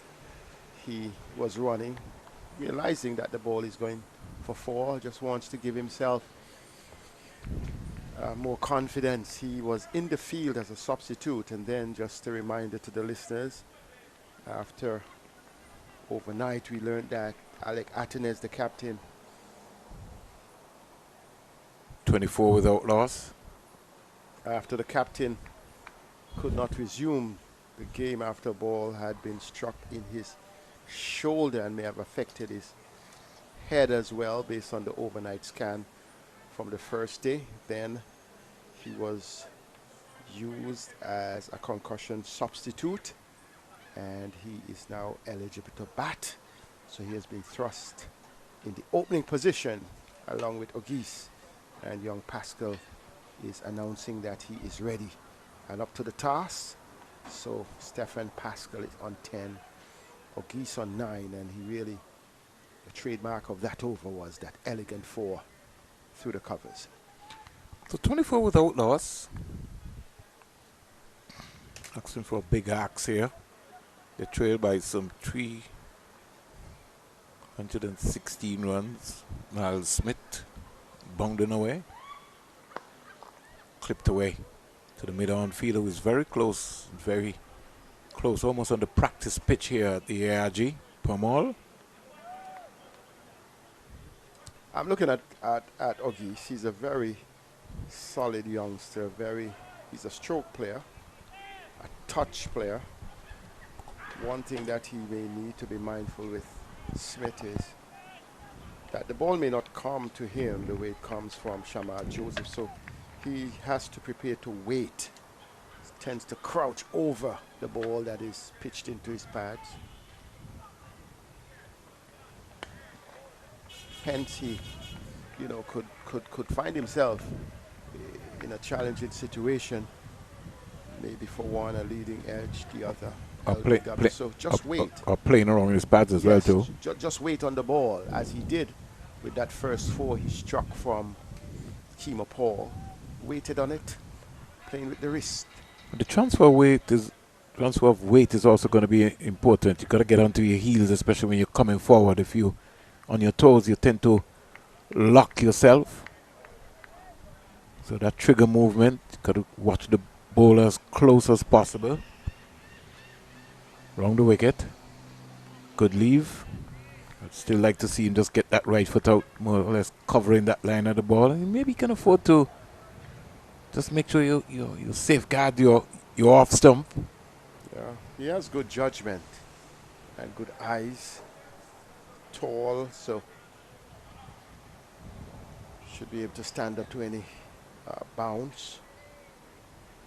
So good afternoon to his mom and his dad, who has really made a huge investment in his career. Yeah. When he was at the academy, they really traveled around to give him as much support as possible. Turn stylishly into the onside and they'll pick up a couple of runs. They can get 3 here. And they come back quite easily for 3. So that is the president of the St. Lucia Cricket Association. Where and who? That's Pomol. What are you looking for, Seth? No, you were saying about the president of the... Oggy's his dad. Akeem Oggy's his dad. Nice to hear that, the connection between father and son. One in administration, the other one on the field, leading the charge on the field.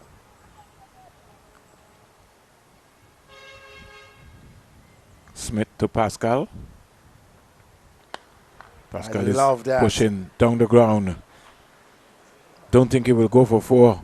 Moti's after it. When he gets there, he picks it, stops it with his left hand. And they get 3 runs quite easily. I love that, because the fact that he tapped it, he just had a little bit of follow through on that.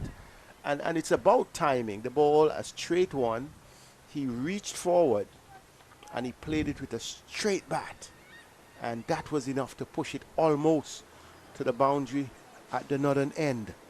Well, the transfer of weight was solid, and he had a solid base there. Pascal leaned into it. Partnership is 30 from 29 deliveries. Good start here by the Windward Island Volcanoes. Clipped away beautifully, racing away. It's gone past Joseph for 4. That's the shot. Shot of class. He has good risk. He has good judgment. And as I said, just wait on it to come. And on that occasion, that one was full pitched and he really flicked it well. And these 2 young batters, they're looking rather solid. And I'm excited about that prospect. They are not daunted by the huge task before them. They're playing the ball on their merit. They're timing the ball well. They're picking the gaps. And they're looking pretty confident. 34 without loss. Pretty much a good start. Yeah. Still early days. Well, compared to the first innings. Yeah, they lost a flurry of wickets. Yes, in fact, at one stage, they were actually 17 for 4. Now they are on 30 without loss. They were 21 for 5. They have passed 21 and they have not lost a wicket. Pascal is defending. A quick delivery here from Shamar Joseph. It's going to have to be on the money. You're talking about one of the fastest bowlers in the West Indies. Shamar Joseph just getting primed. This is just his 2nd over.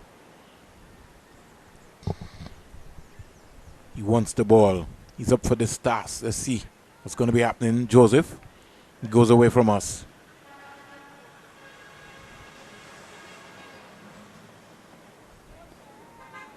Pascal just leaving alone. Good judgment. As an opening batsman, you want the bowler to come to you. You don't need to be going searching for him.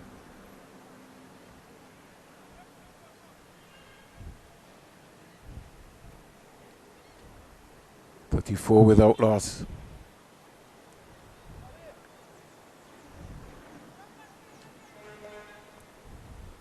Shamar Joseph just got to maybe bowl short and wide with some height and some pace.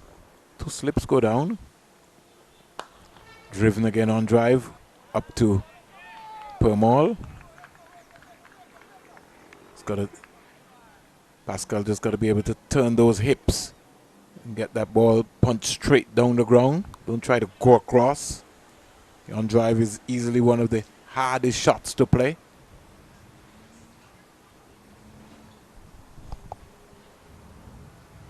Sometimes we ask people set to bat for long periods when we really have not prepared them to bat for long periods. Steered down to wide third man. Bubble for a minute. But single to Pascal. So good rotation of the strike here between these two young players.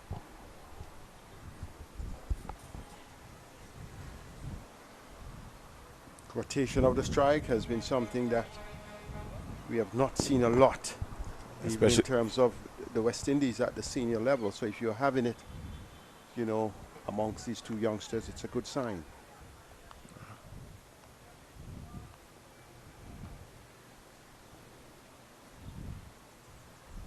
Shamar Torgis, who's leaning into it and just easing it past the cover fielder for a very positive single.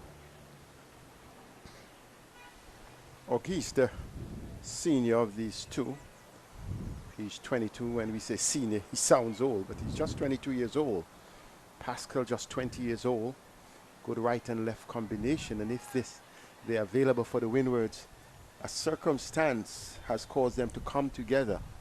It would have been good to see them coming together early. I'm not trying to discount anyone else, but when you see this, I think it's a good display, Vernon. The focus of the Windward Islands board is youth. That's what the coach said in an interview before the series started. This is an investment for 5 years. Shamar Joseph over comes to an end.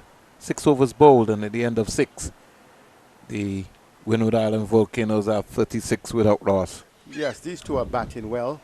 They have gotten their team off to a good start. It's a total transformation, as I mentioned earlier, from what transpired in the first innings.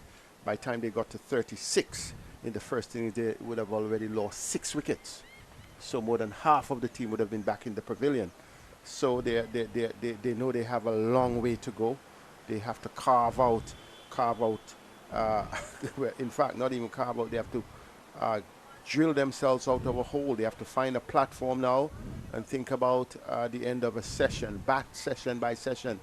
It's not too far away. Ensure that each over, if you want to break it up in small pieces, that you are keeping together, communicating the plan, encouraging each other. Auguste, the senior of those, would have had international look-ins at T20 and ODI level. Gets a delivery outside the corridor of uncertainty. One thing that I feel that could be able to help this young unit of the Windward Island Volcanoes will be to get a batting consultant or a batting coach. They're really going to need that, because two of your head coach and your assistant coaches are bowlers. I'm not saying that they can't, but you really, that is a concern which I think most of the franchises need to deal with. I read you, and also at the individual territories, you know, what then would happen in St. Lucia, what then would happen in Grenada, what then would happen in Dominica, what then would happen in St. Vincent and the Grenadines. Because they have already come through systems, but still need reinforcement and refinement of skills. There's a school of thought set which, and I have no problem with folks working, but sometimes we only can bring players to a certain level. And they can't take them anymore. So we got to be able to find a set button, a technical coach. Most of these franchises need to find a technical coach, whether it is a batting coach or a fast bowling coach, to be able to help with the you know, what is needed. Because you have coaches, but there's only so much those coaches understand and they can teach. No, you're absolutely correct. You're absolutely correct, Vernon. You can only be taken to a certain place by somebody, and you must be man enough to allow them. Correct defensive stroke. And this is what I like. Not only the effortless way in which they're playing, they're not looking at all ruffled by the circumstance. They know when to defend, they know when to attack, and even in attack, you are seeing the technical. I mean, I would like to watch these two youngsters back for the next 2 sessions. But cricket is cricket. Yeah. Because it's entertaining. It's entertaining without being brash. But you have to be prepared to bat for those long periods of time. Here's Geese coming quietly forward. You know, there are certain things that are pleasant to the eye.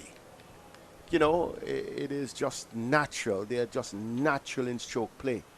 And they look so calm and relaxed in the circumstance. And, you know, we know what we need as a region and beyond the region. We know what we need internationally. We're not short of talent. Everybody's got talent set. That's right. But it's how you prepare that talent now for international level. Yes. To deal with the international pressure of, you know, having to deal with a Mitchell Stark, a Pat Cummins, who's reeling, who's coming at you. Got to be on the money. The game has so many departments set. You have to deal now with your mind before. Some of the coaches, their thing is, you know, we have practice today. And so that's why we're concentrating on. But what about one day where you just relax and you just allow the players, you know, psychologists to come in and talk to the players about the game and about game scenarios and situations? Those are the things that I find that we're not consistently executing at the franchise level. About this psychologist, a senior pro, former West Indian player, I won't call the name, he told me when he was in a certain other country doing his professional stint, you know, one day they said, okay, you need to go and talk with the psychologist. The psychologist would come in. And it may be a little day in the pool, just talking and planning for the next move. And those things become critical. Over number 7 is a maiden. It comes to an end. But the other concept set is the education side of how we prepare our cricketers for game scenarios, pressure situations. If you don't examine what's happening at the franchise level, when a guy like Seth Burton gets selected for the West Indies senior team and he's not accustomed of the rigors in the franchise level, he's not going to survive at the next level because the next level has already got a bar. So you're talking about nutrition. How do you deal with nutrition? About the mindset, the mental mindset. How does a player prepare himself? All these things you have to teach them. It's all well to say, yes, we're in a professional setup. No, sorry for laughing. The reason why I'm laughing, I remember some years ago, a particular official called me about a player. Literally said he wanted to see me, and I wondered, okay, this seems serious. And his complaint was one of our players, I'll get back to that as Sammy Pomol is about to come in. And his point was that player, he's living in KFC in another country where they were and what's going on and whatever. And I thought about it. I said, who would have led the young man to that path? Then somebody could just communicate that. Somebody you're with me. You understand. They thought somehow I had an influence on the person.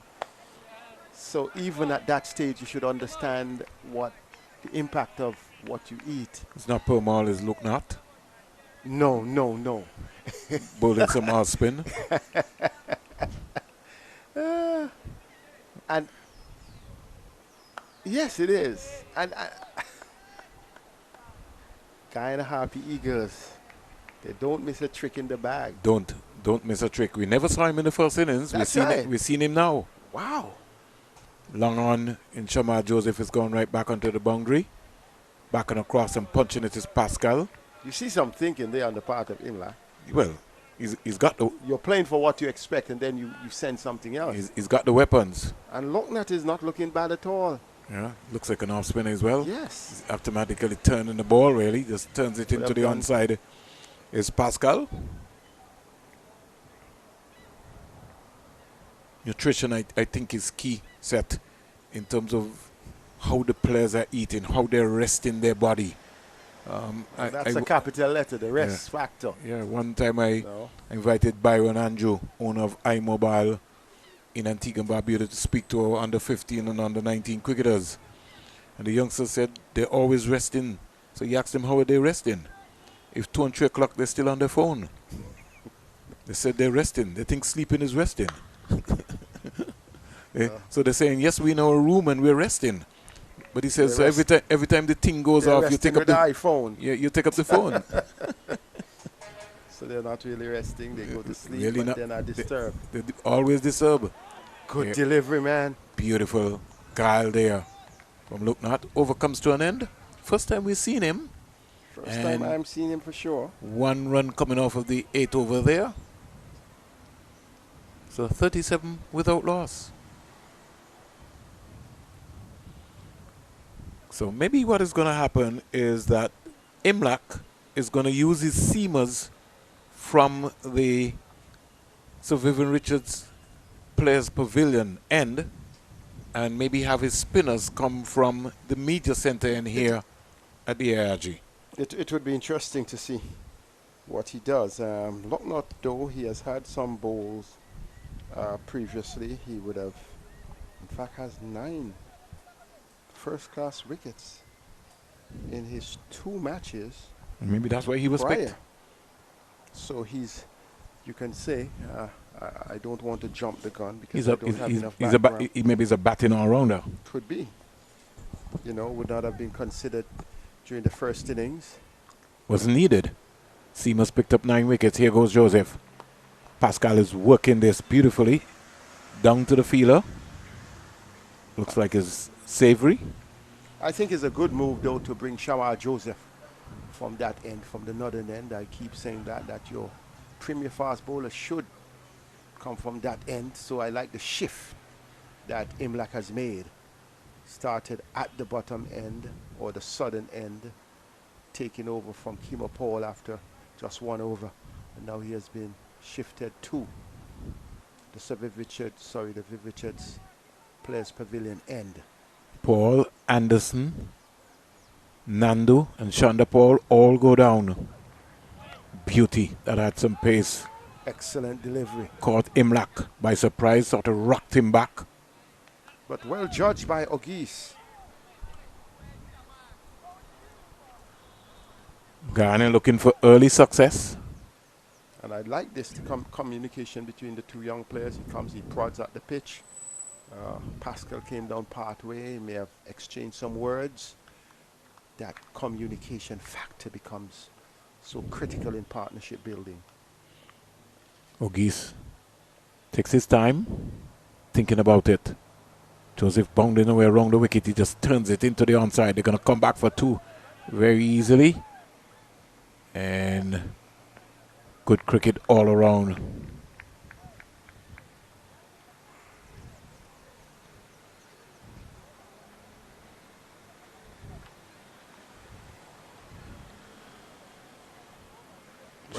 Joseph not finding his rhythm yet. When he does, he could be a handful. But well played there by Ogis. Just broke the wrist. Just turned it into the onside, to the square leg area. And that's what I was saying, Seth, when Tejan and Shonda Paul was batting. You're the West Indies opener. Even for your own game, you got to be able to look to maneuver the strike. Ogis.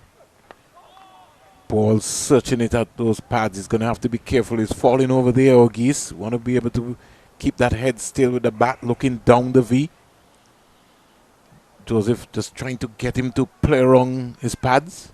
And I guess with a much faster bowler than those he would have faced in the innings, in his mind it may be to let me meet it before it meets me. But once it's not on the stump or angling towards the pad, it's important that he just waits.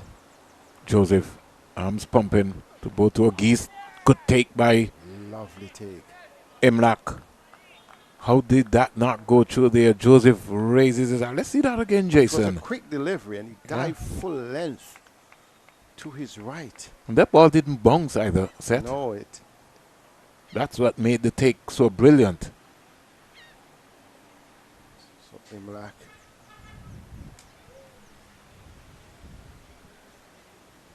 .40 without loss. This is a good start. When you have to clear off 300 runs off, you really want to be able to make sure that you get a good platform. Ogis has got a good base here. Waits for Joseph. Turning into the onside. Yeah. Just maybe just walking across his crease here. He's going to have to be careful. Over comes to an end. And at the end of it, it's at 9 overs bowled, 40 without loss. Yes, good move, I thought, bringing Shamar Joseph on from that end, which was said before. I think psychologically it is saying to Shamar, I really want you to go flat out. And it was an over in which we really saw he generated quite a bit of pace.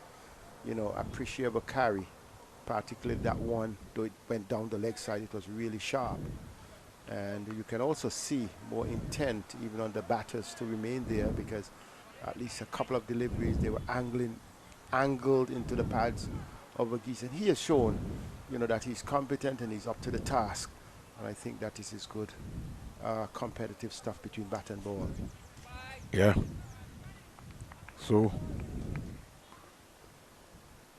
we're looking at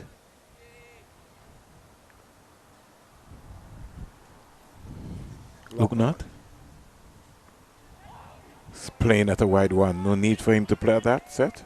That's right. Pascal may have been starved of the strike a bit during the rotation, but he just needs to keep focus.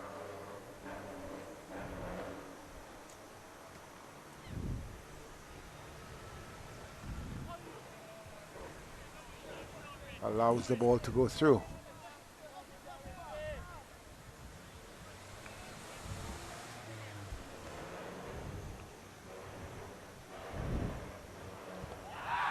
Trouble, trouble, trouble, trouble.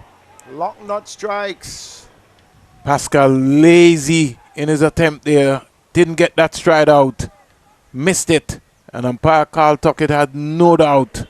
He's gone LBW. And Locknut making the breakthrough. Found himself sort of backing up. And I thought he was playing for the ball coming in, and it went straight through. And there is no doubt in the umpire's mind, starting forward and then right on the back foot, and unless it would not have been angling down. So Locknut strikes for the Guyana Harpy Eagles, and the Volcanoes losing their first wicket with the score on 40. I think it was such a good move by Captain Tevin Imlach. We were wondering why Locknut, no Pomol, no Moti, and the man on whom he is called has delivered the goods. Yeah, certainly. A lazy approach there from Stefan Pascal. He's got long levers. That's a comfortable ball to just come forward to, get your bat right in front of your pad. But he just never looked sure. After batting so well. Yeah, well, to the seamers. The time the spin came on, it was a whole different ball game. Just needed to be patient, just needed. But you could say he did push forward, but at the end of the day, that one just came straight through. Hodge back on the cross. Can't beat Shamar Joseph at cover. And I like this move to bring Hodge up at number 3. Well, he did bat 3 in the first innings. No, well, you had, remember, Alec Atten. No, he batted at 3. Atten is batted at 4. Okay. Yes, Kavim Hodge, you're absolutely correct. As the senior bat, then you have a situation, you have Ambris, who is the most informed of the batters. Stands up straight and punches it, can't beat Shamar Joseph. So he's looking to punch the ball up the V here. Over comes to an end. Wicket maiden. Well, a good one. Not just a wicket maiden, but a good one from Locknut. And I think he has inspired confidence, not only in his captain, but also in himself. When you may be looking down the rank and say, okay, you may be the 6th person called upon to bowl under certain circumstance, he would say, okay, I've gotten it, I've gotten the breakthrough.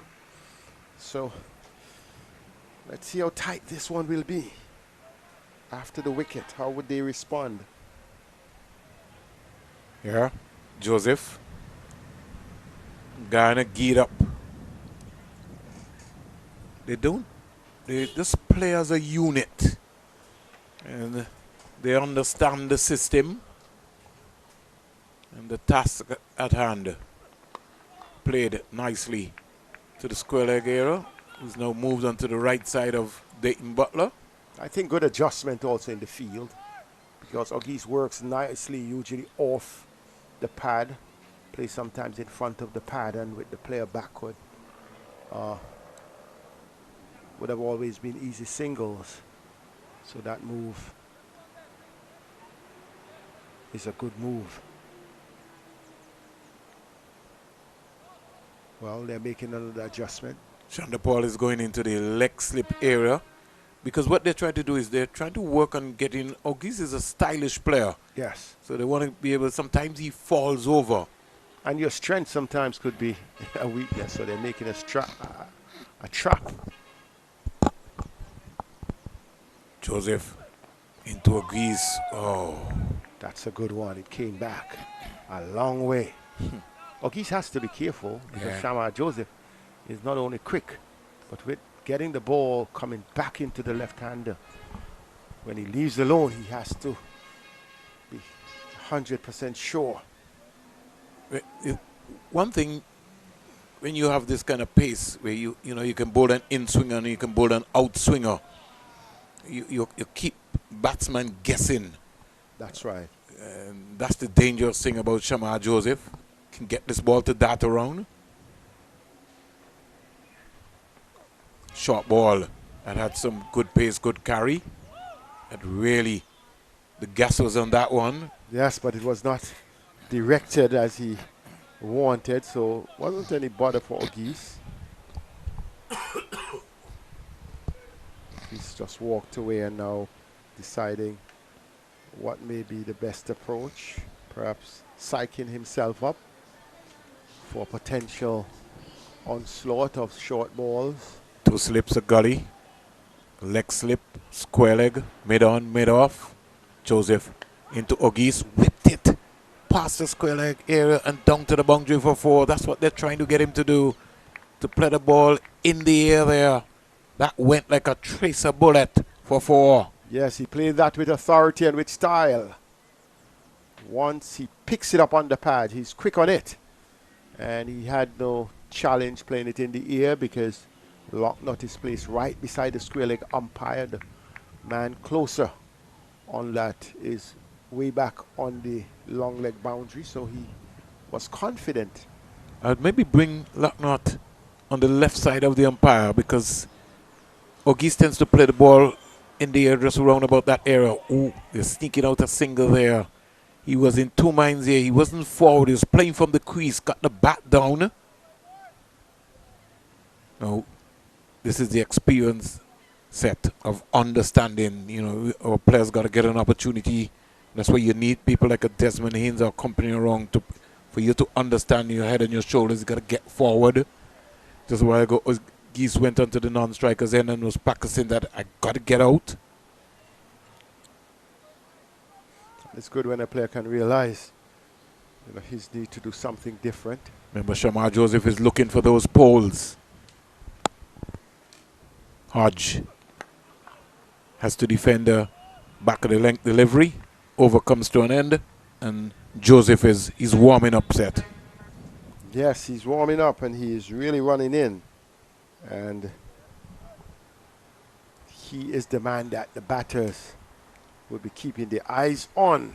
But you must realize they keep their eyes on the pacer, then Locknott and the other spinners can slip through. So they have to be very conscious here. And Hodge didn't do himself well in the first innings. In fact, he scored only 4. And he must be looking and see how young Auguste has been handling himself, and he would like to approach the game in a similar manner,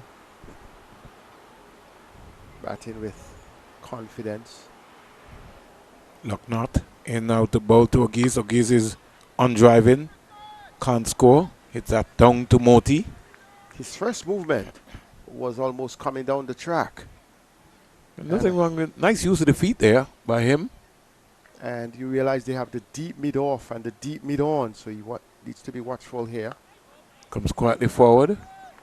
I'm still trying to work out why would Imlach have that feeler on the offside Square. Yeah. It is a trend that I'm seeing in these regional first-class matches. Now Smith can't stop the single. Very early in the innings, you're seeing the player on the point or backward point boundary. Yeah. When I saw it at CCG, I thought it was because, you know, Evan Lewis has his flashy cuts and square drives. But now I'm seeing it here again early in the innings, and I'm trying to figure out the thinking behind that, whether it's the coaches or it's the players or it's a new trend that, you know, we old-timers don't understand. It's the data. Hodge comes quietly forward. He's a knot. Isaiah Thorne just brought out a small Dasani water for Shamal Joseph. Flighted. Real good flight there. Flighted delivery.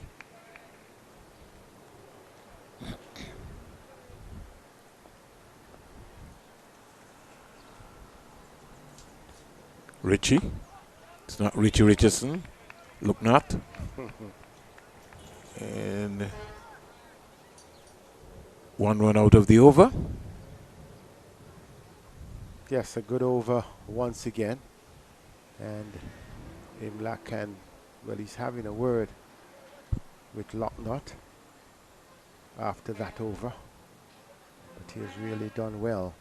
We see the... Vernon, where are you going? Somewhere up to London. Leaving the sunshine?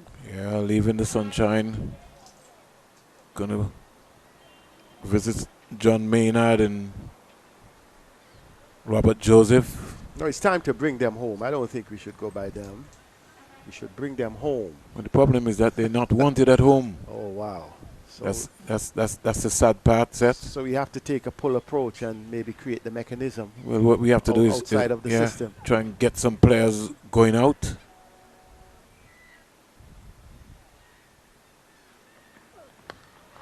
On the money. I just feel, Seth, that if you really want to learn cricket, Seth, and we've always heard this, you have to be able to get some players to get a small stint in England.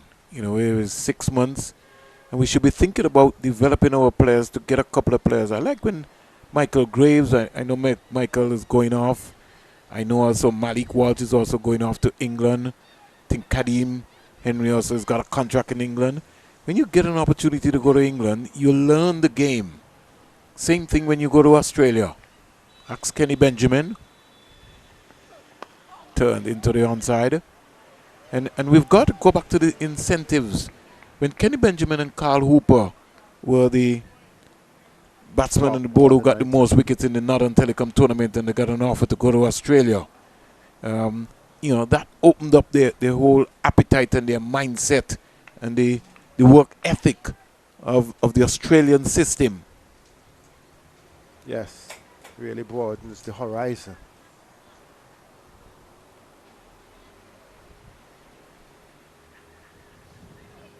Hustling him again. You can see Joseph attacking Ogis. That's okay. All he has to do is just look to take the strike now. Set. Get a single in the offside or on the onside. He's just batting drop it. well. Just drop it with soft hands and get a single. Get off strike. I think I saw Hugo somewhere over in the Andy Roberts stand. Tucked away nicely. That's where I would have him. You've got to be in that position, Set, on the left side of the umpire.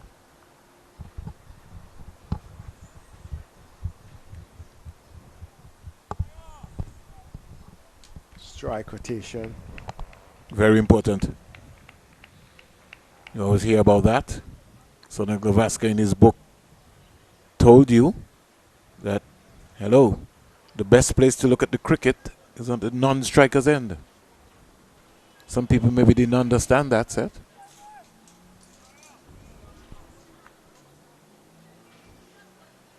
Joseph. Hustling Kevin Hodge. lot of balance there, Seth. Almost like he falling over there. He was sort of walking into the shot, and the extra pace, I think, may have caused him to turn a little, turning the face of the bat early and then.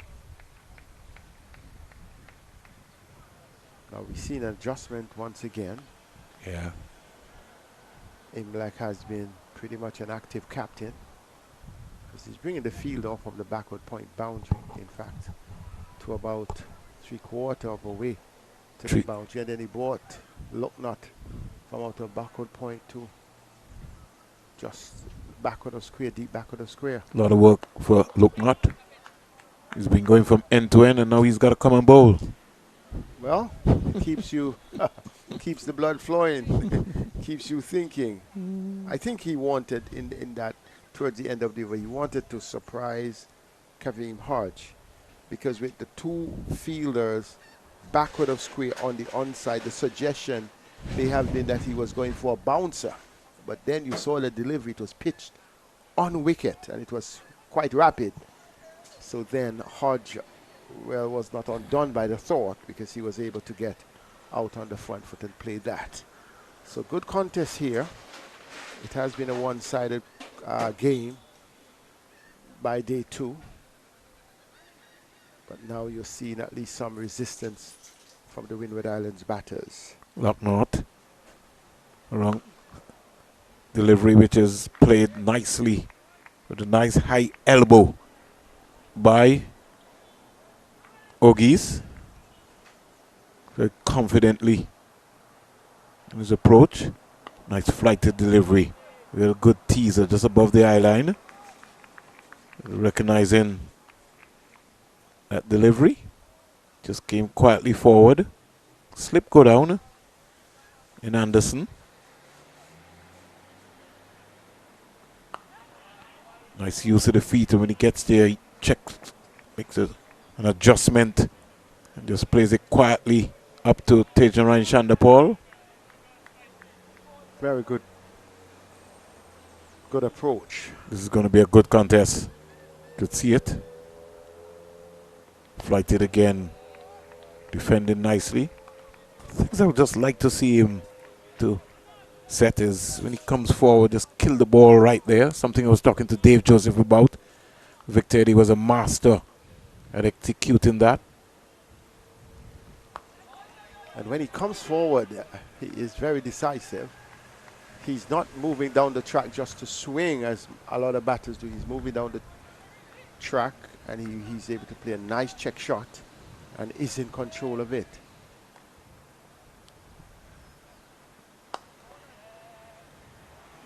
Maiden over. Well bowled and well batted.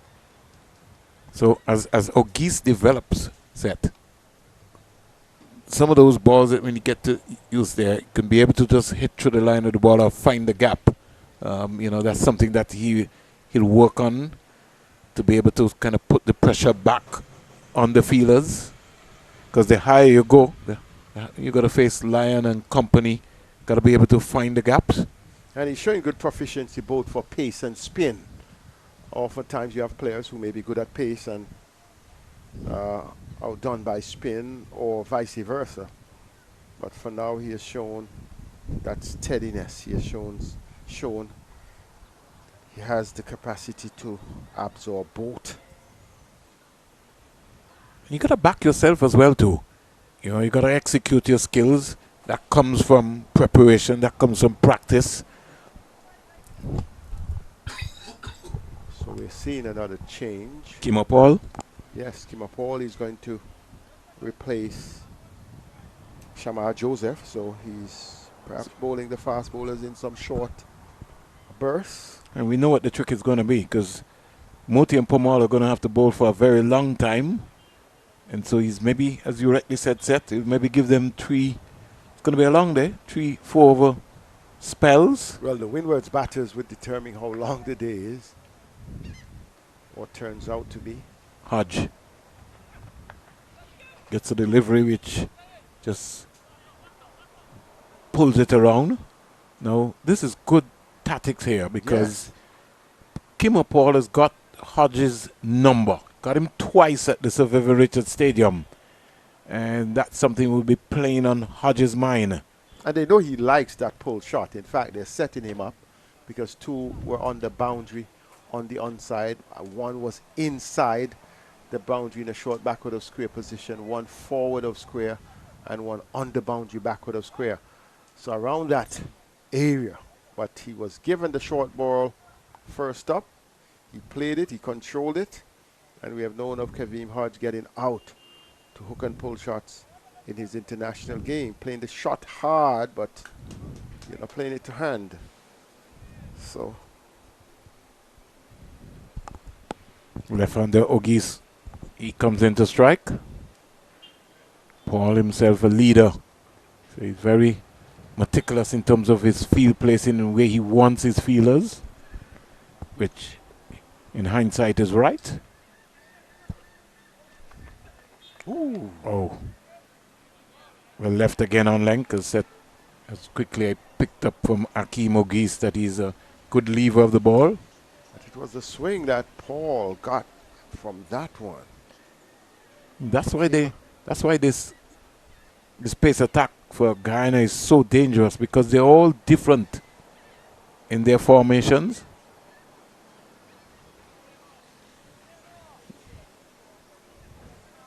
They understand the task at hand. Back and slaps that pass cover. It will hit the boundary ropes now. 4 runs. Beautifully controlled shot by Ogis. He stood up tall and just did right.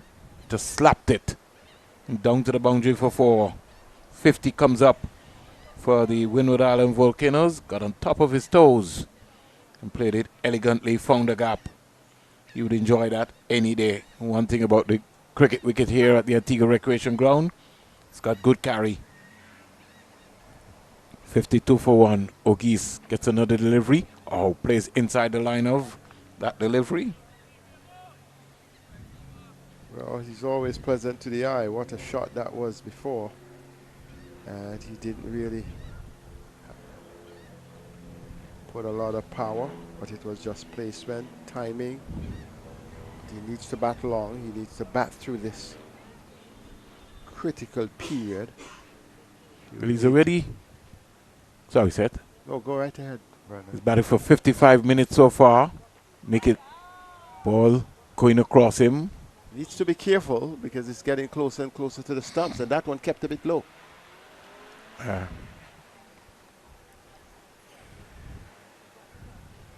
He's confused, Seth. Maybe just in the mind. He's got to think about the next ball. Can't worry about that one. That's right. That's gone.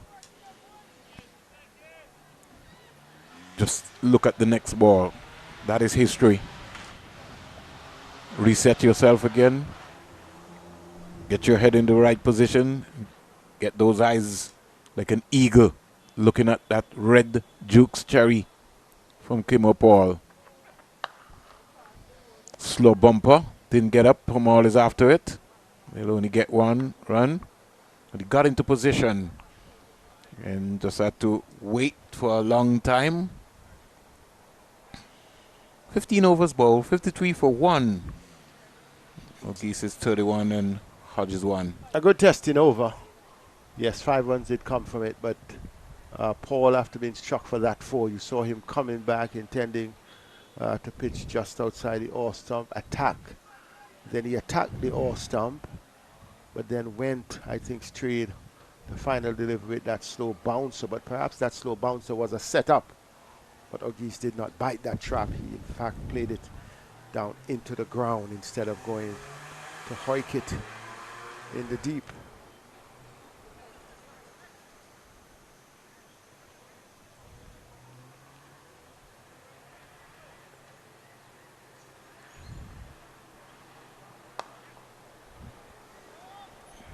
Comes down the track once again.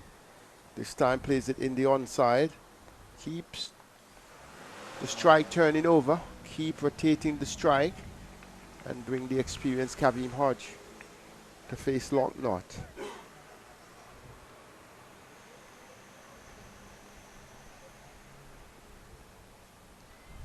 The thing about Agis is that his introduction to international cricket was at the limited overs level. Yeah, we'll come back. Sorry, Zet, go ahead. Worked the way into the onside. And perhaps, with those, he has not had bad outings.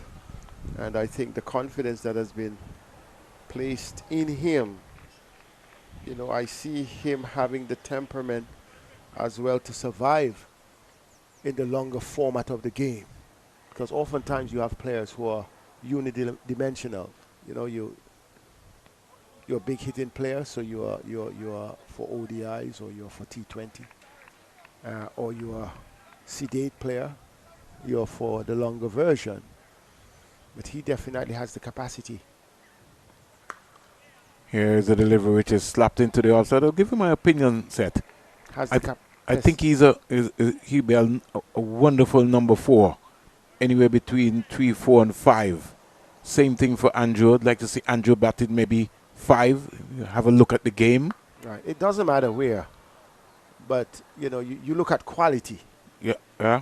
You look at quality, and whether it's got to be 1, 3, 4, or 5, it finds a place. Because let's look at it. I'm just using this example. Richie Richardson was an opener, but when he got to the West Indies team, he could not be the opener with Desmond Haynes and Gordon Greenidge. So he batted at number 3. Comes quietly forward. That was an investment at the time made by Cricket West Indies. Sometimes I don't understand the investment around here. Right, so you have those sort of players that they're just good enough. It's not their position, but they play for the team, they make a difference, and that was when West Indies cricket was at its strongest. So you can't say, okay, no, there's no place for you as an opener. And in fact, right now, the opening position is quite open. But if you don't really want to have him there, he has the temperament, he has the technique, and I think once he can keep focus, and it's good to know that he can transform the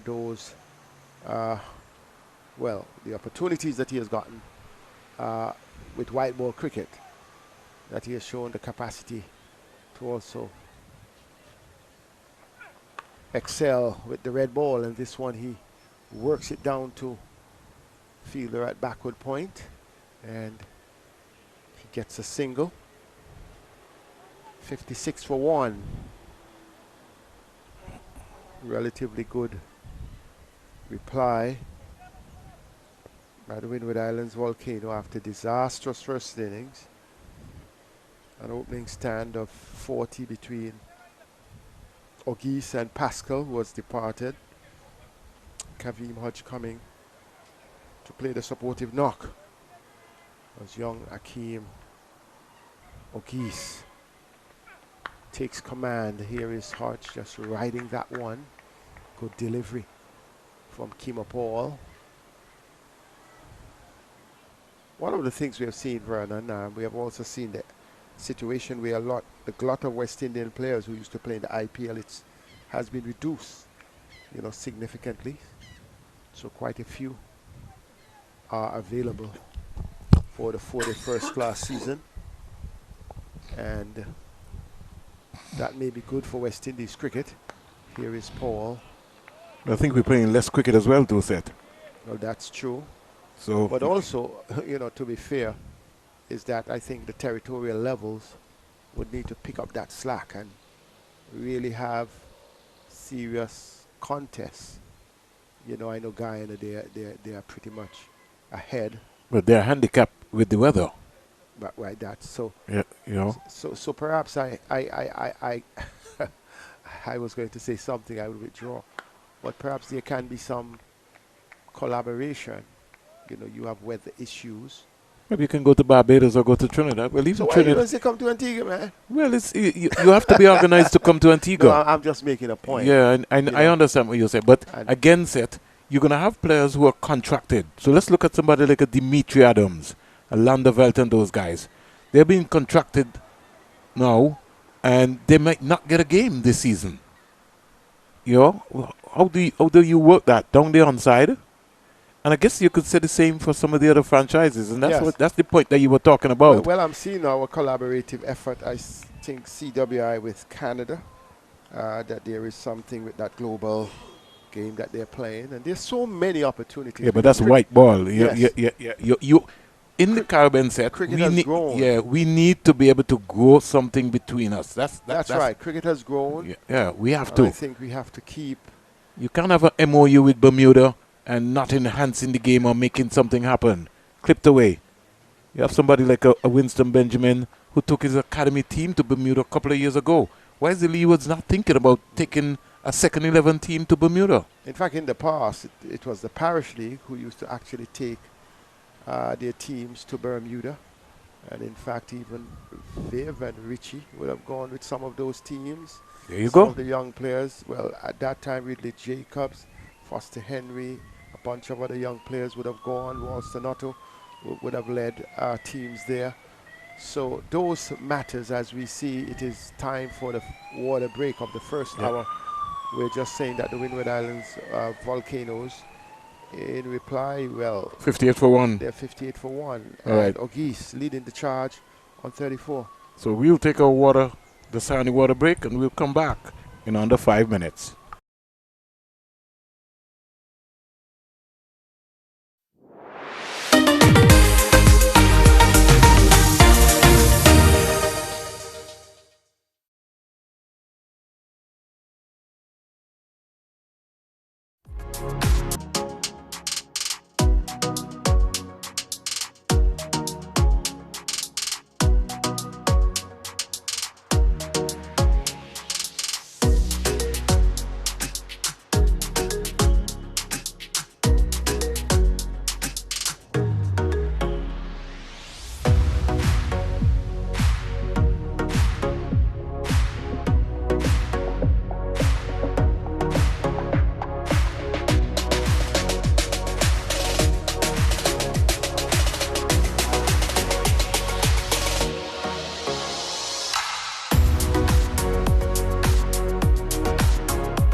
So we're back here at the Antigua Recreation Grounds, and the players have had themselves refreshed.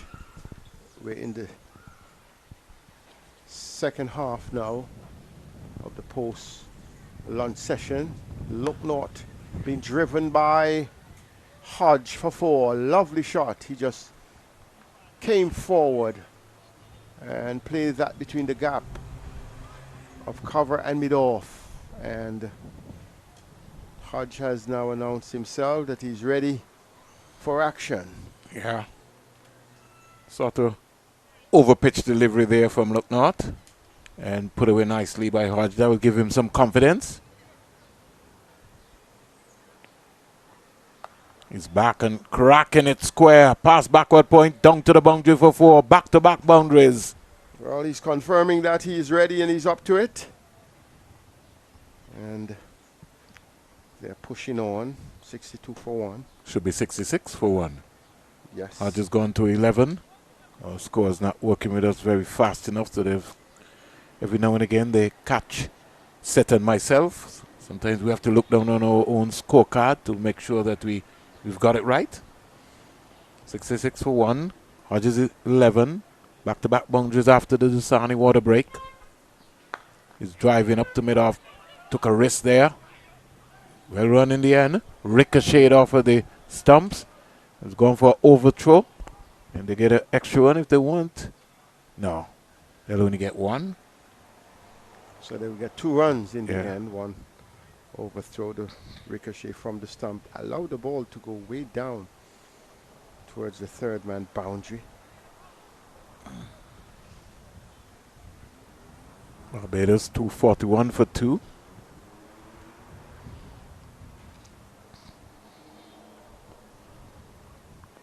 Hodges 13. Just working that into the onside and getting an easy single.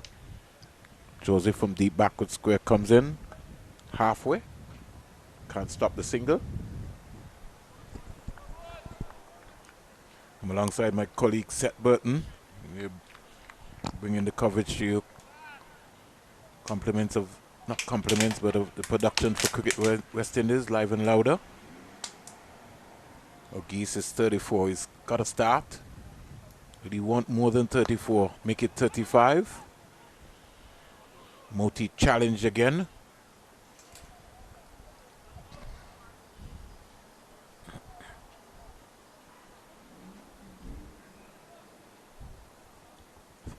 Partnership is 30 from 50 deliveries. Discussion taking place now with Pomol.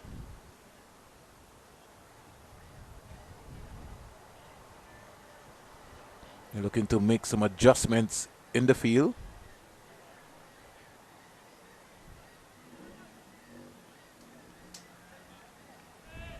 They'll maybe bring the man on the 45, that's what Pomol is saying.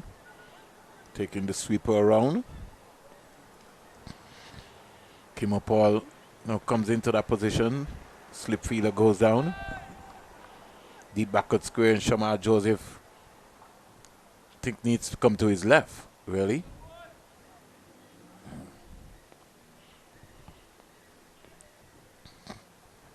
Don't know if Hodge will be looking to hit anything out into that area. Kimopol put on the 45 maybe for the sweep. He's squeezing this one. True covers for 4. Lovely shot there by Kevin Hodge. And that was a perfect execution. Check this out, Seth. Wide delivery. And he leaned into it. Real solid base, good balance.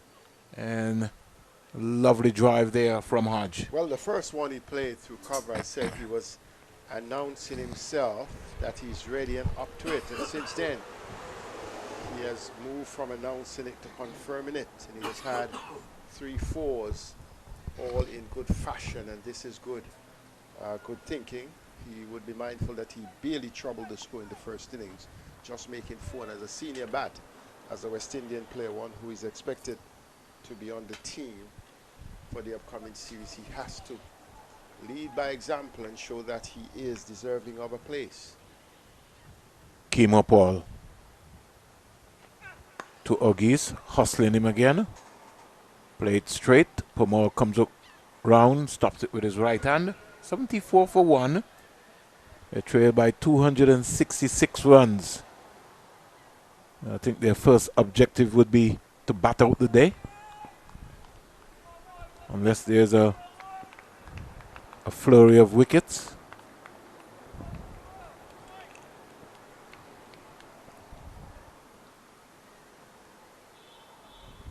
Paul to O'Geese. He just plays it with nice soft hands into the vacant mid-wicket area and gets a single. Rotation of the strike is key. Goes up to 36.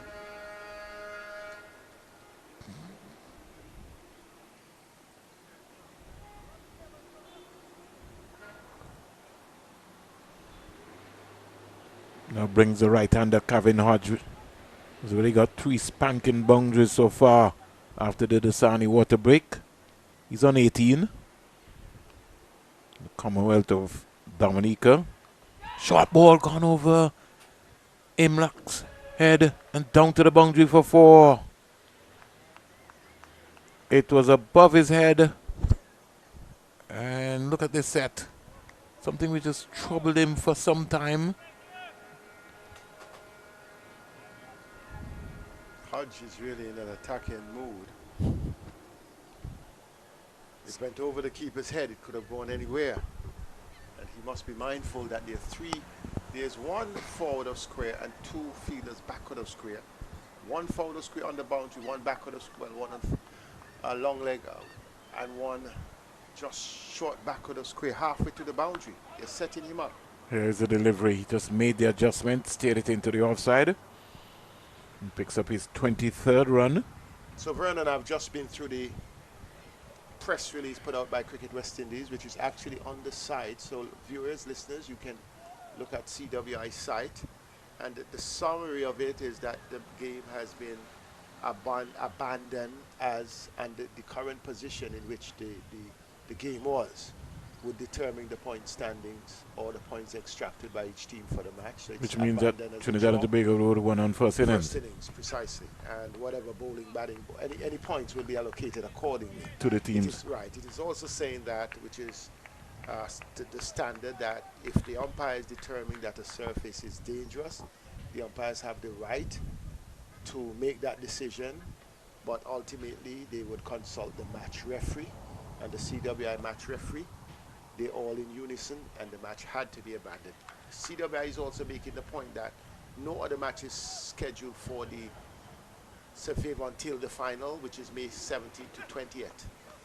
And therefore it gives them the opportunity to correct any issues, but also they would like to know that that particular strip is only one of 6. And not only that, it's only one that, you know, we know the previous match was played there was no issue. However, they have consulted already with the curator, and at the beginning they thought that even in trying to make adjustment in the match, it would have provided an unfair advantage in some way. So the right decision was made for the abandonment, and that is the case, the match being abandoned in the first session of the 3rd day.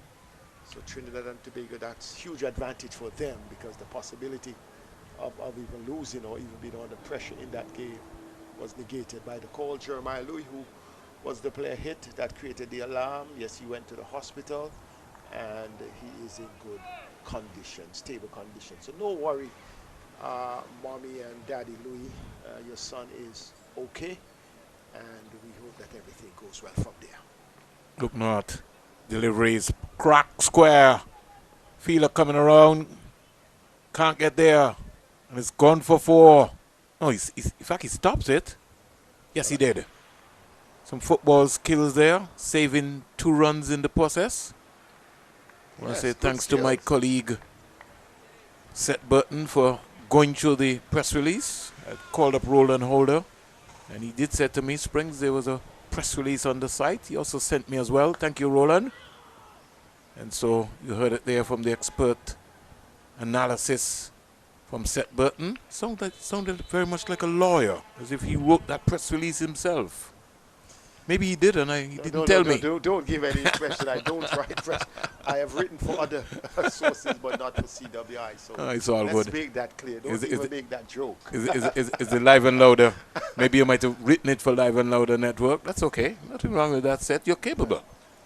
Some people might not feel that way, but you've been around for a long time. 83 for 1. And there's a little small boy running around with St. Kitts cricket team. I would have met you many moons ago. Saw you playing even softball cricket in Antigua when it was at his I played in St. Kitts as well, you know. There in the West Indies Championship. Certainly. That time it was being organized by Tony Harford. I think we both played in the same competition, because I represented St. Kitts and you represented Antigua and Barbuda. We have been playing for a while. In fact, that last tournament, we reached the final. I was playing with the United Stars Club of Antigua, and we reached the final in that last competition in St. Kitts. Here's a delivery by Ogies, trying to get fancy. Could just hit the ball down the ground. No need to try and turn the bat face. And smart bowling from Locknor. Yeah. Saw him coming and decided, yes, I am still going to go fuller. Flighting well, but it was definitely pitching and angling further down leg. This time he waits for it, just delays the shot and plays it to the left of Moti, getting an easy single. He goes up to 37. Hodges 26. Score at the end of 20, 84 for 1. Hodges just moved into overdrive set. Yes, almost a run a ball, 26 from 27 delivery. So he has sent a signal. Must be saying, I'm not going down surrendering, I'm going down fighting. And his way of fighting is to counter attack. And it is all positive approach by the Windward's Volcanoes. They are striking at over 4 runs per over in this 4-day contest. The question for them is time. How long can they continue? How can they survive this session first, these two? Kiba Paul having one coming back. And Akeem Ogis, he didn't play a shot. Then he looked around, and then he's looking at the players who are on the onside, 2 back of the square deep and 1 forward of square deep, and he literally, to show his concentration, he pointed at them, and he also realizes that there is a fielder deep close to the back of the point boundary. So they're trying to set him up. He plays his lofted flick shot well, and they're also trying to set him up to hook. Drives this time, will not be outfoxed by that, even the field placement. He's playing the ball on its merit. Yorker length delivery from Kima Paul, stretched a bit, played it into the onside. Kima Paul, who started the bowling from the southern end, has been moved to the northern end. In fact, he only bowled 1 over from the southern end and has been switched to the northern end for the last 2 overs prior to this, and now this one. Good bouncer from Paul. Okay, he's equal to the task, read it well, and was able to sway out of the way. Round 3 action will start on Sunday the 26th, and the Leeward Islands will take on Trinidad and Tobago right here at the Antigua Recreation Ground. That will be an exciting game. And then you'll have Jamaica Scorpions taking on Barbados Pride at Sabina Park in Jamaica. Well, it is slated for Sabina. I don't know if they'll go there. Windward Islands versus Guyana at the Coolidge Cricket Ground.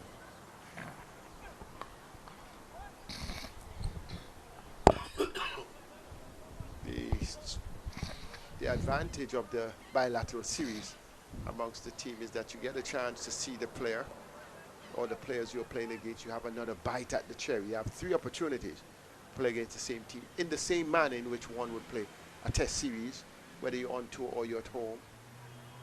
And the other is that you have 3 different venues on which you can play. So you sample venues, adapt to different conditions, and I think that is the advantage of this particular approach. Kima Paul to Hodge. Hodge is struck on the pad, high up on the thigh. No appeal coming from the bowler. So this partnership has yielded 46 runs, building on the 41 partnership between Pascal and Ogis. And the only man to have gotten a wicket so far is Richie Locknott, who accounted for Stefan Pascal. Here is Hodge working the ball off the pads. Locknott's fields at mid-on, and there is no run. 1 slip in Anderson, Kevlon Anderson. Chanja Paul is at Gully. Smith is at the deep backward point boundary. Shamar Joseph at cover. Hodge backs up and then forward and plays the ball out to Veerasamy Pramod at mid-off. No run. That completes the over. The Volcanoes 86 for 1. Yeah, 86 for 1. Yeah, I mean, we are some 38 minutes away from tea. So the first objective here would be to get up to tea. Or that should be the first objective. And then they would recognize that they have a possible 42 overs remaining in the day's play. Yeah, God's willing. So they have some batting to do. They are trying to dig themselves out of a deep hole orchestrated by solid batting and excellent bowling on first innings by the Harpy Eagles team. Shamar Joseph cuts this one off. Cut shot from Ogis. Ogis played 7 games last season for the West Indies Academy. Scored 287 runs with 1 half century. High score of 77 not out. He's a touch player. Very elegant. And once he's on the go, he's a beauty to look at. And in his first game of this bilateral series, he got 95, so showing some improvement. Back lost his shape there. Started flat batted that one. But this is the period now where I think Hodge is going to have to talk to him and just tell him keep going. Just needs to reset himself. The lengths so far have been different, Seth. Yes, it is.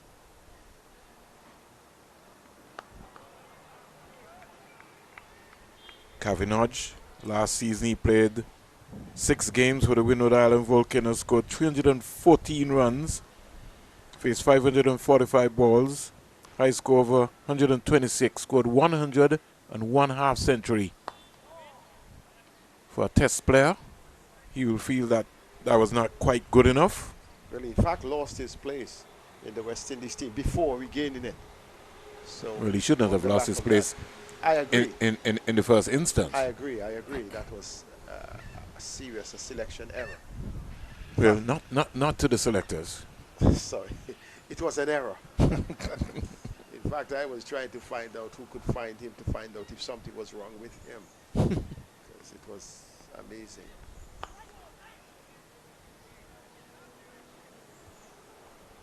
Over comes to an end.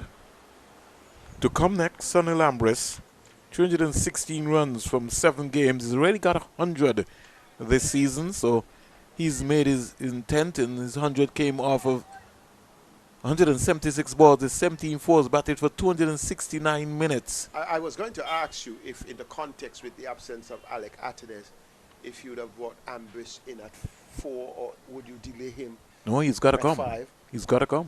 He's got to come at 4. Got to come. Yeah. I'm just wondering about the viability of, well, the situation. Well, and it might be ideal for him, Seth, if he comes and meet either Hodge or Geese. Well, every player has to play for himself. That's true. It's a team sport. But you can't be up and down based on, everybody else will need to put up their hands. But they should. The problem for the Windward Island Volcanoes over the years has always been a major concern of their batting. Consistency. Yeah, and that's why I think that they seriously need to. I know Carlton Bard Jr. at one point in time was the batting consultant, but is an area where I think that they have to seriously address. You got somebody like a Tyrone Theophile from Dominica. I feel that they can get around the team to be able to help them. Well, you have Devon Smith. Turned into the onside. He was with a few seasons ago with the under 15 team. I'm not sure where is he or if he's still up and around in terms of cricket. And you don't have that person set who comes in as they not have to be a former West Indies. No, player, but they don't have to be there for a long period of time either. They just need to come in, and maybe what's need to happen is that maybe Windwards and Leewards, not maybe, have to organize a batting camp, have to organize a fast bowling camp. Those 2 main areas, we've dropped off tremendously in those areas. One point in time, we used to produce some outstanding fast bowlers. Now we're struggling.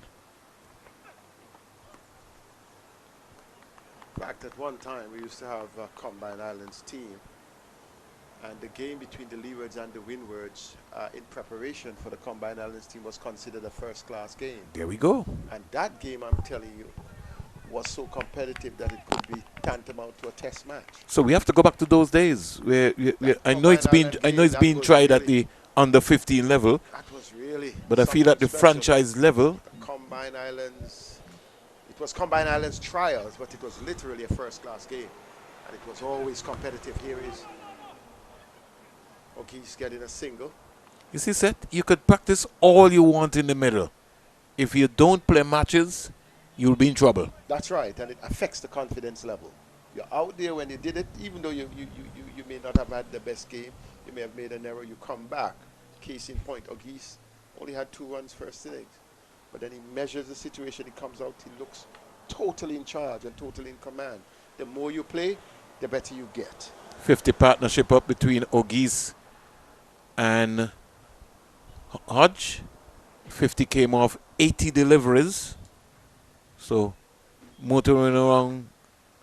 And they're doing well. They're only trailing by 250 at this point. I like how you said that. Yes, it's only because they started with only 243. So that looked totally, almost they were in an irreversible situation. So they have really defied the odds.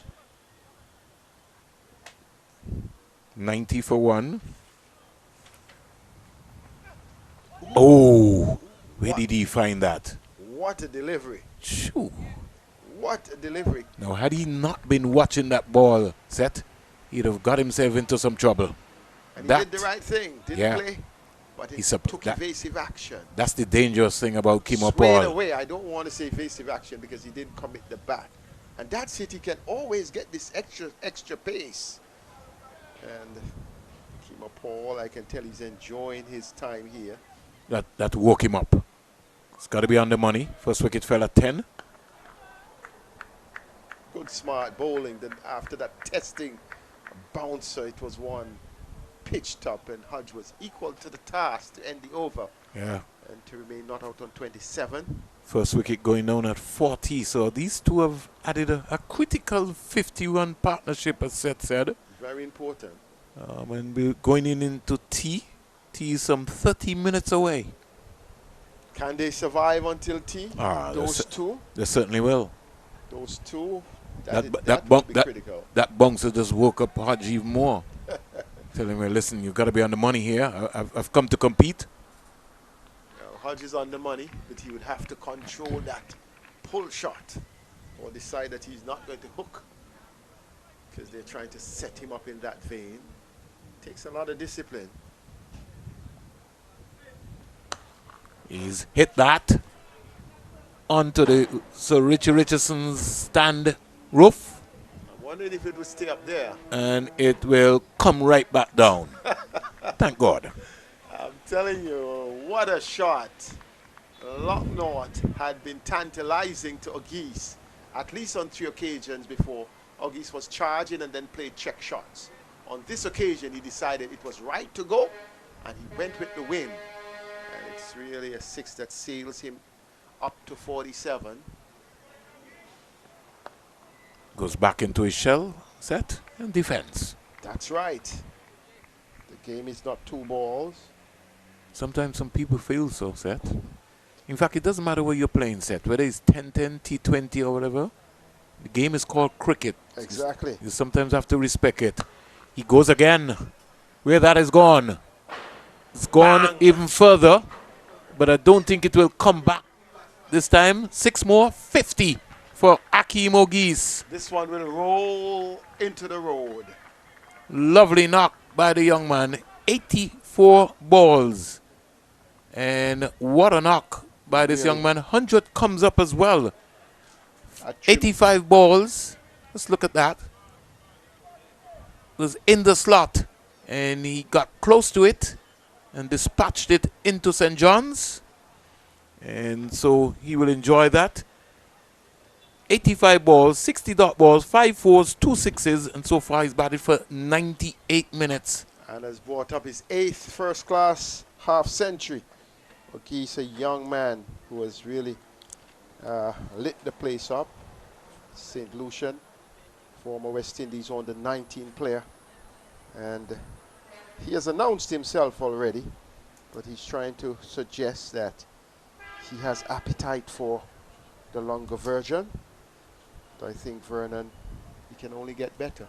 Well, the thing about it is that when you put in the work, you sometimes have to respect the game. And I can remember up at the Sir Richard Stadium set when he was the player of the match on the first day, and he said, you know, except for that one foul shot where he got out on 95, he was batting so beautifully. In fact, he could have walked 5 singles and still be batting today. But that's history.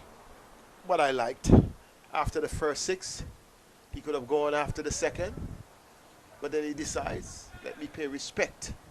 But he was not going to allow that opportunity to go, and that shows command. And his decision not to trying to, I don't want to say try, not being greedy with the second ball, he was able to pay, he was paid dividends by going at the third ball and sending a signal to Locknott that he's in a different mood now. It would be critical how he approaches this ball after the high. I think they're going to have to send some feelers just outside of the Antigua Recreation Ground with the mood that O'Geese is in.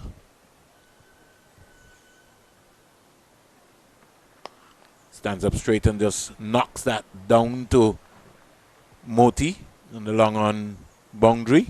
And Vernon the 100 also came up with Yes, that. yes, it did. Towing 6. Goes up to 54 now with the young man. Antigua Recreation Ground is coming alive again. I'm excited about it. The buzz around St. John's. I tell you something, Seth. The first time last year, 2024, when I brought the CEO here, when they were just recharging and coming back to play some cricket, I think Joel made a breezy 100 and something. He hit some balls over there effortless. And we were inquiring about, hopefully, it's something that we're still looking at, having maybe some of the CPL matches. It's going to maybe take some upgrade, really. Yes, I know, but I'm always of that view. I keep saying, you know, you see the situation heading to stadium, you're heading to Coolidge. I always believe that ARG would create. There is something about this environment. When we're at the stadium, you're over there, and it's, sorry to say that, it's so big, it's a little empty, it's not as personal. But when you're here, the little noise, you're hearing everything. The spectators uttering from there, like we had on yesterday or Sunday. Yeah, yesterday. And that swayed the players. And you just imagine the atmosphere. That is possible. Yeah. Coolidge, between Coolidge and ARG, they just have a personal touch. A personal touch. But even with the players. Yeah. Even reaching you can go up and you go on up at the Coolidge ground, you go on the mound and you can sit down there and that's right. And enjoy yourself. I love the stadium, but when you're there, you have to come from a few heights up and then take the elevator, come down to go around. And at our age, you know, certainly we have to take more than the elevator. And to get over by by the restaurant over there and Jennifer and come all the way back over. Yeah. By the time you look, it's your stint. Lunch is finished. Oh, your stint is done. Shamar Joseph is back. The speedster comes into O'Geese and he covers up. Oh, looks so comfortable. The approach clearly to bring the speedsters from the top end, from the northern end here, or the Vivich's Pavilion end, and to bowl spin from the southern end. We are basically at the back. Our back is towards what we call the war, used to be called the War Memorial end. There is a little structure there where war heroes are honored once a year in November. Ball died down at delivery. Set. Yes, and those who were honored would have fought in World War II for the British. You know, at that time, Antigua Barbuda. World War I and World War II. Yes, Antigua Barbuda would have been a British dependency up to 1981. Having independence now would be 45 years coming up in November. So, you know, that is an area. So, and then to the east is the prison, Her Majesty Prison. They call it 1735. That's the time apparently it was built. Outside the Yorkstown, a quick one from Shamar Joseph. Yeah, that moving away. That had some gas on it, as you'd say when you're up at factory in those days. And then to our left is the old cathedral, just on the other side of the road. Soon to be turned into a museum. And then straight over, if you were to go the back of the Players Pavilion, would be the Red Cross and the YMCA Sports Complex, where we would have played. They would have played Caribbean netball and OECS basketball and OECS volleyball, all in that same place. Here is O'Geese playing this one nicely. Fielded by Locknott. Shamar Joseph walks back to his mark. He is in his 6th over. O'Geese on 54 from 90 deliveries. Has batted well, opened the innings along with Stefan Pascal, who came in as a concussion substitute for Alec Athenaeus, the West Indian batter.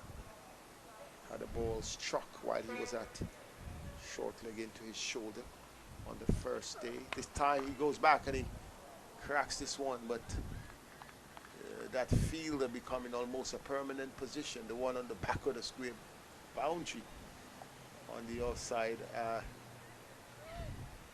Vernon. Yeah, and just to give you a live and louder roundup from Jamaica, Craig Brathwaite has scored is not out on 107 from 222 balls, 165 dot balls, 12 fours and 1 6. He's batted for 311 minutes. Barbados are 260 for 2 in 72 overs, replied to the Jamaican Scorpions for 57. Strong reply so far from the Barbadians. Shamar Joseph is worked by Hodge. A sliding save from Chandapol at backward point one in across from Gully. No run, that's the end of the over. You're making a point about Wickham. Well, your man of the business, Kevin Wickham, is on 37 not out. Yes, you know, I've watched him from the beginning of his time at the academy. Well, even before the academy. Yes. No, before the academy. That's right, on the 90. When he played in the Super 50 up at the stadium, you were one who was saying, and then when we saw him again, remember he was bowling, yes, and yes. nobody read him at all. And I said, yeah, he had that. And in fact, I asked him a question. I said, "You're a batter who loves to bowl." He says he would do anything all day. He would do because he's also a wicketkeeper as well. I know. Well, I was told that. I mean, asked him that, and I was told. I said, "Well, young man, you can't do everything," because my concern, in fact, my discouragement would have been, and I don't even want to say it. You don't want to say discouragement. The only thing I would recommend to the young guys who want to wicket keep, bat and bowl is that there's some end results between the knees and the back. I got you. The back is strong because you're exercising, but the knees, the stretching. So if you're a wicket keeper bat, do that. If you're bowling or batting all round, do that. But don't do all three. Yeah, you got to be able to put in the work. Here comes Moti. Short and just paddled around here by O'Geese. Maybe just a loosener there by O'Geese. Now brings Hodge into strike. And I'm not saying it selfishly, but I have been almost a victim of that. You mentioned that I would have played a lot of softball cricket in Antigua, and somehow my team always want me to wicket keep, and yet you still have to bowl 5, 6, 8 overs in a day. Yeah, and tough. The result on my knee was not so good after some years. Ooh, that one dropped and bounced and is given out. Hodge goes from a snorter from Moti. You don't hear one uses the word snorter from a spinner, but that one dropped and popped on him, and he had no answer. Wicket number 2 goes down. Let's see that again. He walks back a dejected man. He looks in the air. He's asking God, why me? And where did this delivery come from? Why me? I think he got himself into a tangle there as well. Yes, too. He was looking to play through the line. Look at him. Forward and then back, and it popped on him. He wasn't balanced at all, Seth. He might have been maybe advised to just stand up straight and look to punch the ball. He was looking to go square. It did bounce on him. But, hey, that's how life goes sometimes. Yes, and cricket is a strange game. The Pacers were the ones doing the job in the first innings. Now it's the spinners, Locknott, the first wicket. And now Moti coming straight into the attack. And picking up a key wicket. Very important wicket, which could determine the outcome of this game. It looks like Jeremiah. Yeah, he's come out, so Ambris. Right. So that is what I was asking you. Would you want to bring Ambris at 4? I just might have, especially in the context of how O'Geese is batting. You maybe need a senior pro to just keep him going.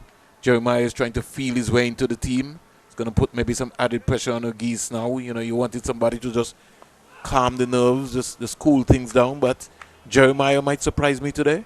You never know. Well, you need a huge surprise. And hope that doesn't upset O'Geese's focus.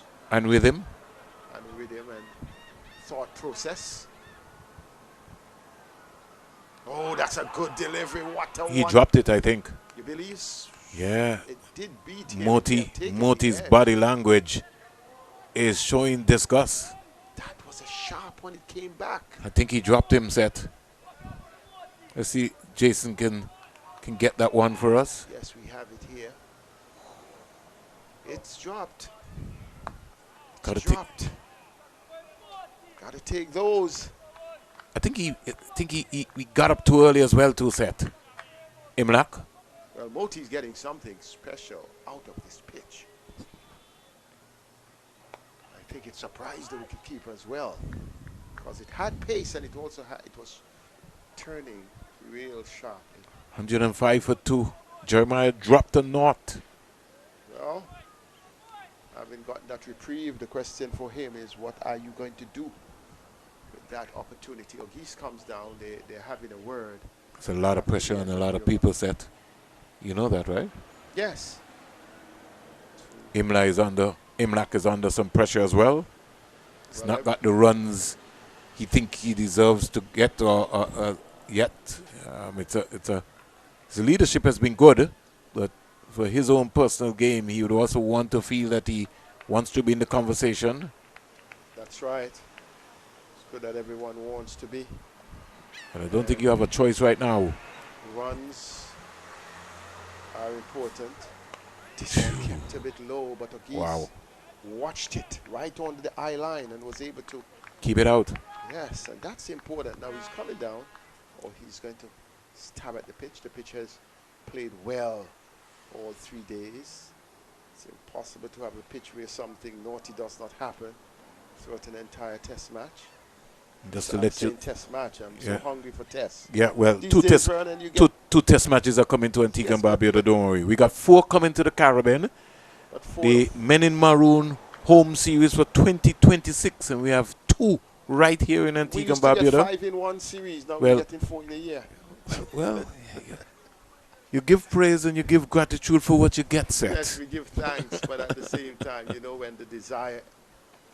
Oh, that's a good bounce. So well judged, Ogis.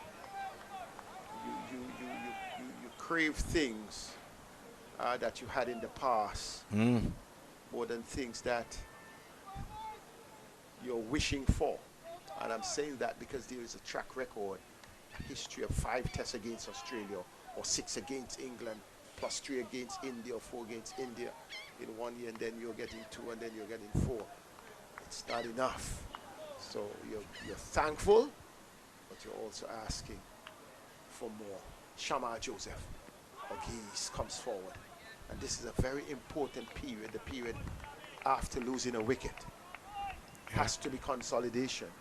Certainly. Because in the first innings, it was just a cluster of wickets lost by the Windwards.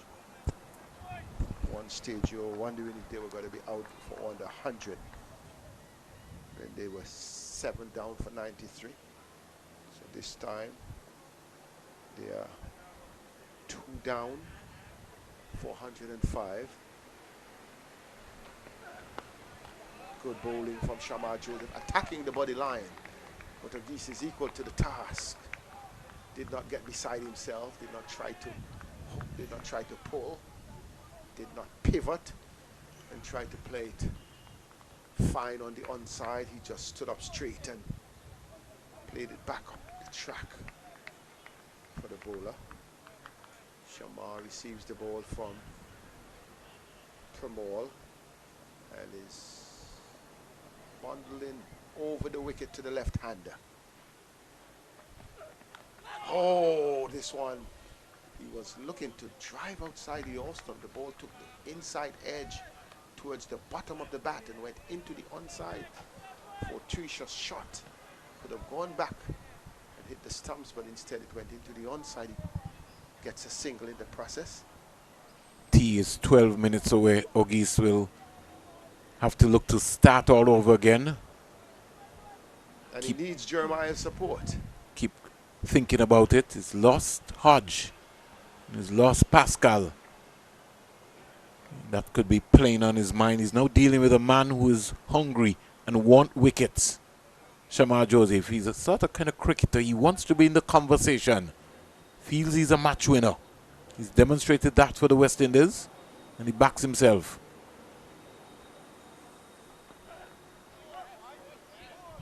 Really pepping up some gas there. Over comes to an end. 106 for 2, 27 overs bowled. And just like I was saying to Seth, the men in maroon, the West Indies men's team home series 2026. We see Sri Lanka, New Zealand and Pakistan coming to the Caribbean. 12 white ball matches and 4 test matches. 6 white ball games against Sri Lanka and 6 against New Zealand. And we're starting at Sabina Park against Sri Lanka. 3 ODIs, June 3rd, 6th, 8th. 3 T20s, 11th, 13th, 14th, all at Sabina Park in Jamaica. And then the action draws from Jamaica to Antigua and Barbuda. We'll come back to that as by Dayton Butler just stopping Moti. Emergency fielder taking a long time to get off the park. O'Geese is on the money. Warm-up game at the Coolidge Cricket Ground, home of Cricket West Indies, June 18th to the 21st. And then we have 2 test matches starting on June 25th to the 29th. The first test at the Vivian Richards Stadium.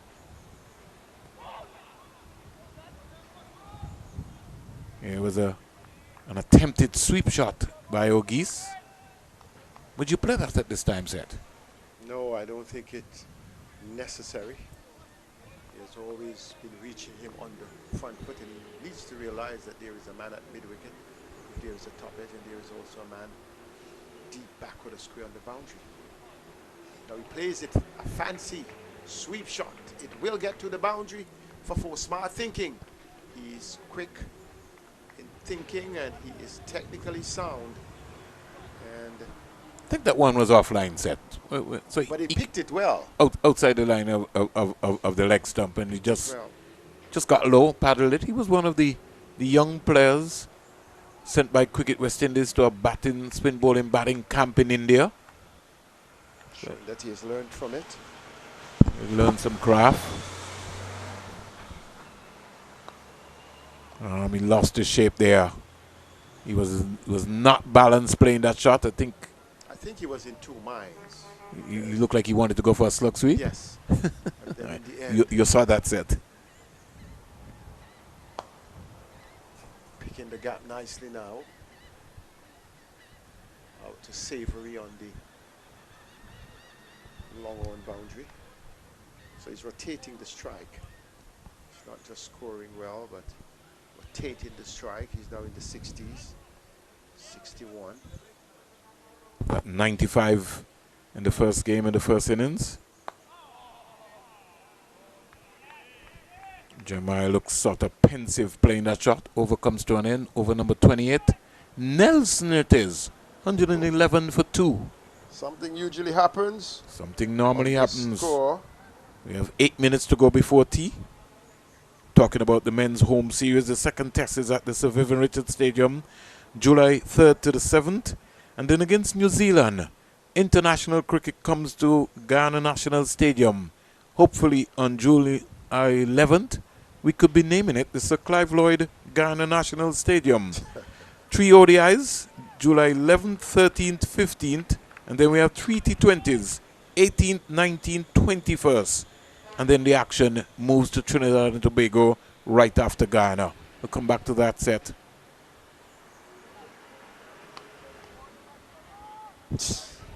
O'Geese is disgusted with himself. That one, he hit that one in the ground. You see why I was telling you about having Ambrose now? Because Ambrose now would have been, yes, would have been communication with him. You know, looking to say to him, listen, we're just about 7 minutes away from tea. Restart all over again. Don't worry about anything. That's right. I understand your thinking.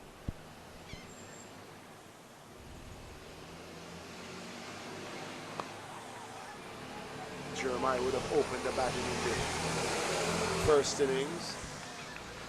Perhaps the captain was thinking this way, but the point you're making is a very notable one. O'Geese so far has batted for 119 minutes. And he has to maybe even ask the umpire at the time. You know, just keep concentrating. Just restart again. He's talking to himself. Shamar Joseph he's a match winner, and he keeps coming at O'Geese. He know how important it is to get O'Geese. Dropped by Imlach. Did he need it to go for that? He was heading straight to Anderson. That's my thought. It was clearly a first slip catch, but the wicketkeeper went right across and didn't glove it. His second put down of the match, but also O'Geese must be looking within himself, because as you mentioned, it's just before tea and there was no need for that shot. That ball was wide outside the off stump going away, and he just had a flash at that. First moment of indiscretion, and himself realizing that he should not at the other end. He's showing the disgust with himself. Jeremiah just whipped this one away. And gets off the mark. Will these catches come back In fact, he doesn't. It's a leg by. All right, so I thought he got something onto that. I guess the extra pace from Joseph. Also, I wonder Imlach going with his left hand, if he shouldn't be maybe going two hands, may have been two-handed. difficult based on the pace of the ball and the distance that he would have needed to dive to take that one. But I thought he should have left it and have confidence in the slip fielder. Yeah, Shamar Joseph, he's working.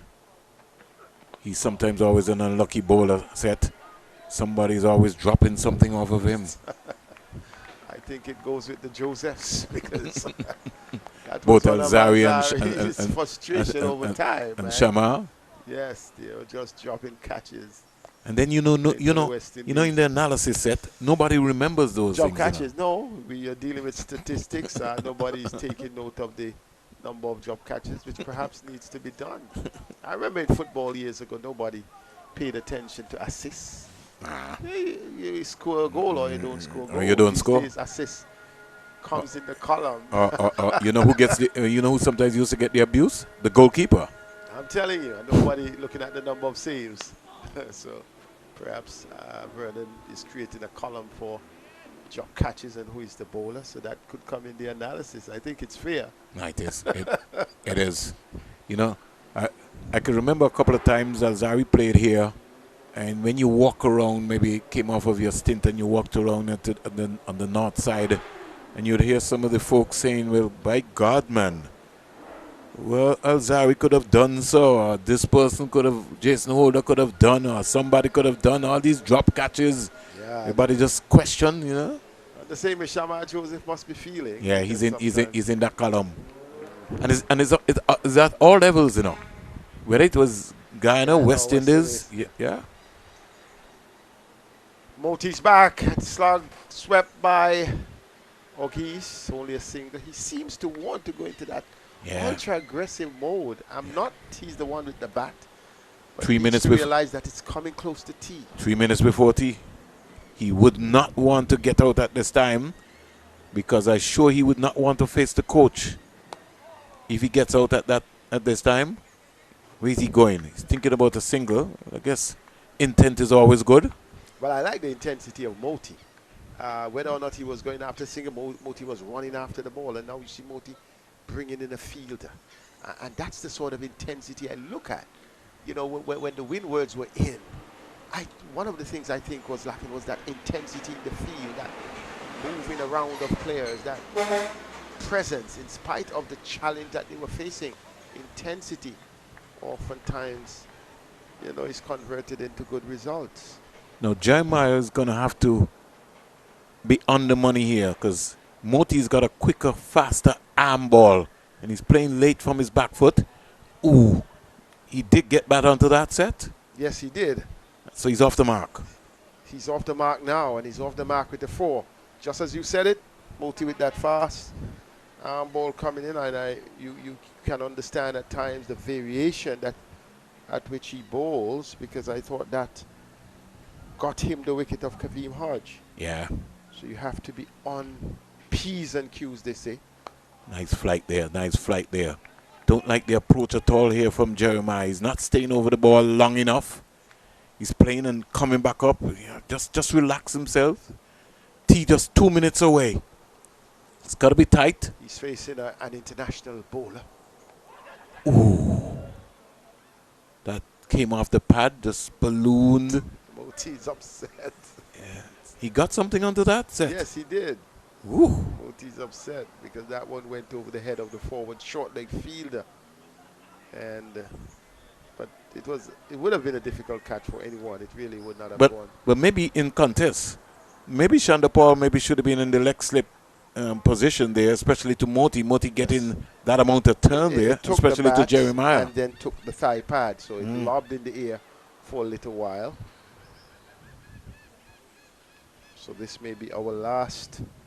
It should be. Over before the tea interval. We don't have the umpires watch, and the umpires are Dyton Butler and Carl Tuckett, 2 players who have represented the West Indies. Also set just to let you know that the Republic Bank Caribbean Premier League 2026 starts in St. Vincent and the Grenadines this year. That's good. Good to extend opportunities. We have Is 7. The schedule out? The fixture is out? We have 7 franchises. You're going to get me into trouble now. I'm only just giving you the first 3, and then I'll give you the 4 for Antigua and Barbuda Falcons home games. So let's make a commitment and get it up to 8 by the next season. Well, I think next season it certainly will be 8. So I'm it could be Vernon Springer. So it could be more than it could be more than 8. Get a franchise. It could be more than 8 set. But it will go up to 8 in 2027. Oh. Not in control at all. Down to the boundary for 4. Ooh. He was squared up by that one, was trying to work it to the leg side. A good delivery from Shamar Joseph. The ball took the shoulder of the bat at the outer part, and it flew past Chandapol at gully. Shamar Joseph has really awakened this pitch. He has really been bowling with a lot of pace without any reward. Yes, he would have had some drop catches. But his body language is indicating to me as well, too, that he didn't feel that Shanda Paul made a big effort. And because of that now, Nando has now joined the slip cordon. So 3 slips and a gully. It would have been difficult for Shanda Paul. It would have taken a taller player to grasp that. Down the leg side, taken by Imlak. Yeah, pressure here. You could see you could see something is going to give set. I don't know what it is, but something has got to give. 3 balls to go before tea. They have the right man on strike. When I say the right man for advantage, Guyana, Happy Eagles, they want the new batter, and I'm not discounting Jeremiah's ability, but he would have been the one who was just coming, and now Kimo Paul is coming into a silly mid-off position to a very short cover. He has no helmet on, so I won't call it silly. The wicket, and he was just about to go up on the toes, and realizing the ball was pitched up, and he came down hard on that one. But you know why, right? Why he's end up stayed on his back foot. Because of Kimo Paul coming in front of him now, he's not really comfortable. And I like this from Ogis. Ogis comes down, prod at the pitch, maybe say a few words. That Jeremiah, know you have to focus. Paul is really an enforcer. He has now moved to the onside. Yeah, he's confusing. He is just playing on the batter's mind. It's certainly. This is the innovation that we were talking about from Guyana. Short leg without any helmet. Joseph speeds up a beautiful delivery. Oh, that one was close to the off stump. He didn't play a stroke. He didn't know anything about that. The only thing that stopped it was the height. It was just too high. Shamar Joseph is fired up. He is. He is. By the time he raised the bat, that ball was through. He is. This is good cricket. You're talking about a pitch. Fast bowler who bends his back will always get everything out of the pitch. No changes. Now we're seeing Kimo Paul doesn't know where to go. No, he's going to. He knows where he's going. He's going to third slip, and they've brought Locknot now down to short, backward of square, deep, but not on the boundary. He's going to get a Yorker. That's my thought. He's expecting a bouncer. Oh, he gets one up, but he survives it. Was able to come down. Good fast bowling from Shamar Joseph. That is TT on day 3 of this match between the Guyana Harpy Eagles and the Windward Islands Volcanoes. The Windward Islands Volcanoes, they are 124 for 2, 216 runs behind on second innings. As you know, it is clear. Paltry 151 in the first innings. Harpy Eagles responding with 491, and now at 122, 4 for 2. They are relying on Akeem Ogis on 65. Kaveem Hodge would have scored at 27, but Akeem is with the man himself, Johan Jeremiah, who is on 9, and Vernon, the prospect of a good session, is upcoming. The Windwards, they're holding on, so they may go beyond day 3. But I think, in fairness, before we close our set very quickly for the Sandy Water break, Shamar Joseph is showing you that he's going to be a handful. He will. Yeah, especially on this track. This is day 3, and the ball is already starting to keep low, and he's attacking the stumps. Attacking the stumps, at times attacking the body. With real pace, though. So I think join us in under 15 minutes time for what could be the most interesting 2 hours to close out day 3.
Welcome back to the Antigua Recreation Ground right after the tea break, and we have the live and louder highlights after lunch. Ogis has started off with some flamboyance. Yes, He gentlemen. certainly look well, driving the ball sweetly to the offside, Ogis. Shamar Joseph has been charging in. A punch by Pascal. I think one of the best shots of the match off of the back foot. And it was Ogis who was on top of a delivery from Kim Paul. And then the wicket taker. Hodge playing some shots there, square of the wicket. And Ogis deciding that he was going to visit Mr. Richie Richardson's roof. He didn't do it once, he did it twice. Hodge would feel very undone, but as a test bowler that would have picked up his wicket, one of his teammates. 124 for 2, 31 overs bowled.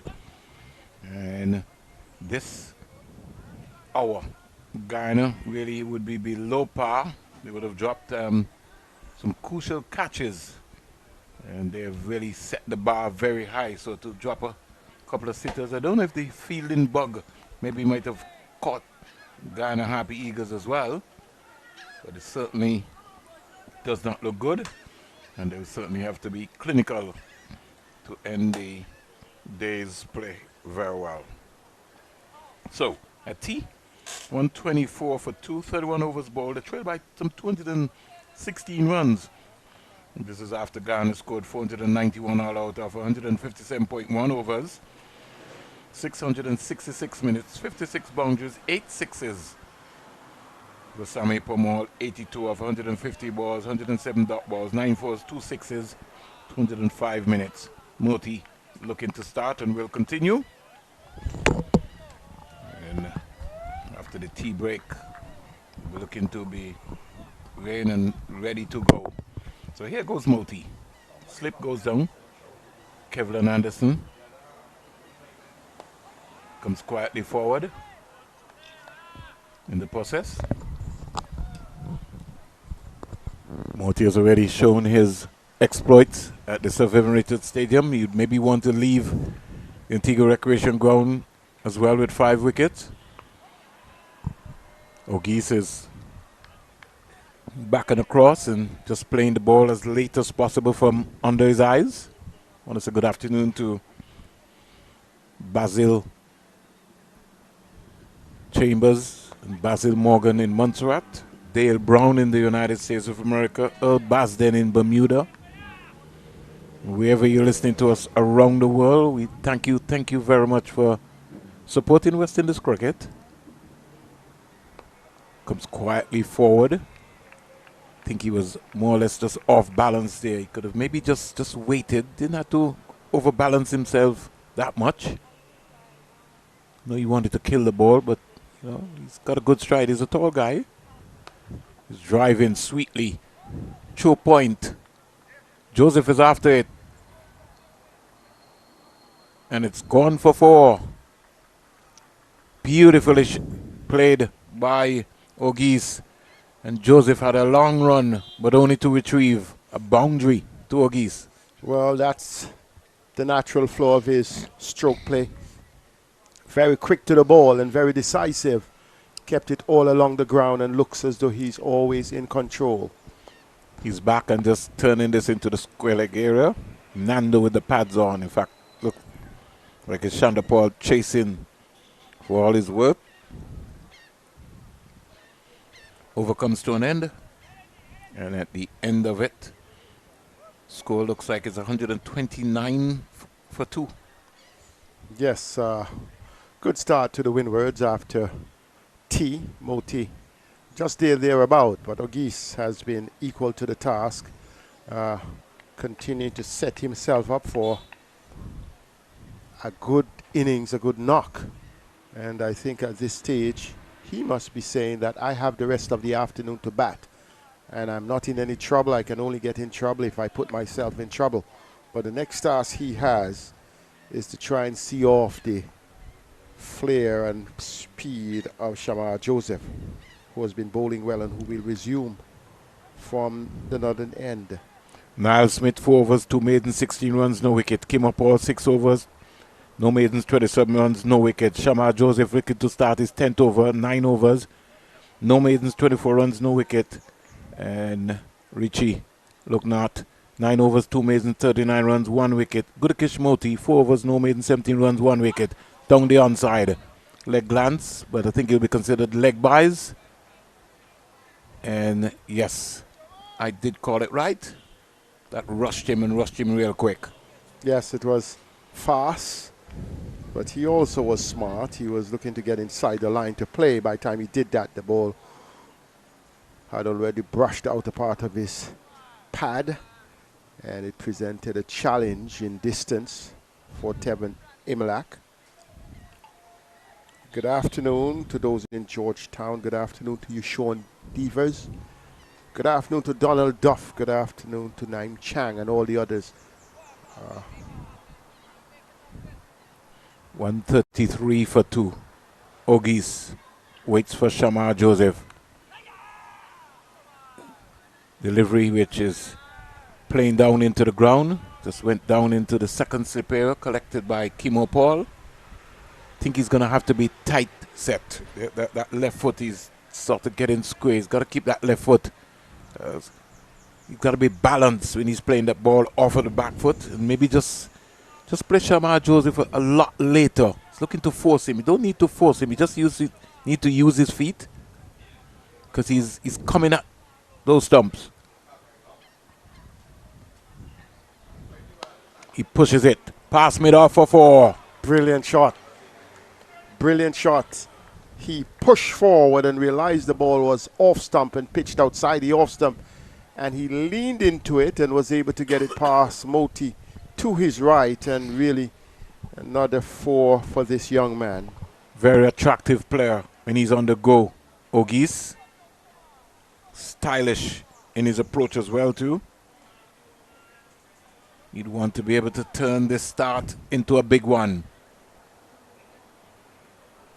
137 for 2. Ogis is 74. It's on the money again. Shamar Joseph. That line, that nagging line there. This is just maybe only his second bowl out so far. So he'll be looking to really up the ante. And he has been bowling well. But we must say that we are witnessing at the same time very good batting on the part of Akeem Ogis, batting one of the West Indies premier fast bowlers, and really not showing any sign of deficit. He's really doing well. Joseph into bowl to Ogis, who just works this into the onside. He'd come back for 2 quite easily. Jeremiah is 9. Ogis goes to 76. Score goes up to 139 for 2. I want to say good afternoon to the folks in St. Vincent and the Grenadines. CPL action comes to you in 2026. Friday 7th August, Antigua and Barbuda Falcons against the Jamaica Kingsmen. Saturday 8th August, St. Kitts Nevis Patriots versus Trinbago Knight Riders. And Sunday 9th August, Antigua and Barbuda Falcons against St. Lucia Kings. All games at 7 p.m. Book that in your calendar. Joseph to Ogis. Ogis is driving beautifully up to cover. Can't score. End of the over. 33 bowled the first over by Shamar Joseph. And in the end, score's not working with us at all fast enough. Somebody. Well, it's first after tea, and he's looking to pick up where he left off in the pre-tea session. He's really charging in. But Ogis has been equal to the task. He is selecting his boundary options well, and did that in that over. Fluent drive for 4, another fluent drive at the end of the over. But that one was well saved by diving Savory at cover. Yeah. Also picked up a couple of runs, glancing off the legs, off the pads. One of his strengths as well. Pressure here now on Jeremiah. Moti. Misfield by Shamar Joseph, just taking his eyes off of the ball. Ogis started turning blind. Just needs to be mindful of that. Suppose Jeremiah said no, you'd have to turn right around. Jeremiah goes up to 11. Score goes up to 141 for 2. 141 for 2. He is out stump. He's bowled. Through the gate. Really unfortunate there. After Ogis on the other end is building and trying to keep them on a path of resistance. Get Jason to just pull that one up for us. Set. Through the gates. Pitched outside. Came back. And he's all over. He was overbalanced, Set. Just reaching for the ball, played down the wrong line. But stretching without really moving the feet, without no form of the back foot moving. In fact, when the ball went through him, as you'd have seen, the ball was angled in by Moti, pitched outside off, came back to off. He was stretching, and at no point did he try to make an adjustment. But it was a good delivery from good to catch Moti. He has gotten his second wicket of the innings, and he must be feeling good about his performance here. Look at it. Floated slightly, and in fact, outside the line, he didn't have his off stump covered, and as a result, Jeremiah walking back to the pavilion, for 11. not contributing to the team's total in any significant way. After a first innings in which he only scored 1, it's 2 other ones, but those are 11. Not 1-1-1, not anything to shout about, and in comes Sunil Ambrose, who they're having their little showmanship between himself and Shamar Joseph holding his pads and, you know, perhaps telling him you may not be staying around too long. Good sportsmanship, good camaraderie between both teams. Very heightened level of respect as well too for Ambrose, who has been a seasoned campaigner. Moti into bowl to Ambrose. Ambrose is driving down the ground with authority for 4. What a shot. Welcome, he's saying. High class shot there from Sunil Ambrose. Wow. Test player to test player. And this is going to be a good contest. He's come out in his Windward Island Volcanoes cap. Anderson comes up. A lot of chirping going on.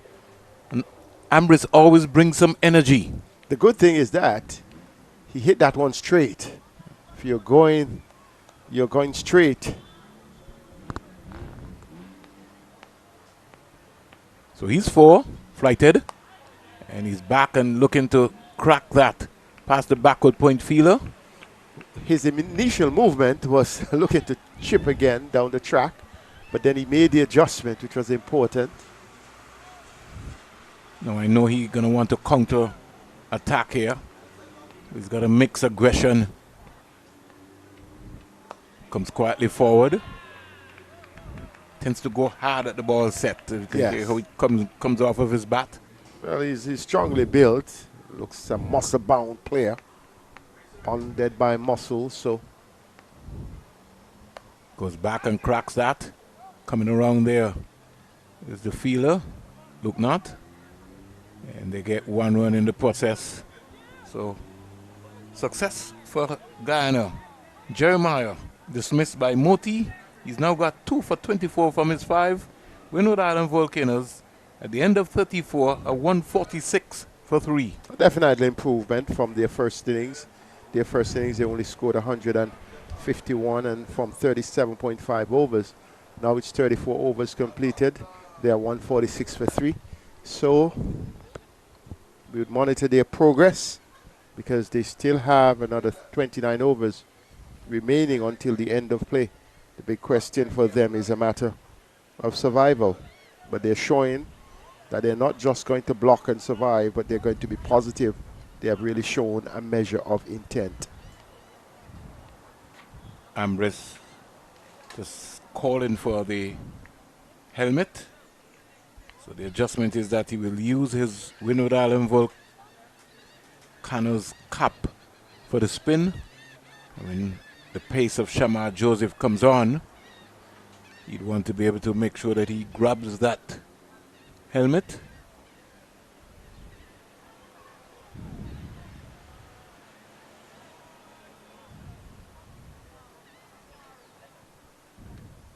Here goes Shamar Joseph. He bounds away from the Sir Vivian Richards Players Pavilion to bowl to Ambrose, and Ambrose is whipping this down to the boundary for 4. Wrong-footed Machu Nandu, who was going left, and then when he realized what was happening, it was speeding away. Nandu lost that one for a while. He started to go left, and by the time he reacted, it was past him in a hurry. With the pace of that delivery, Ambrose just got back onto it. But Ambrose continues to be positive here. The first delivery faced off Moti in the previous over. It was over his head for 4. Now the first off Shamar Joseph worked down to fine leg for 4. So the 150 comes up for the Volcanoes. Very brisk rate. Leaves alone. No need for him to follow that one.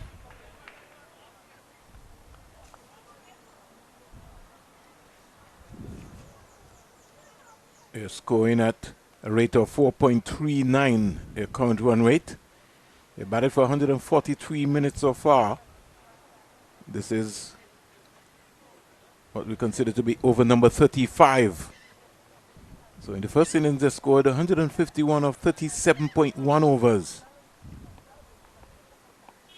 For sure they will get past 151 in this game, in the second innings. Joseph into Ambrose, and Ambrose is dying. Paul throws the ball back at the stump. The byplay going on. Imlach, ball died on him for a while. He's maybe not had the best day or the best game so far with the gloves. So many of the folks, the cricket fans of Antigua Recreation Ground, are out in their numbers here quietly in the different areas. This is Andy Roberts stand, this is Richie Richardson stand. We don't have anybody on the bleacher today. Yesterday we had a couple of loud spectators. They were bellowing away.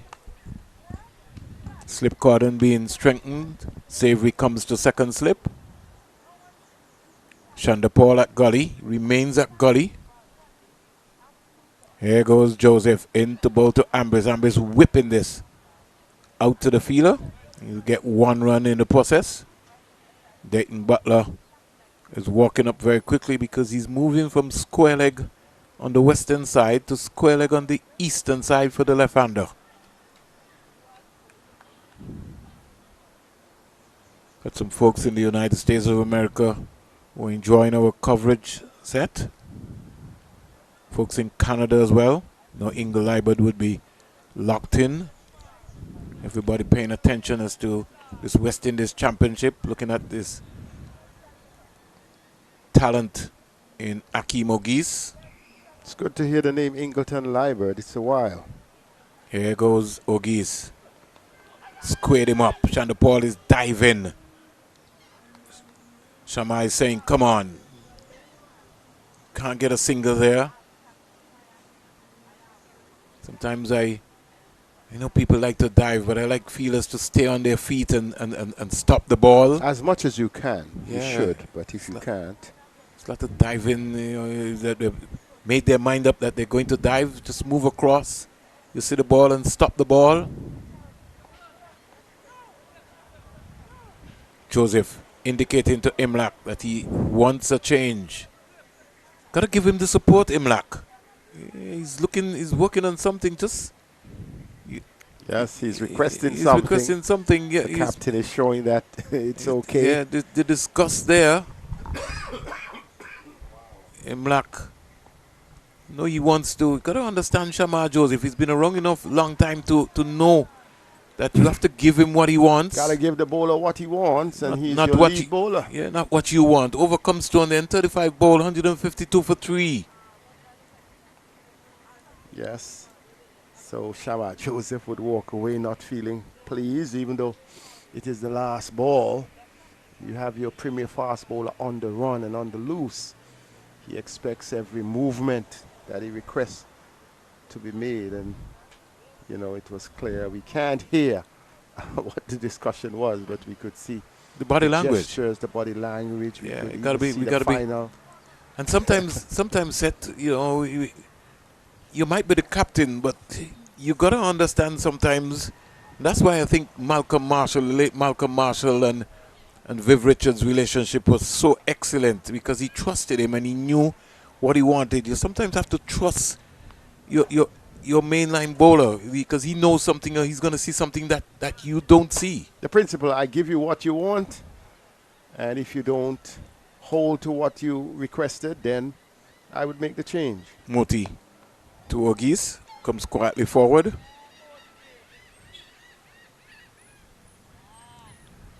Looks as if Shamar Joseph might be pulled out of the attack based on the indication I'm seeing from Imla. He's maybe telling Pomol to warm up. I think that would be pretty harsh.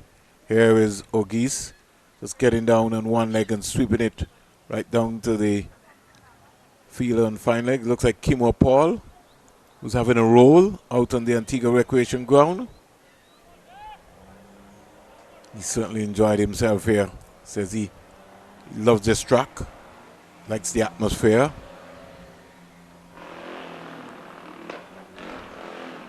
Moti, this is his first game, and says he's relishing bowling in the second innings.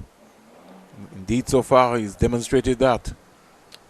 Yes, he has been enjoying it and he's in it. You can see the intensity in his approach.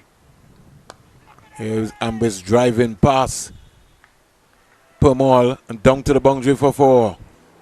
Ambris has made his intention known from the first ball. And he's always taking first ball advantage. The first ball of the previous over from Moti was over his head for 4. Now the first ball of this over is over long on for 4. The first ball from Shamar Joseph was down to fine leg for 4. An all control shot. Power, precision and aggression. So the question is, how long would he last with that approach? He goes back onto the back foot and just eases it into the offside. The sweeper for the Guyana Happy Eagles comes around. Imla had to go searching for the ball.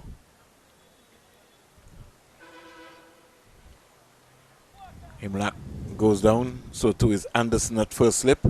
Moti to Agis. Agis is driving up to Nando. Can't score.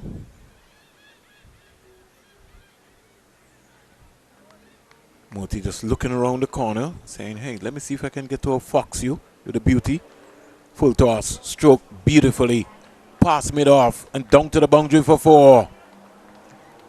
Moti knew that. He was over tossed. He tried a back flipper and read it nicely. Was a geese. He didn't try to overhit it, just made contact.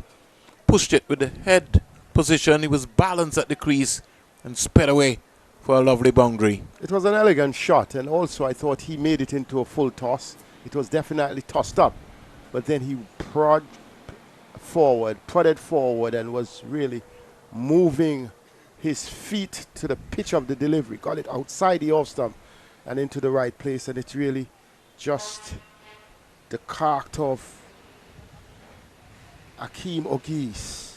Very classical, very focused, watching the bowlers and playing accordingly. And I think, you know, this innings may be one of his better innings, and being 18 away from 100, I think with Ambris coming in, he may be the perfect foil because he takes any pressure off, because Ambris is being attacking, so therefore Ogis can continue to play his usual role, picking up the boundaries and picking up the ones and the twos, and I think he's really onto something good. 82 from 124 deliveries.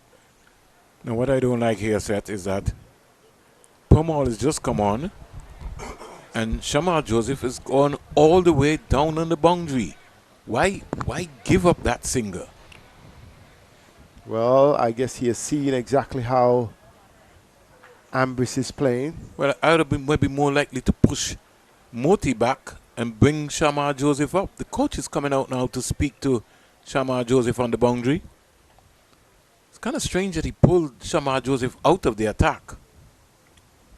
Yes, at that time I would agree with you, because although he was not successful in taking a wicket, he really was applying pressure and he was really working up some good pace and looked as though he was enjoying it. He's only bowled 11 overs, no maidens, 36 runs, no wicket. He didn't get what he wanted. He had a few catches. Dropped off of him. Behind the wicket. He's been thrown out of the attack. He's out like before. Sunil Ambris, straight away. He didn't have the first ball success that he would have had hitting boundaries, but it's Pomol who has a good smile at him. Let's look at that one again. Pushing forward. That is close. Yes, it was close. It was below, walks back. It was below the knee roll as well. He walks back. Maybe disappointed in the shot selection. Was pushing forward. Needed to get a bat in front of his pad. Yes. He was hiding there. That was a comfortable delivery. He knows that, and he's talking to himself, saying, listen, come on. Got to get my bat in front of my pad there. Misjudgment in terms of the line and length there. Yes, he had his bat coming in late. And that's the slider that Pomol always, he has outfoxed so many batsmen in the Caribbean set over the years. That slider. Yes. And when he's bowling that delivery set, you're going to be in trouble. Yes, he's a left arm finger spinner, not a wrist spinner. It presents that option for him coming into the right-hander. That option for him to go straight on, flipping the ball on. He also has the capacity to bring it away, so you're not got to be certain as to what he's coming with. And as you were saying, he was on the front foot. You can't blame him for that. That was the right posture, but bringing the bat just get your bat in front of your pad. Yes, bringing it too late may have been his undoing. Especially with the new rule change now set. You know, originally before, a lot of the batsmen used to come and just hide their bat behind their pad and like they're playing football, kicking the ball. That has changed now. And so the umpires have to take that into consideration more or less. That's why you've been told when you're coaching set, you make the batsman, if he's a right-hander, take off his left pad. And so he has to use his bat by playing the ball. Is this Leo? No, Descartes comes out. Why you want Joseph at long on? I can't get this figured out at all. Why you want a deep backward square? And a man on the offside. I'm confused. I'm really, really, really confused. But who is me? Comes quietly forward. Ought to maybe brought that man right up into the gully area. And bring Shamar Joseph up to mid-on. Don't think you need him all the way down there.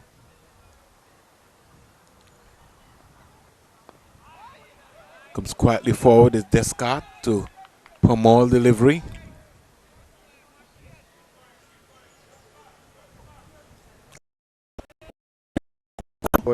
Half of the runs. Remember, he was dropped as well too, Seth. Yes, that's true. But he has not been perturbed. He has not shown at any time that he's under any measure of pressure. But I think his batting is going to be important if they're to see out tonight. I think the batters now need to feed off of him and take him as the model going forward. So John is still there to come, who has been batting well. So let's see how it pans out. He does not need, he cannot take on the entire world. Yeah. He has just to do his part. Yeah, certainly. As they would say, you control the controllables. And he's certainly controlling the controllables. Here is Ogis helping this one down to Kim Paul again, who's really having a field day out on the onside. Brings another left-hander into strike, Descartes.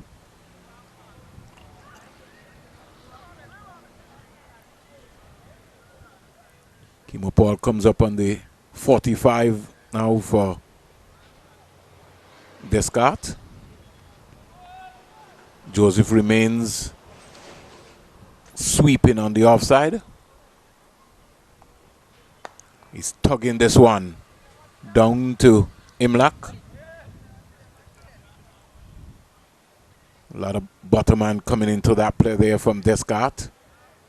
It's an area that he is very strong in. At least he looks a lot more comfortable than Jeremiah, Seth. Yes. On drive, down the ground.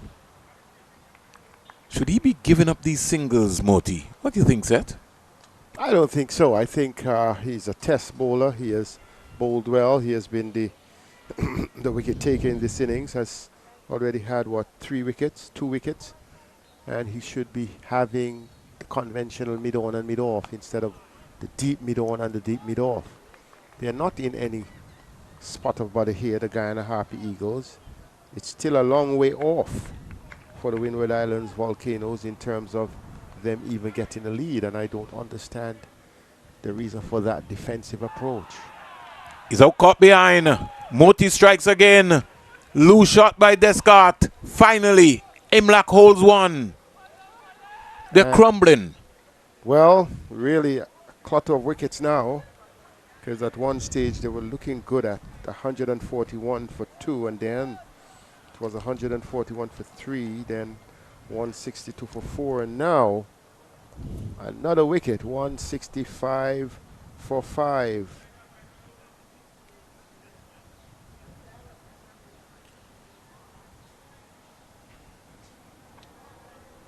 He must be saying to himself, I should have been more committed to the cause. Akeem Ogis has been there.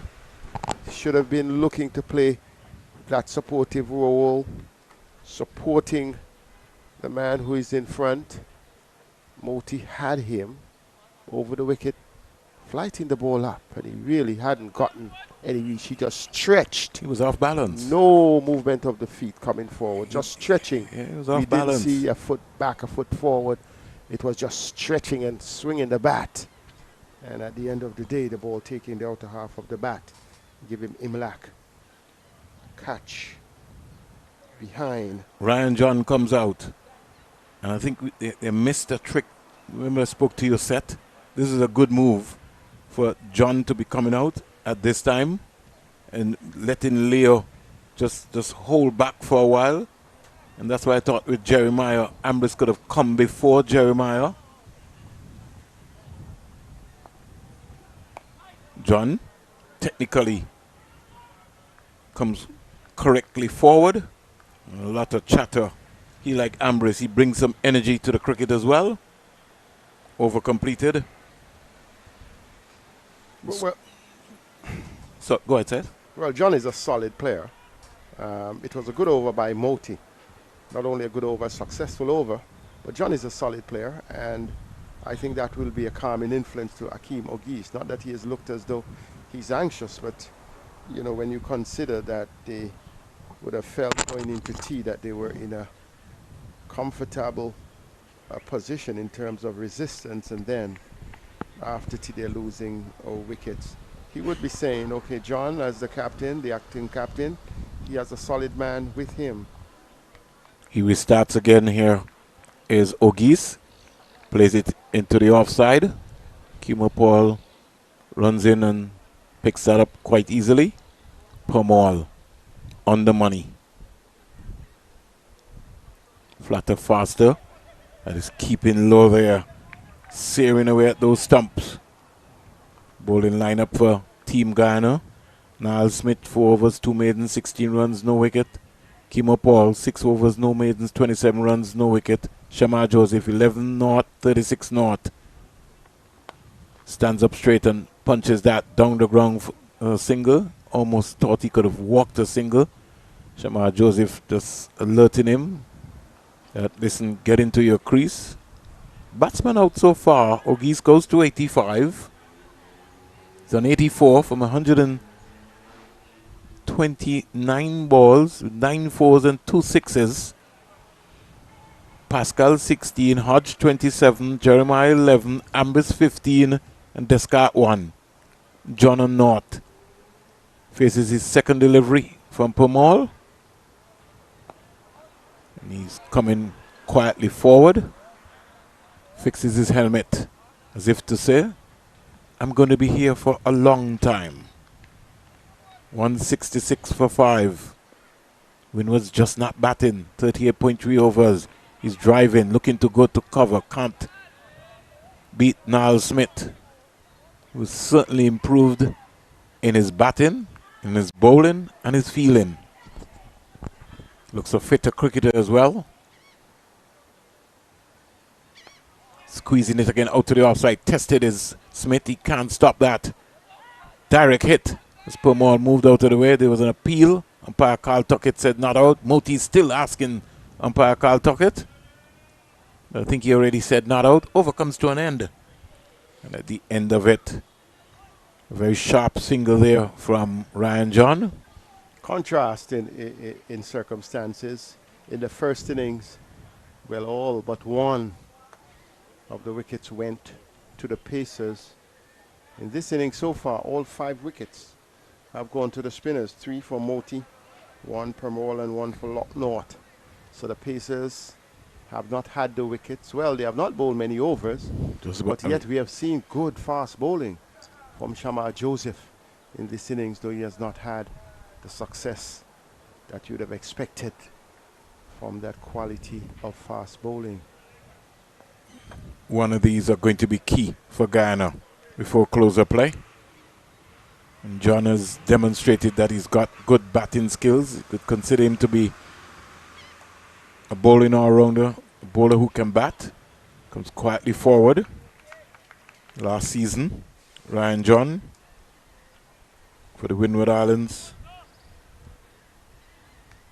Come back to his stats in a while. Played some 6 matches, scored 226 runs with 100 against the Leeward Islands. 109.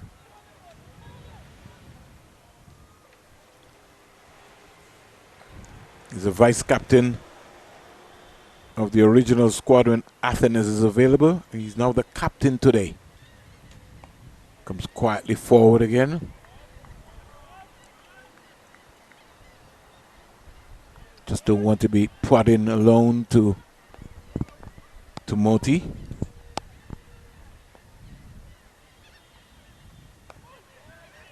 Trying to get a single. Ogis is not interested.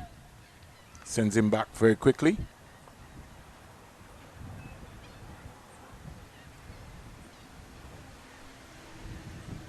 $167 for 5. Bang on the money. Maiden over bowled by Moti. And at the end of 40 overs, the Windward Island Volcanoes are 167 for 5. 11 extras, 4 byes, 6 leg byes, and 1 no ball. Ogis is not out on 85 from 129 deliveries, 85 dot balls, 9 fours, 2 sixes. And so far he's batted for 166 minutes. Pascal 16, Hodge 27, Jeremiah 11, Ambrose 15, and Descartes 1. To come, Denver, Leo, Cyrus, Tyson. Will they be needed? Well, everyone will be needed, because at the end of the day, they still have a huge deficit to contend with. They might not feel so. These two might say, listen, we're going to bat the next 2 days. It'll certainly be a record-breaking stand. Ogis losing his shape there, but he got an easy single. Down to Shamar Joseph on the long on boundary. Brings John into strike. And Ogis must now be thinking that I need to be focused on getting my landmark. Here is John just walking across the crease casually, trying to get fancy. Be advised to just hit the ball down to Moti. Not trying to turn anything and then you get a leading edge. Just punch the ball straight down the ground.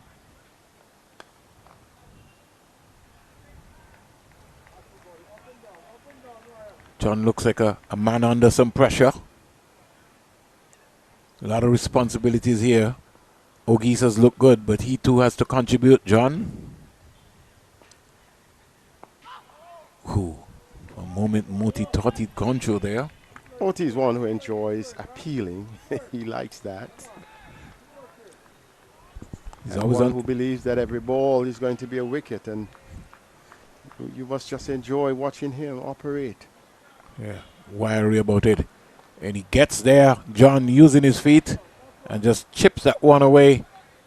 It's gone all the way for 6. Right in front of the Sir Andy Roberts wall. And wonderful use of the feet there by John. Top shot. He really spotted it well. And he just chipped down the track and had it swung over straight mid-wicket for 6. And that would at least do his confidence some good. And the score from the Windward standpoint, some good. Because they need every run that could get them to close the gap. It's a huge gap. 3:31 for 2 set in Jamaica. Bratwett 128, Kevin Wickham 78. Yes, Wickham is going to make his third, I believe. O'Geese just punching that down to Imlak. Not Imlak, Savory. They almost so look alike.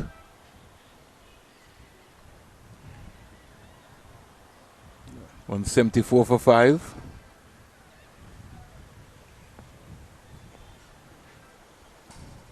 John, he's on 11. Comes quietly forward, plays it down to the gully area. Fielded in that position was Kimo Paul.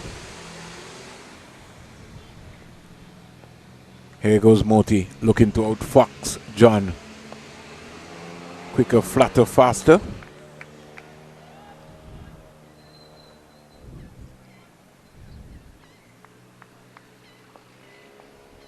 Moti. Naughty shot there from John. Every now and again, Moti produces something magical. Can he produce a magic ball to dismiss John? John is right out. One thing for sure, Seth, they're getting to these overs. 22 overs remaining in the day's play. Yes, they're moving well. That's sorry, that's good. Oh, that was a quicker one. Yeah, that was the handball. And John was equal to the task. Almost knocked him off his feet, but he was able to get across and play the ball into the ground at the end of the over. Single coming out of that over set. Yes, all eyes would be on O'Geese, Hakeem O'Geese, because he's set on 87. And Brennan, he has been really entertaining. He's really a talented batter. And if he can play this attack, which is one of the better attacks that you would find in the tournament this way, you reckon that he's a man in form. You reckon that he's a man of class. This time he faces up to Pomol, plays the ball back to the left-hander, left-arm bowler, and he's bowling with a slip, a forward short leg, a long leg, man on the deep back with a square boundary, goes back and he steers the ball into the cover region, and there is also a man on the backward point boundary, that's lock north. Kimo Paul is at cover, Moti is at deep mid-off, Chanda Paul at mid-wicket, works the ball towards 9. Smith coming off the square leg boundary, only a single. His personal score moves up to 88. And he will be happy to rotate the strike as he has been dealing. They're trailing now by 164 runs. Don't think that matters right now. Yes, it's a long way off. What matters is survival to the end. John faces, and a loud appeal is given out. So another LBW going, wicket number 6. Versami Pomol getting his second wicket and his second LBW. Ryan John just prodding forward, and the Windward Islands captain goes, and you can see the body language of O'Geese. He's standing there, his back is turned to his captain, and he's looking at the pavilion, wondering what is happening. We'd have a look at that again. But wow, second LBW in succession. Pomol removing Ryan John, and it's not looking good for the Windwards, Vernon. Not at all. Again, misjudgment there from Ryan John. You got a big bat. Get your bat in front of your pad. Why are you kicking the ball? Means that the alignment, you lost the line of the ball. And that's what happened. John goes back. And the Leewards, the Windwards are in further trouble. Goes back for 7. Leah comes out. So it has not been. Look at it, Seth. You can see that one, the replay there. Live and louder. Look at his left foot, Seth. Look at the way he is Yes. No question about that. No question about that. Pomol has the last. So Pomol has taken 2. Moti has taken 3. Locknort took the first wicket. That was the wicket of Pascal LBW for 16. Moti had Kabeem Hodge caught by Imlak for 27. At that time he was 2 for 105. First wicket fell at 40 for 1. Then the third, Jeremiah bowled Moti for 11, 3 for 141. Then Ambris LBW to Pomol for 15, 4 for 162. And then Descartes caught Imlak off the bowling of Moti for 1, 5 for 165. And then Ryan John, standing captain LBW to Pomol for 7, 6 for 176. While all this was happening, Akeem Ogis, he has been the standard bearer. He stands there on 88, and he has been joined by Noel Leo, the wicketkeeper bat for the Windward Islands. Let's see how he handles Pomol. Didn't see him in the first innings. This time he plays the ball goes the other way and takes the outer edge, it heading towards the boundary. Kevlon Anderson gives way to Richie Locknort, and Leo has 2 runs to get off the mark. And Anderson had slipped, set, diving over the ball. Yes. Just a comfortable ball to stop. Yes, it should have been. Perhaps he was just a little late. Late because he's in a standing up position and staying down long enough. So 2 runs to get Noel off the mark. In the first innings, Noel was one of the principal scorers. In fact, he got 36. He was the second top scorer. Let's see if he survives. This time he goes big, and he goes straight. 4 runs. He's not in just to be a spectacle of defiance. He reckons that he's in to play his natural game. Pitched outside off. It's good to see a lofted off drive. Down to straight, long off for 4. And he has greeted Pomol with a 2 and then with an authoritative 4. And that completes the over. Pomol 2 for 10. In fact, 2 for 14. And Ogis will be facing, he is on 88, and he will be facing to Gudakesh Moti. And 2 key wickets. First, Ambris, and then the acting captain, Ryan John. And between that, Descartes really gave it away. Here is Ogis getting a single. It's all there for him to take. And Savory comes off the long on boundary. Ogis goes to 89. In sight of his first class 100. Well, we're seeing the intention from Leo. He doesn't look like he's going to hang around. But he must be mindful that there is a long on, there is a mid-wicket on the boundary as well. There is a long off on the boundary. Niall Smith on the long off boundary, which he'll, in fact, no. Savory on the long on boundary, and now Locknort on the mid-wicket boundary. So they have brought in Kimo Paul from backward of square on the onside the boundary, and he's at a leg slip position. There is a forward short leg and there is a slip waiting as he comes forward this time in defiance. He's not going to be lured into that aggressive play when the trap is set. Let's see how long he does this. Moti comes in, gets a good one, and he plays it well. Has good strides. He's a tall lad, and he has a huge task ahead of him. Needs to support Ogis. But this time he fires at that one. After 2 deliveries, no more patience, Vernon.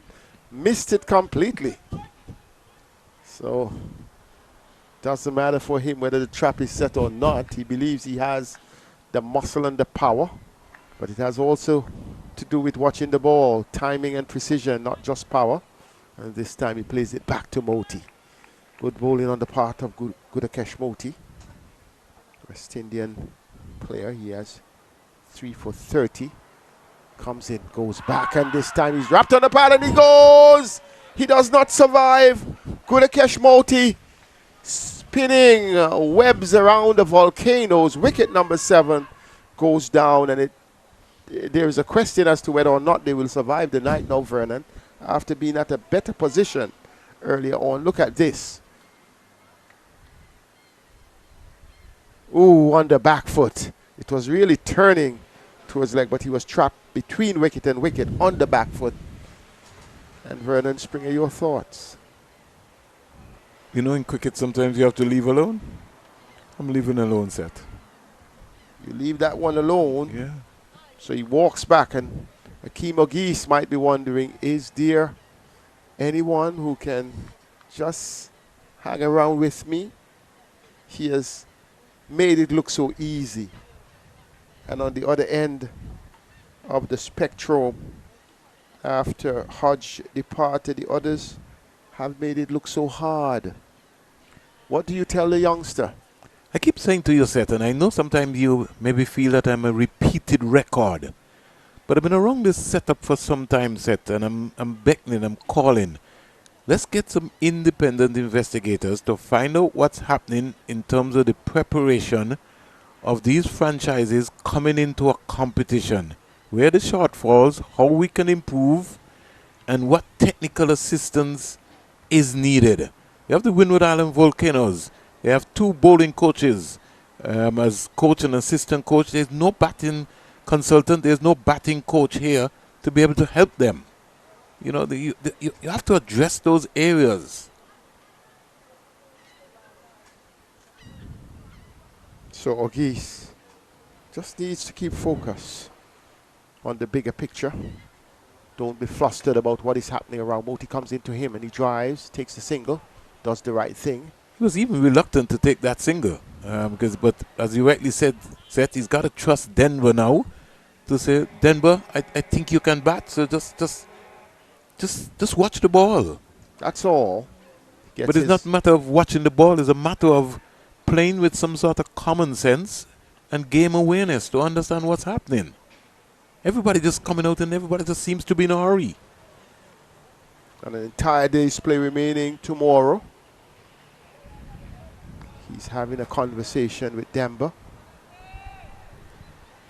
He's got to back somebody. Somebody has to stay there with the young man. Build a partnership. I think Denver is quite capable. So I'm really not worried about Denver's approach. What I was worried about was Leo's approach and what he was thinking about. They're begging for it. Begging for another wicket. Pomol has 3 already. Moti has 3. Locknote has 1, but it's the twin spin of Moti and Pomol that has created the challenge. Denver drives. They're coming through for the single. Shamar Joseph fires the return. But Denver gets in. And Ogis will be facing. In a situation like this, what happens, Seth? What do you do? Denver last season scored 175, Seth. High score 75 not out, so he's capable. And he's shown that in the first innings. In fact, he showed that in the first game as well. Denver. Ogis gets the single. Works the ball down to forward of square on the onside. Niall Smith sends the return in. If you ever gone to a cricket game, Seth, and you want to see somebody score 100, it's today for Ogis. You would really want that. He has earned it. He has done everything right. And then the rest of the cast falling apart. Denver comes forward and plays it into the onside. A little bit in the air there, Seth.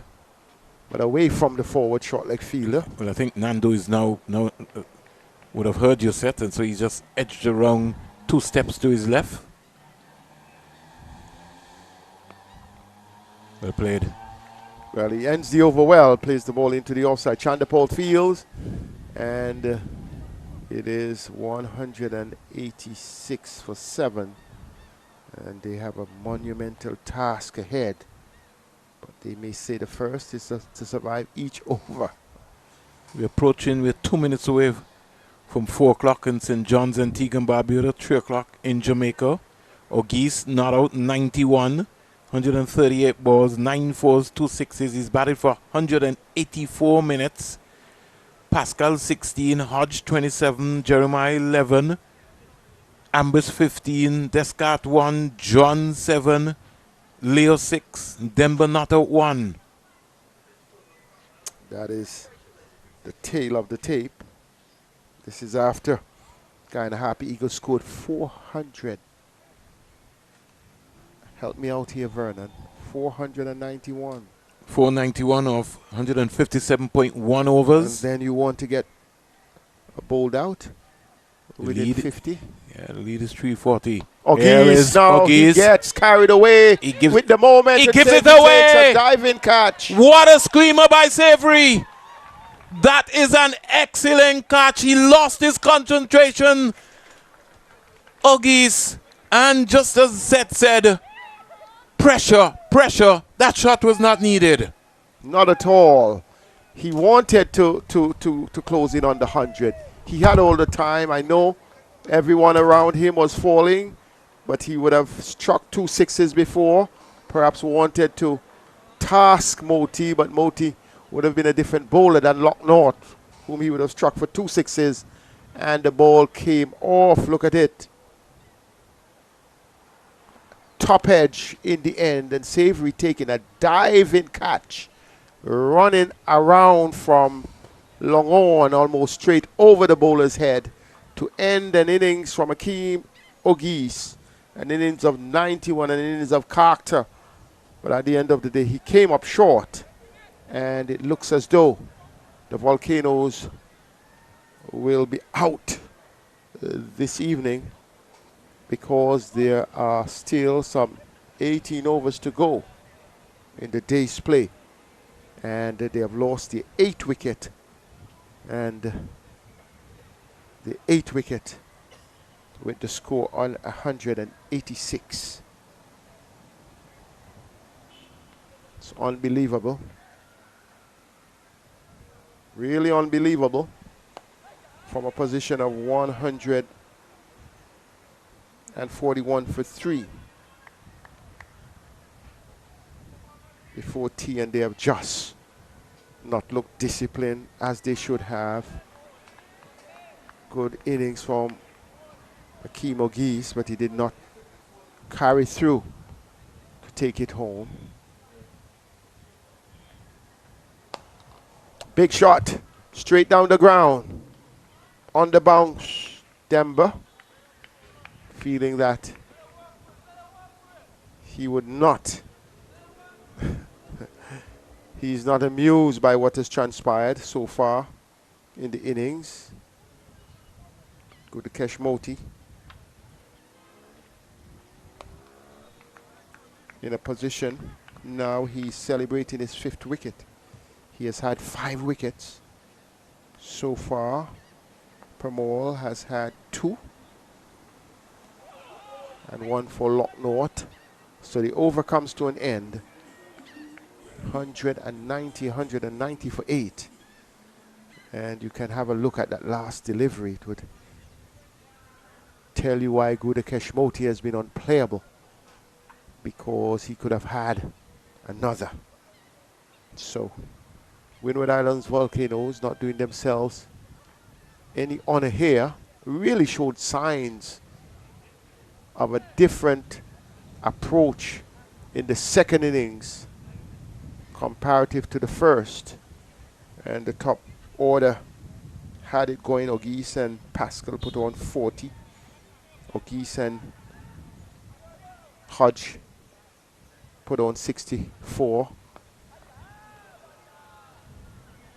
And then, not a moment, O'Geese and Jeremiah, just 34. And then, Ambrice came in with a very brisk 15, 21 with O'Geese. And then after that, the bottom just kept falling out. Here is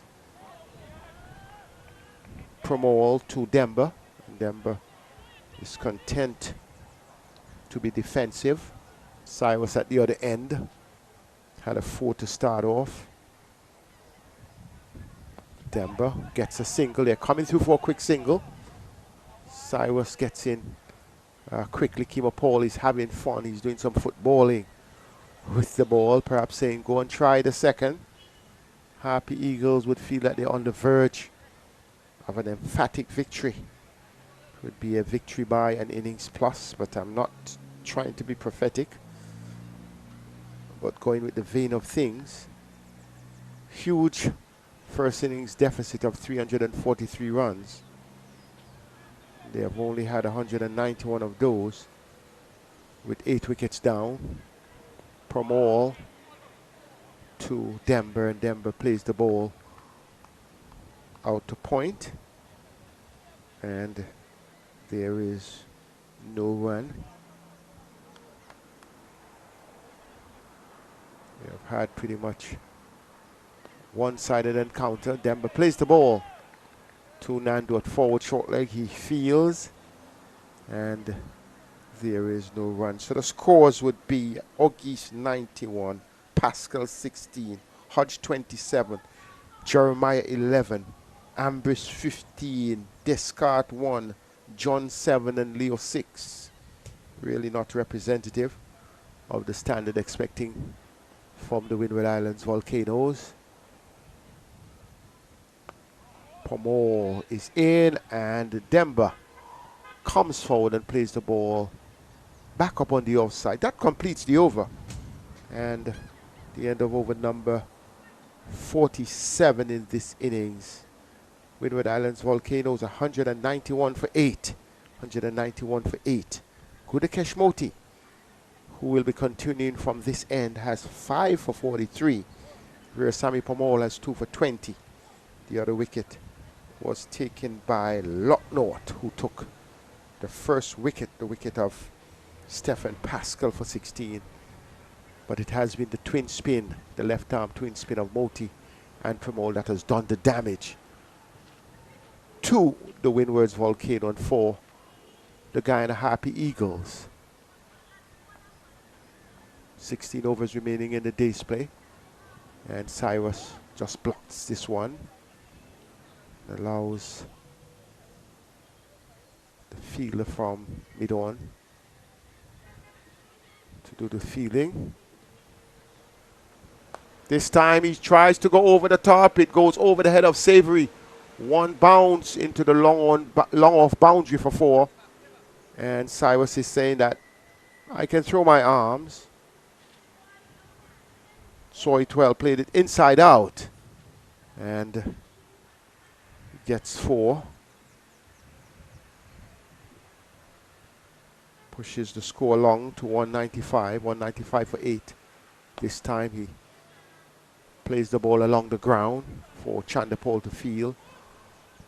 Wide mid off, and there is no run. Moti comes in. Will he get number 6? This time he goes back and he steers it well. The chase by Kimo Paul has been given up, and the ball goes into the third man boundary for 4, and Cyrus will be pleased with that shot. He pushes the Windward's Volcano closer to 200, up to 199, and he really played it well, played the pace of the delivery and the angle of the delivery well, and he faces once again Moti.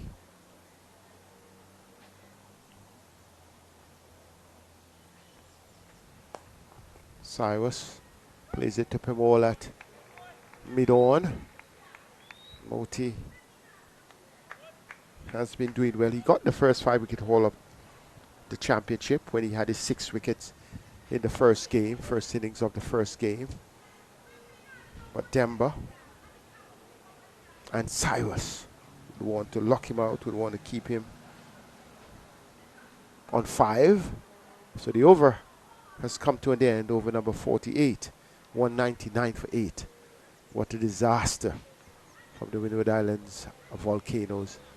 Not really living up to the expectation of the platform set in the second innings. Akeem Ogis really not doing as well as he started when he gave up his wicket, I would have thought. lack of patience, going for glory, would have batted so well. 9 fours and 2 sixes in a knock of 91. Just needed to go and get what would have been a deserved 100. Score now 199 for 8 as we take a Dasani water break.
So after the water break, which is the last of the day, perhaps the last of the match, Moti Pomol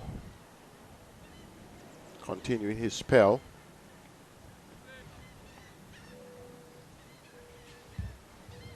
Comes into Demba. Demba dabs the ball. In fact, just steering it into the offside for Tej to rank Chandapol to field, and there is no run. Just 2 wickets needed. This time he drives, will be taken, and Savory takes the catch. Out goes Demba. The writing is on the wall. 199 for 9. Windward Islands Volcanoes just giving their last blow. Second to last effort, I think, because with 9 wickets down, Moti Pomol taking his 3rd wicket, Gudakesh Moti having 5, and Richie Locknott having 1. It has been an all-spin operation, spinning webs around the Windward Islands volcano, and out goes the man Cyrus.